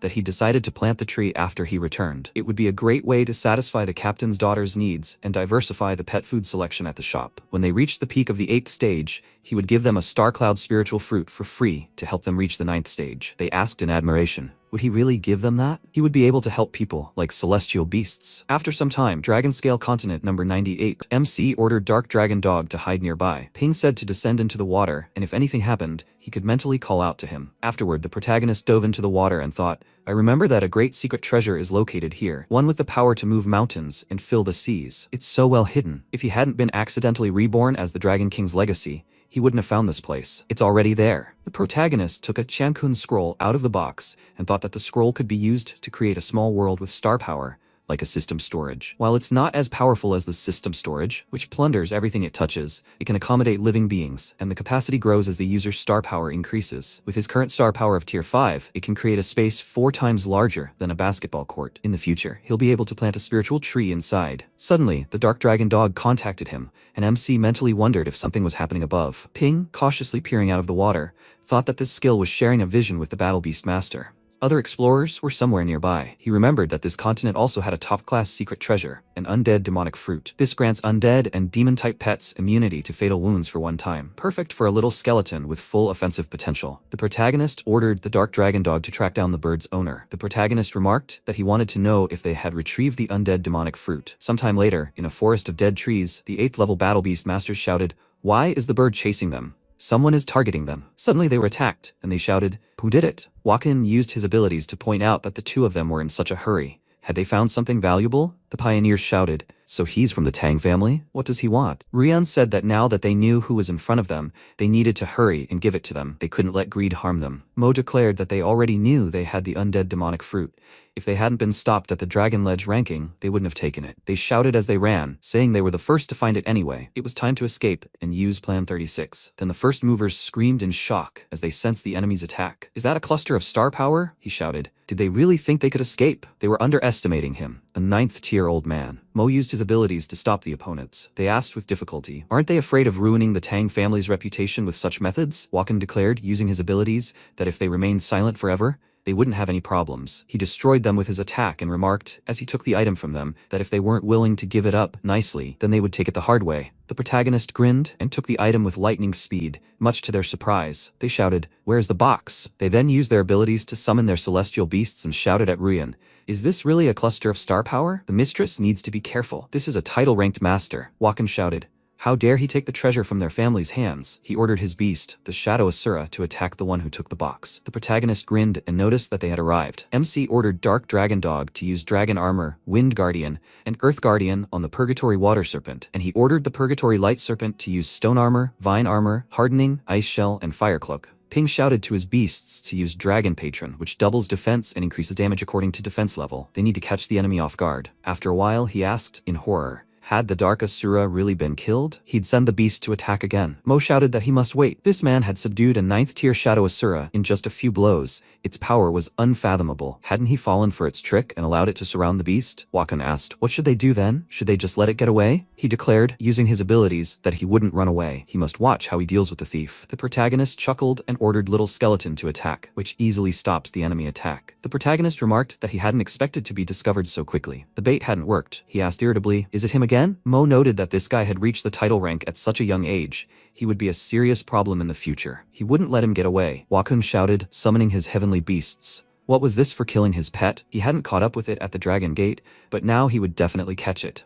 He ordered his heavenly beasts to attack, but suddenly Little Skeleton appeared nearby and struck with supreme sword art. Mo rushed to save Rian from the blow. Then, Rian asked in shock, "Is this really true?" She thought such exaggerated destructive power came from Little Skeleton alone. Mo used the Star Sword's technique and shouted, "How dare he attack his mistress? Only death awaits this pathetic thief. He must experience the full might of their family," MC declared, gathering strength for a fist, that he hadn't had the chance to test his fist on the dragon pillar, but now he could enjoy it. He asked in surprise, "What kind of mysterious martial art is this? There's something divine about it." Ping used the technique, Demon God's Overwhelming Fist, first style. Mo activated 9-star shields, but the attack dealt him damage. Rian looked at her ally with concern. He thought, barely able to stand, that this thief's strength was extraordinary. Mo ordered his beast, the Earth Dragon King, to take his mistress and flee from here. He declared that the beast was obliged to protect her. The protagonist asked, "Did they really were trying to escape?" MC ordered the Dark Dragon Dog and the Light Serpent to stop them from escaping. His opponent activated his abilities and declared, his body covered in dark energy, that the outcome of the battle had not yet been decided. Does he think the old man can't detain him? Mo used the Tang family's secret art, Entanglement, turning into a silhouette of dark energy. Rian thought that Entanglement was the secret art of forcibly taking over another's body at the cost of sacrificing his own. This is a last resort, to be used only as a last resort. How could this man push old Mo to such an extent? A dark silhouette in the form of Mo shouted that he must give up his life. The Ping Heavenly Beast rushed to attack him, but he only laughed and asked, does he think any physical attack can stop him? He is a worthless thief who should regret making enemies in the Tang family. Even if the old man is destroyed, he will turn into worms and take revenge. The protagonist took out a spiritual lamp from the storage room,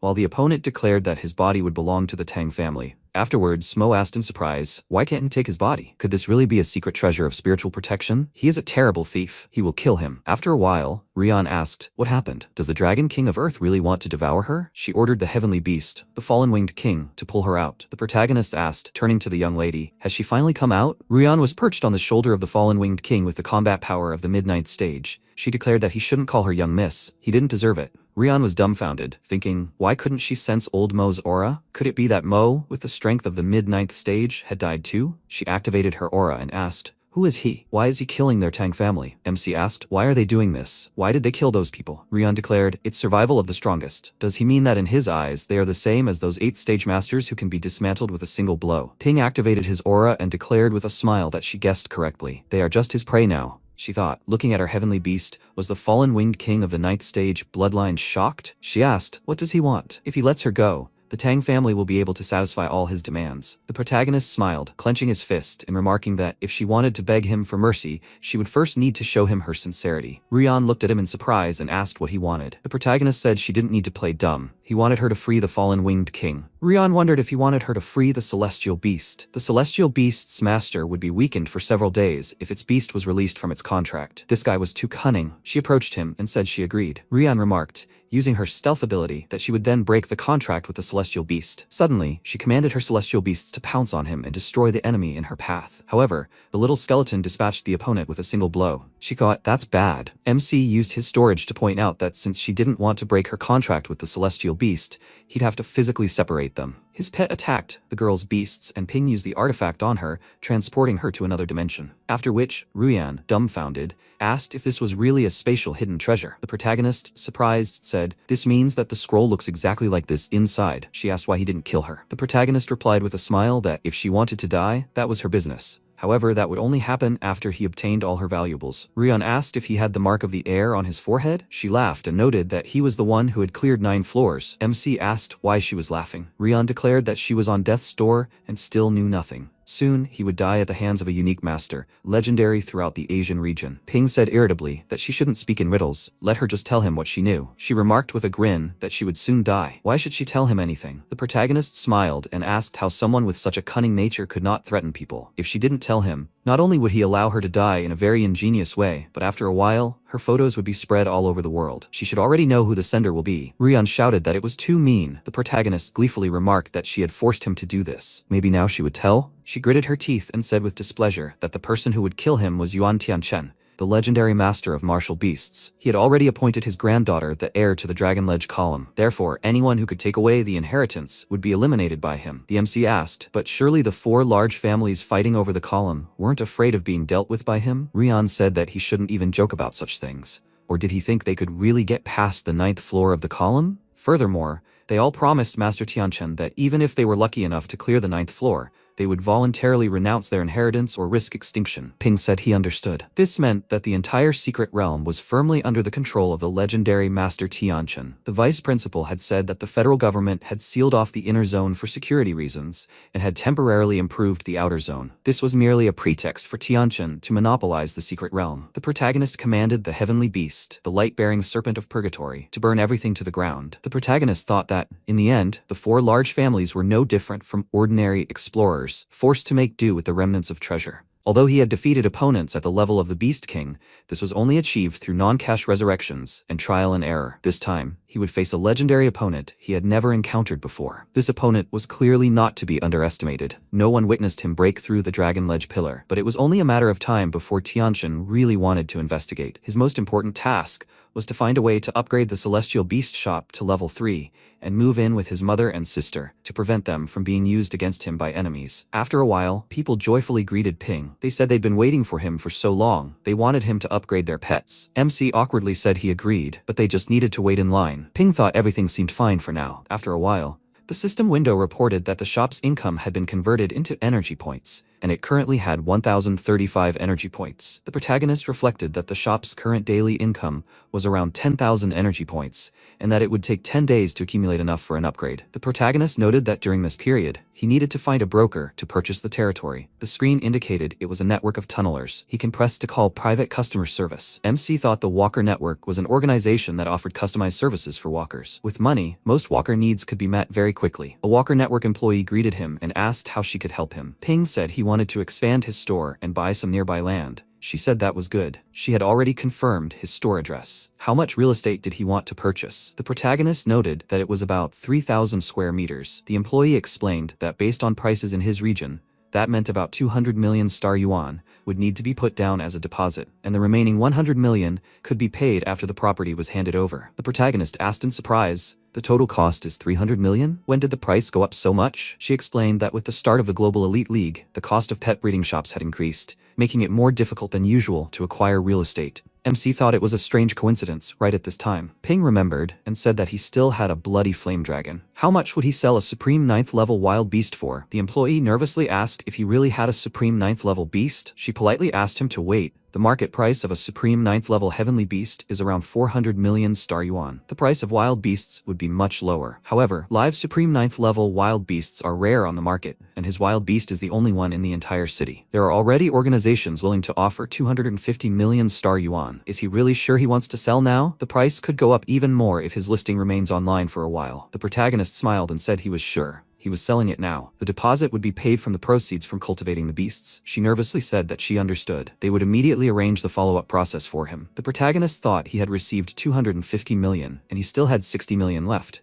which was just enough. He would spend the next few days improving his strength as much as possible. MC asked, accessing the system, if there was a more difficult cultivation zone than the Dragon King's heritage land. A system window appeared, indicating that 10,000 energy points were required to enter the Divine Cultivation Zone. 10,000 energy points were required to enter the Semi-Divine Cultivation Zone. Ping thought, so there's a Supreme Divine Realm? The price for this place is 10,000 points. He had passed the beginner's protection period, and now he pays 10% of the entry fee for each resurrection. Now he can't just die. However, fortunately, the semi-divine boundary is also linked to divinity. To level up the Golden Crow demon body to level 2, the heart, God Yenjin, is required. This is a celestial beast with dual attributes of God and fire. Perhaps he can find it in this zone. If his Golden Crow demonic body is successfully upgraded to level 2, his physical defense will reach level 9, and his survivability will increase significantly. The protagonist declared it was time to leave. Later, in the demi-divine boundary, the protagonist noted that the style of this zone was different from previous ones. It was like comparing the wild world with a civilized society. Was this place built by gods? A system window appeared informing the owner that he had entered the divine realm. Does he wish to purchase the divine language translation function? Cost, 500 points. MC thought it would be his first time using a translator. The Cloud Thunder Realm, the realm of the deceased Hundun, was on a completely different level compared to this place. Ping said that if he could communicate with them, he would be able to avoid many senseless deaths. He agreed to purchase it.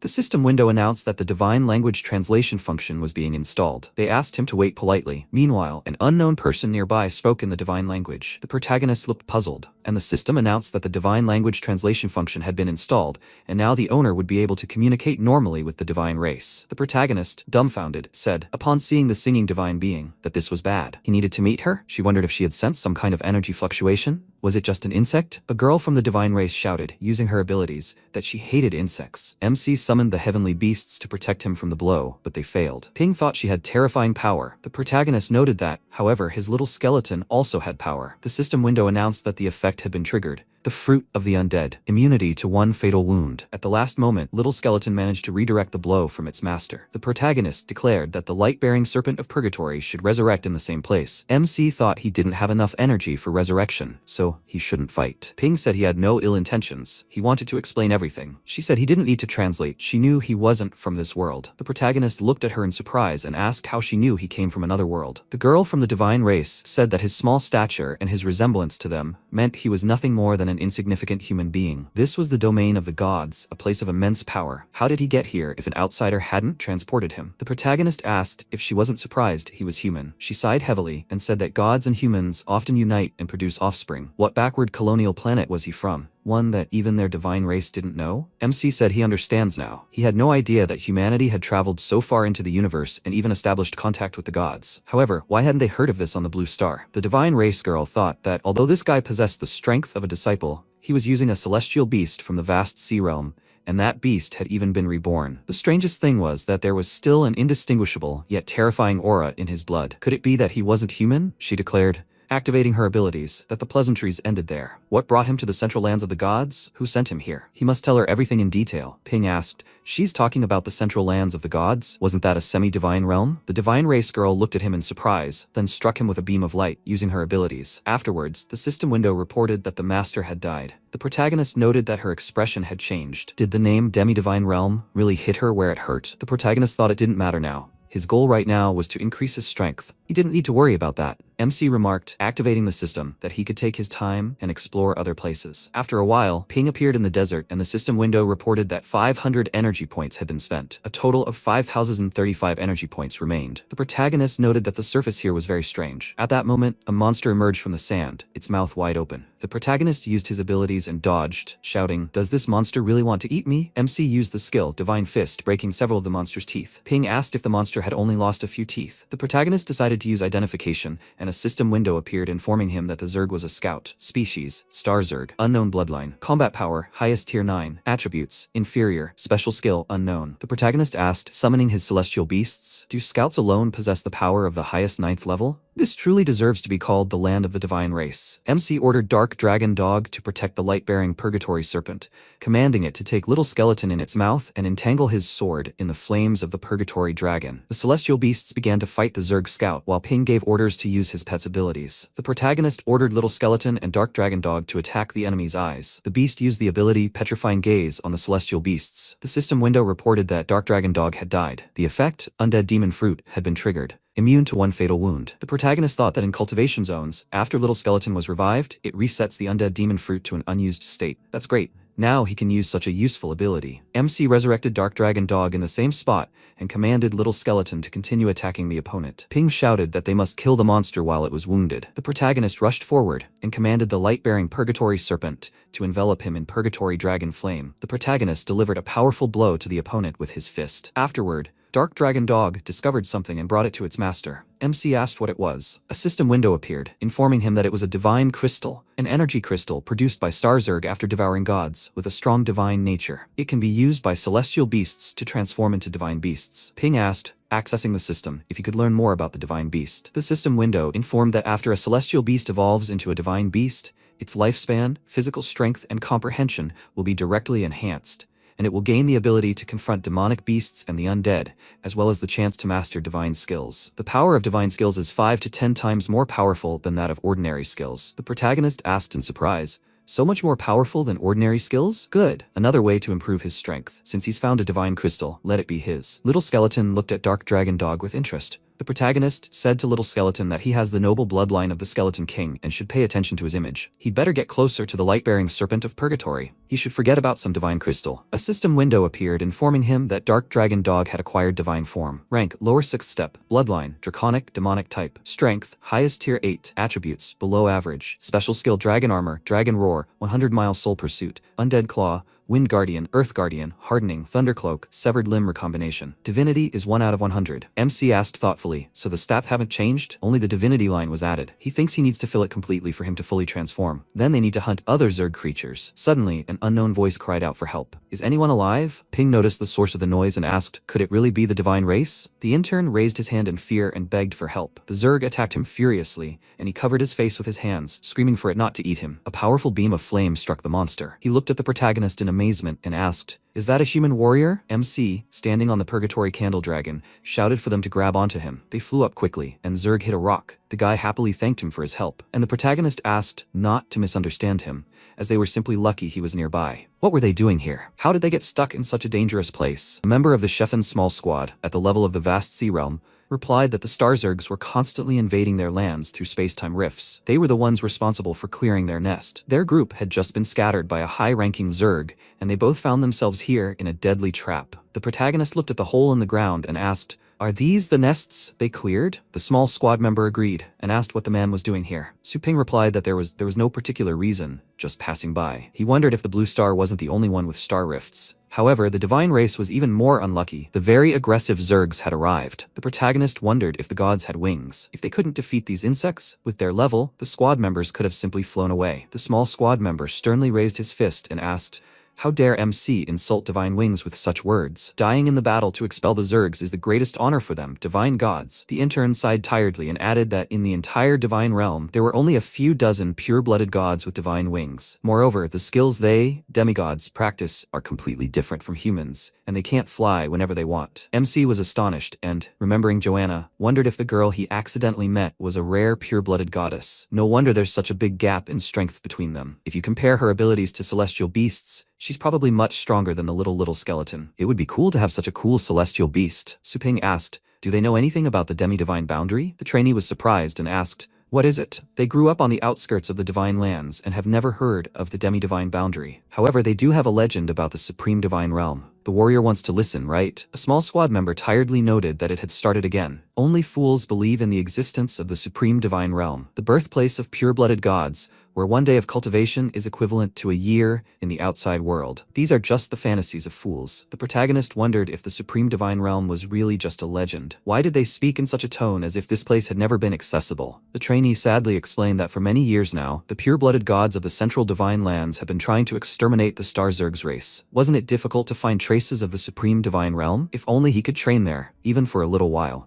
The small squad member irritably agreed and added that so many years had passed, and there was not even a semblance of a trace. Instead of pinning hopes on such illusory things, it was better to seriously hone their own combat skills. Suddenly, beams of mana flew through the sky, cutting off the Purgatory Candle Dragon's tail, and the squad members screamed as they fell. They landed on the ground, and the trainees screamed in pain, falling face first into the sand. The small squad member screamed tensely. Was it really him? The trainee exclaimed in fear that they were chasing them again. The comrades looked at the enemy and shouted, "It's a Zerg Centurion." The trainee fell to his knees in horror and asked, "How will they kill these Zergs? Their death is here." The small squad member, clutching a light spear, ordered his comrades to quickly leave. His moment of glory had come. The protagonist smirked and thought that this divine warrior was quite selfless, but he had already set his sights on their divine crystals. MC, enveloping his body in mana, called for his assistance and clarified, "The squad members say they've never seen the divine realm. It would be unsatisfactory to die like that." The small squad member fell into a stupor and wondered what had happened. How could such an explosive impulse emanate from a human warrior of the apprentice level? MC confidently ordered the squad members to leave. The small squad member slammed his fist into his palm and exclaimed that he had never known such heroes existed in the human race. Then he leaves it to the protagonist. The comrades quickly ran and asked the warrior to take care of himself. Su Ping calmly remarked how nostalgic it was to encounter a swarm of insects again. He thought of that gushing blood, the feeling of the whole body's potential being stimulated by death. Exactly what the protagonist wanted. MC smiled decisively and prepared to attack. He instantly jumped and shouted that it was time to begin. Su Ping asked his comrades to give it their all. After some time in the dark space, the protagonist let out a tired sigh. He had 535 energy points left. MC noted that the energy would be enough for one last resurrection. He didn't expect Zerg Centurion to be so strong that even 9 resurrections wouldn't be enough to kill them. The higher the level, the harder it is to kill. It's good that Su Ping obtained so many divine crystals. The time for reconnaissance is almost up. There is little time to continue fighting the enemy. Why not explore other places? After some time, Joanna, scratching the tiger's cheeks, asked who the smartest cat in the world was. The tiger made a sound of pleasure. Joanna clarified, "Who's a cute cat? Mom's so hungry." The protagonist instantly teleported to her room. Joanna looked at him in a daze. MC fearfully asked, "What kind of coincidence is this?" She angrily said that they were an unpleasant human race. The protagonist was stalking her again. What were his intentions? MC tensed and wondered why this random place. There wasn't even time to summon Little Skeleton. Su Ping raised his hand and exclaimed that there had been a misunderstanding. He wasn't her enemy, so what could his intentions be? Joanna terrifyingly clarified, "He's not her enemy? Then why?" After she pierced him with that divine spear, which could rip apart even a soul, MC was able to appear before the goddess alive. If the protagonist dares to curse, he will be thrown into the dungeon of all sins and suffer torment, kneeling and begging for mercy. Su Ping thought that resurrection was out of the question. He needed to come up with a plan. He said he knew how to get to the supreme divine realm. Joanna was surprised and thought how many gods dreamed of returning there. If they had the powers of the supreme divine realm, they would have long ago destroyed the Zergs. But even with the efforts of the entire country, they hadn't made any progress. How could a human know this? Joanna asked how he could confirm it. The protagonist touched her spear with his finger and clarified that it didn't matter how he got there. She needed to know 2 things. He could enter and exit the central divine lands at will, and Joanna couldn't kill him. This proved his strength. Joanna remained sternly silent, and MC thought she was hesitating. He added one more thing. Su Ping turned around and said that he would leave from here then, and she would have to look for it on her own. Joanna asked, power, gold, or land? What did he want? The protagonist thought she was responding to provocation. He replied, of course, power. Without power, no matter how much money and land he had, a person would be prey. Joanna raised her hand with a book and replied that no problem. She directed the book with mana towards the protagonist and told him that this was a secret manual for human cultivation. It was based on the highest divine art, divine origin. MC looked at the book and wondered, in other words, this thing can accelerate the speed of improvement? This is good, an amazing reward. Su Ping tried to open the book. A stream of mana enveloped the book, and the protagonist screamed, is this a barrier? Joanna raised her finger and said that once she entered the highest divine realm, she would help him open than the book. The protagonist agreed and clarified that before they entered, so that she wouldn't get lost in the space-time chaos, he needed to draw a talisman on her forehead. This would determine the coordinates. The goddess wouldn't mind, would she? Joanna approached him terrifyingly and agreed. Suping said he didn't have a ladder and asked if she could squat for a bit. Joanna squatted and asked him to draw the talisman. The protagonist raised his hand, shrouded in mana, and thought he had succeeded. He mentally asked the system if he could control it by signing the Heavenly Beast contract. The system window announced that this was possible. In front of the system, everything is a heavenly beast, and goddesses are no exception. A seal appeared on Joanna's forehead. She wondered if this was a human contract to absorb a pet. This person had underestimated her. Joanna smirked, brought her fingers to her back, and thought about letting MC look at the reverse divine sign. She would respond in kind. Suping tried to make a contract, but the goddess broke it. He was surprised and asked if it was really possible to break a contract. Joanna clarified that when the protagonist becomes the goddess's pet, he will repentantly reveal all her secrets. The chains approached the protagonist's body, but time instantly stopped. Joanna screamed in bewilderment. Was time really frozen? Her chains instantly broke. The goddess, standing in a dark space, asked, "What kind of method was this?" She froze in great surprise. Joanna fell to the ground and asked, "What is this?" She looked at the eyes that appeared in space and clarified. Was she really overwhelmed by just one look? Is this the power hidden in this man's blood? No, she's afraid it's a being from a higher dimension. Time resumed its flow. Suping looked at the goddess in amazement and wondered, what's going on? She just terminated the contract. Why is the goddess so depressed? The protagonist looked away and turned to the system. The system window notified that the system had done nothing, but the goddess's power had breached the protective barrier established by the system and received a response. MC thought that the beast contract didn't seem to work on her. Is there another way to subdue her? The system window notified that an employment contract could be concluded for highly intelligent beings to accept them as employees of the pet store. A scroll appeared in Suping's hands, and he wondered. He was simply trying to subjugate her, but suddenly he had a chance to take her on as an employee. The protagonist coughed and pointed at the scroll,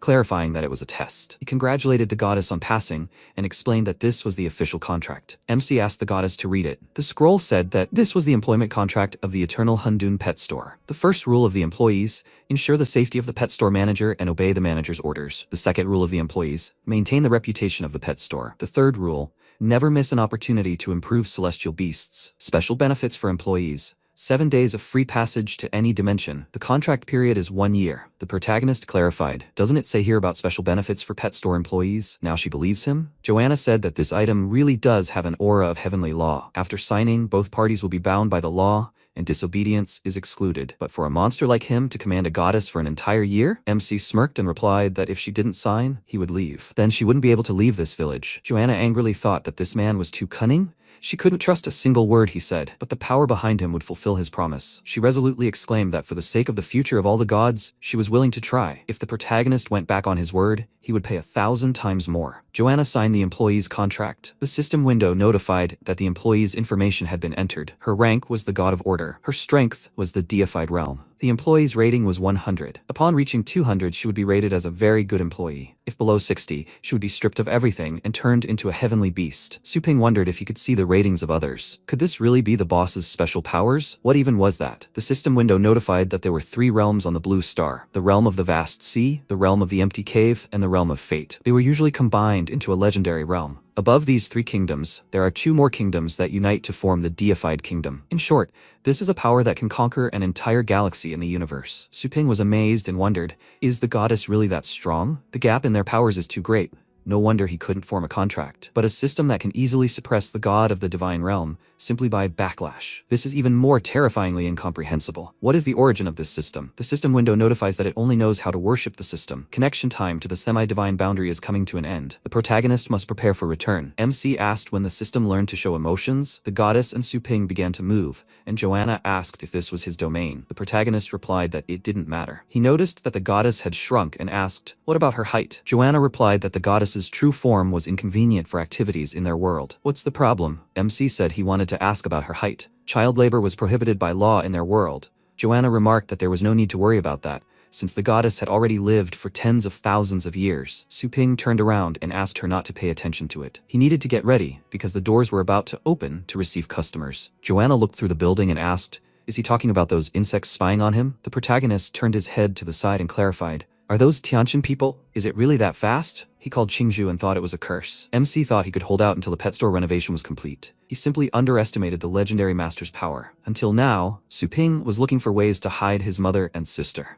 It was difficult for him to enter the cultivation zone when they were nearby, but he didn't particularly care. The video started playing and the protagonist asked in surprise, "Who is this?" The man clarified that Su Ping was an ordinary person who had become a master of martial beasts. MC, after all, is a high-ranking professor at Fengshan University and the owner of the mischievous pet store. Su Ping noticed the background in this video and wondered, is this man in his house? What happened to his family then? The protagonist asked, what does the man want? The man showed the protagonist's relatives lying on the floor on the camera and said that the mother was Qingju, an ordinary person, a primary stage cultivator. The father was Su Yuanshan, an ordinary person, a low-ranking sailor. The younger sister was Lin Yu, a master of martial beasts, a first-year student at Fengshan University. MC screamed in rage, "Are they ordinary kidnappers?" The man noted that the protagonist was smart and said that the master wanted to see MC. He asked Su Ping to be obedient, then they would have no reason to make their lives difficult. The protagonist mentally asked himself to calm down and thought that their target was him. MC clarified that he was currently at the pet store. If the master wanted to see him, he should come, but they must let his relatives go. Su Ping must see them first. At the same time, the man agreed and ended the call. He asked, but what's the point? The protagonist thinks he can escape the grip of the legendary master Tianqian. The man called the master and said that he had sent Tianqian MC's location. Tianqian replied that this was good. It's time to find out who dared to take the inheritance of the Dragon Ledge. After some time, the man pointed to the sky in surprise and shouted,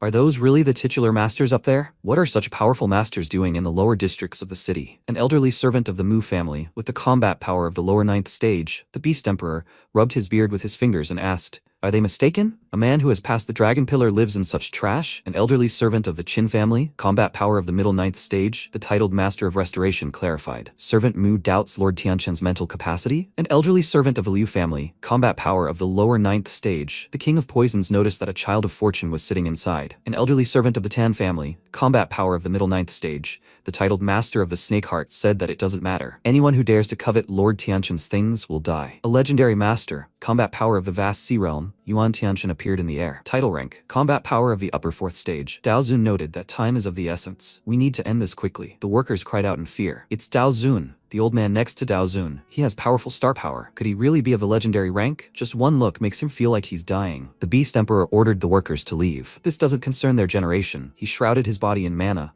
lifted the garage door, and exclaimed that the master has arrived, so the protagonist must come out into the light. The Beast Emperor tensed his arms and shouted for MC to watch as he smashed his pet store. He instantly lowered the gate. The Beast Emperor asked in surprise, "Is there really no reaction?" The Qin family servant suggested, "Maybe there's some kind of high-ranking defensive formation at this door." The gate began to open. Su Ping ordered the masters not to drag his family into this. Who was looking for him, and what do they want? Dao Zun was astonished and wondered, is it the protagonist again? This young man is a gifted youth, no less gifted than any young master from a famous family. MC is truly well-trained, but today the protagonist will fall at the hands of a legend. The Snakeheart Master sternly raised his mana-shrouded hand and exclaimed that MC's death was inevitable. Su Ping is in no position to make demands. He grabbed the protagonist with his mana fist and ordered him to come out. MC calmly broke his mana hand and replied that he would not do so. The Snakeheart Master instantly coughed up blood. He assumed a fighting stance and asked, did Su Ping really escape from his 9th stage star palm so easily? The titular Restoration Master exclaimed, "This thief not only refuses to surrender, but also dares to resist." He proposed that the masters simultaneously seize the protagonist. Tianqian sank to the ground,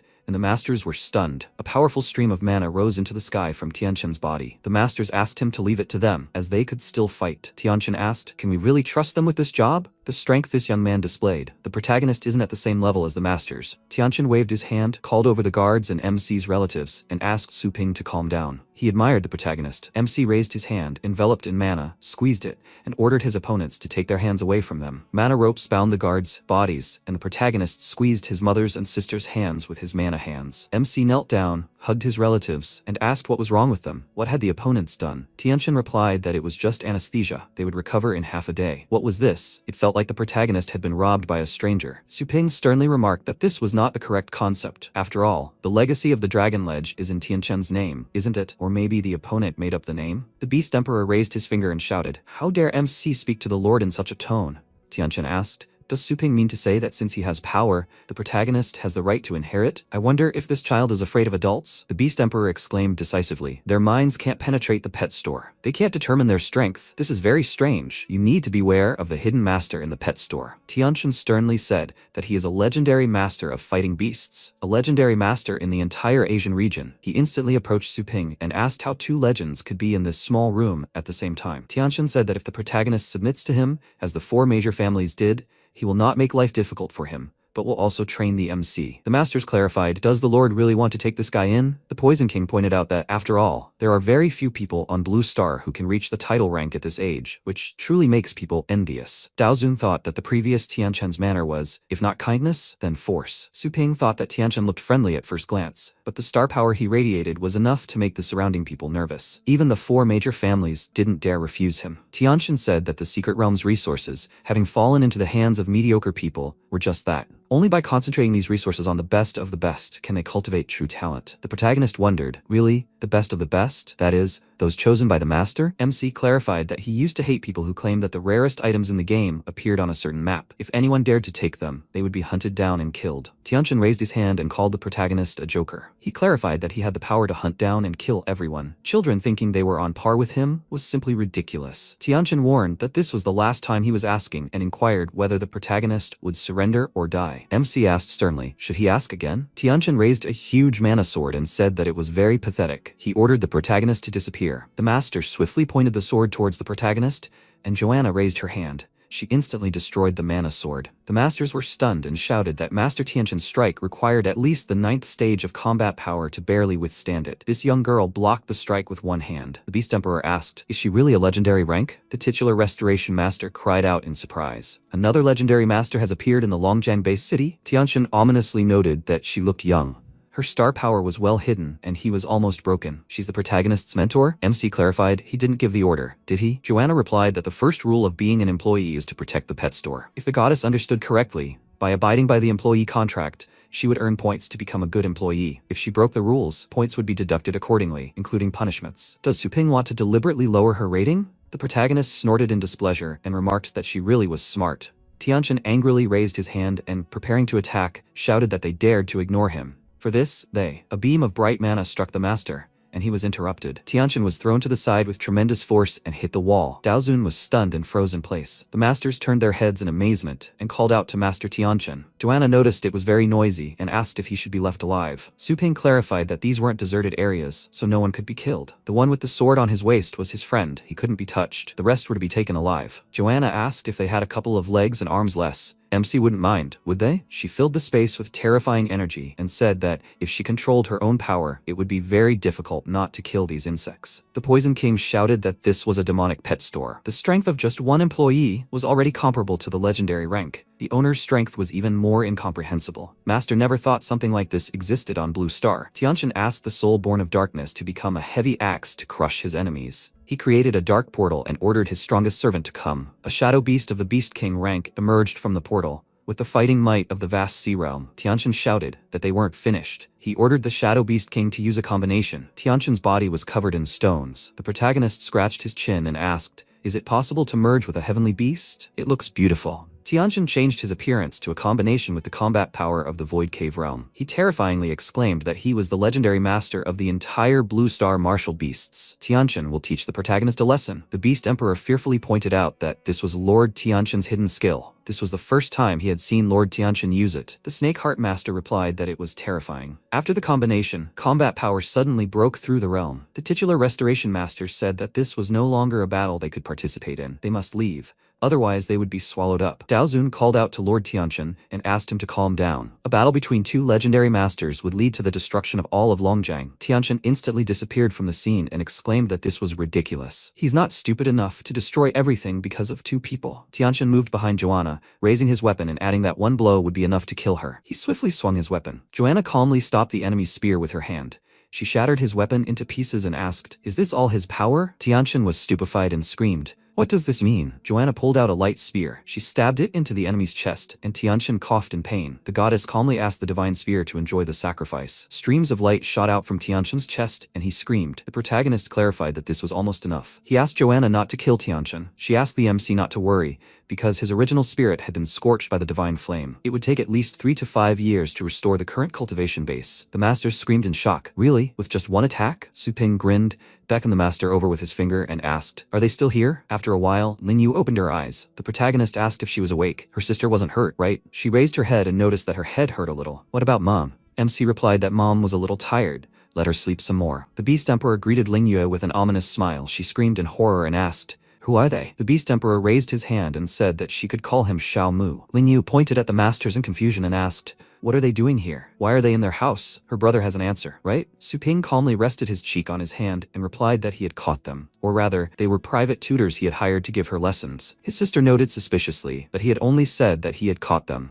What kind of tutors are these? Her grades are in the top 10. Does her brother really think she's stupid? The protagonist clarified, even if she's the best in class, isn't that only in Fengshan? And the Elite League tournament is about to begin. During this time, they can teach their sister some knowledge that's unacceptable at the university. Ling Yu crossed her arms and asked to be allowed to ask. What will they teach her? The Poison King crossed his arms and exclaimed that he's not a genius, but he's known as the titular Poison King. He can teach her some 9th stage poisoning and detoxification skills. The titular Restoration Master enveloped his body in mana and said he was the titular Restoration Master. He can teach her some 9th stage healing skills and physical strengthening skills. The Snakeheart Master exclaimed that he has the title Snakeheart. He can teach her 9th stage hidden weapon and mechanism techniques. The Beast Emperor raised a dragon and said he was the titular Beast Emperor. He can teach her the skills to control some 9th stage heavenly beasts. He also prepared a Silver Frost Star Moon Dragon Cub for Lin Yue. Lin Yue happily covered her mouth and clarified, he's giving her a frost dragon that ranks 8th in the dragon rank for free? Are you sure she's not dreaming? Is she really going to control it? The sister turned to her brother and asked, are they telling the truth? Are they really reliable? The protagonist smiled and confirmed it. 3 hours ago, the masters fearfully apologized to MC. They have eyes, but they didn't notice it. The masters bowed and asked Su Ping for leniency. The protagonist raised his hand and quietly asked, does Joanna know how to curse, cast spells, or something like that? She laughed and quietly replied, it's very funny. She's a noble and graceful goddess. How can she use such unpleasant methods? The MC held up 2 fingers, indicating she would receive 2 points toward her employee rating. Joanna asked if he was worried about the masters betraying him and wanted to keep them under control. Su Ping praised her, and Joanna sternly raised her mana-covered hand and said that it was for points. The goddess will deign to perform a miracle on this group of insects. The masters frantically knelt and declared they had seen the light. This was the heroic face of the goddess. Dao Zun wondered if these title-rank masters were really being controlled like children. This was the first time he'd seen someone on the Blue Star use such a terrifying technique. Could she really be from another star system? If so, the master hidden in this demonic pet store might be more than just legendary. Su Ping quietly asked what she'd done to them. Joanna looked at the protagonist and replied, this is a blessing seal, a miracle that can only be used by those who have lost their faith in life and have wavered. Those blessed will have a certain faith in their hearts. If a blessed person commits an act of disobedience, they will be enveloped in divine flames and will burn for 10 days and 10 nights until destroyed. The protagonist noted that the goddess was cruel. MC directed streams of mana towards the masters and said that from now on, they all believe in the sanctity and inviolability of the Su family. Seals appeared on the masters' foreheads, and they agreed with the protagonist. Su Ping inquired that since Dao Zun was there, would his comrade be willing to teach him swordsmanship? Dao Zun tensely raised his hand and said that the master was too polite. He did not mind, but simply with the protagonist's strength, was there a need to learn from him? MC resolutely crossed his arms and agreed, asking Dao Zun to teach him. Dao Zun replied that since Su Ping insisted, he would not decline, but he still has 2 questions. First, his sword technique is very destructive. He needs to find a suitable place. Second, does the protagonist really want to use a sword? According to his observations, the fighting method that MC practices is more like a fist style. He's right? Su Ping asked his comrade not to worry about it and leave contact information. In a few days, he will prepare a special training field and then contact him. For now, the protagonist said that in any case, his sister will be able to learn from them and get the most out of it. The protagonist received a message and clarified that it was time for him to take care of the pet store. The woman greeted MC and said that the property he ordered earlier, as well as the bloody flame dragon that Su Ping wants to sell, are ready. Is he free now? The protagonist thought that, as expected from a professional team, fast service. He replied that it was no problem. MC asked him to come to his pet store for the delivery. 10 days later, Su Ping opened the gate. The system window notifies that the money has been automatically converted into energy points. The total energy points are 125,348. The protagonist asked the system to open the upgrade panel. He thought that a level 3 pet store would unlock the ability to cultivate 7 to 9 level heavenly beasts. He could accept $1 million order at a time from rich people like Hao. Earnings can be multiplied. In addition, MC will be able to sell beasts, and there will be more space. Finally, it looks more and more like a full-fledged pet store. Su Ping smiled confidently and upgraded the pet store. After a while, Joanna sat on a chair meditating. The system window notifies that 100,000 energy points have been deducted. 25,348 energy points remain. The owner's designated property has been converted into a pet store with a total area of 3,078 square meters. The streets between the pet stores will also be protected. The protagonist wants to split now? Note, after splitting, devices will be automatically created for each zone. MC wondered if it was possible to automatically generate furniture and the like. Wouldn't that save some effort on decoration? First and foremost, we need to provide for our mother and sister. 300 square meters have been selected as the living space. The system window notifies that the upgrade has been completed. Joanna wondered if this mysterious power creates things out of thin air. And unlike ordinary creations that require energy to maintain, this is a real object that can last forever. She's afraid that even their supreme god couldn't do this. MC possesses such a powerful force. Suping clicked on the system window and thought that of the remaining space, a tenth should be allocated for the reception and office areas. Another fifth will be allocated for the feed area. In the end, all that's left will be allocated for the cultivation sections and testing areas. The system window notifies that the division is complete. Note, the maximum number of cultivation sections has been increased from 25 to 50. MC wants to purchase cultivation sections. Suping asked the system to purchase 25 second-level sections. The system window notified that 25,000 energy points had been deducted. 348 energy points remained. Suping inquired what rights the employees had. The system window notified that they could use 4 items: cultivation sections, cultivation space, the shadow clone cultivation function, and the right to go outside with the owner or enter the cultivation area for 1 hour each week. Do you need to issue a permit? The protagonist smiled and confirmed the permit. He thought these few permits were enough to keep the pet store running. After a while, Lingyu asked in amazement, did they get the wrong address? The mother replied that they shouldn't have. The daughter looked at the building and clarified that it couldn't be a coincidence, right? The protagonist asked, have they arrived yet? Have they picked up all their things? The titular restoration master said that, according to MC's instructions, all the luggage had been packed and loaded into the car. If that was all, they would go first. Suping agreed and replied that they were free to go. He raised his hands and ordered them to take their things out. Lingyu explained that early in the morning, the teachers hired movers and emptied their house. What's going on here? She even has to go to school. Mom asked why their pet store had gotten so big. Suping replied that it was a long story. He asked his sister to leave the university. He pointed to the door of the building and added that in any case, they should go with him first, and they could talk on the way. At the same time, the students, smiling, said that they wanted to level up 3 animals. Can I have her number? Joanna sternly ordered the insects not to cut in line. The protagonist asked the goddess not to call customers insects. Joanna, transformed into an adult, squeezed the animals in her hands and clarified that they were born insects. There are so many customers here. Where is MC going? Suping raised his hand and replied that he was busy. She should look after the pet store herself. Lingyu asked admiringly, is this their private pool? The protagonist asked his sister not to be shy and happy. Lying on her bed, Lingyu picked up the toy and asked, is this her new room? Her mother remarked that it was much more comfortable here than their old house. MC asked, didn't they like it? The sister happily agreed and exclaimed that their old bed was hard and uncomfortable. Chinju asked how much this house cost. The son told them not to worry, as the money had been paid by several clients from uptown. The last time he raised their celestial beasts, they said they were very pleased with the results. The clients easily paid him,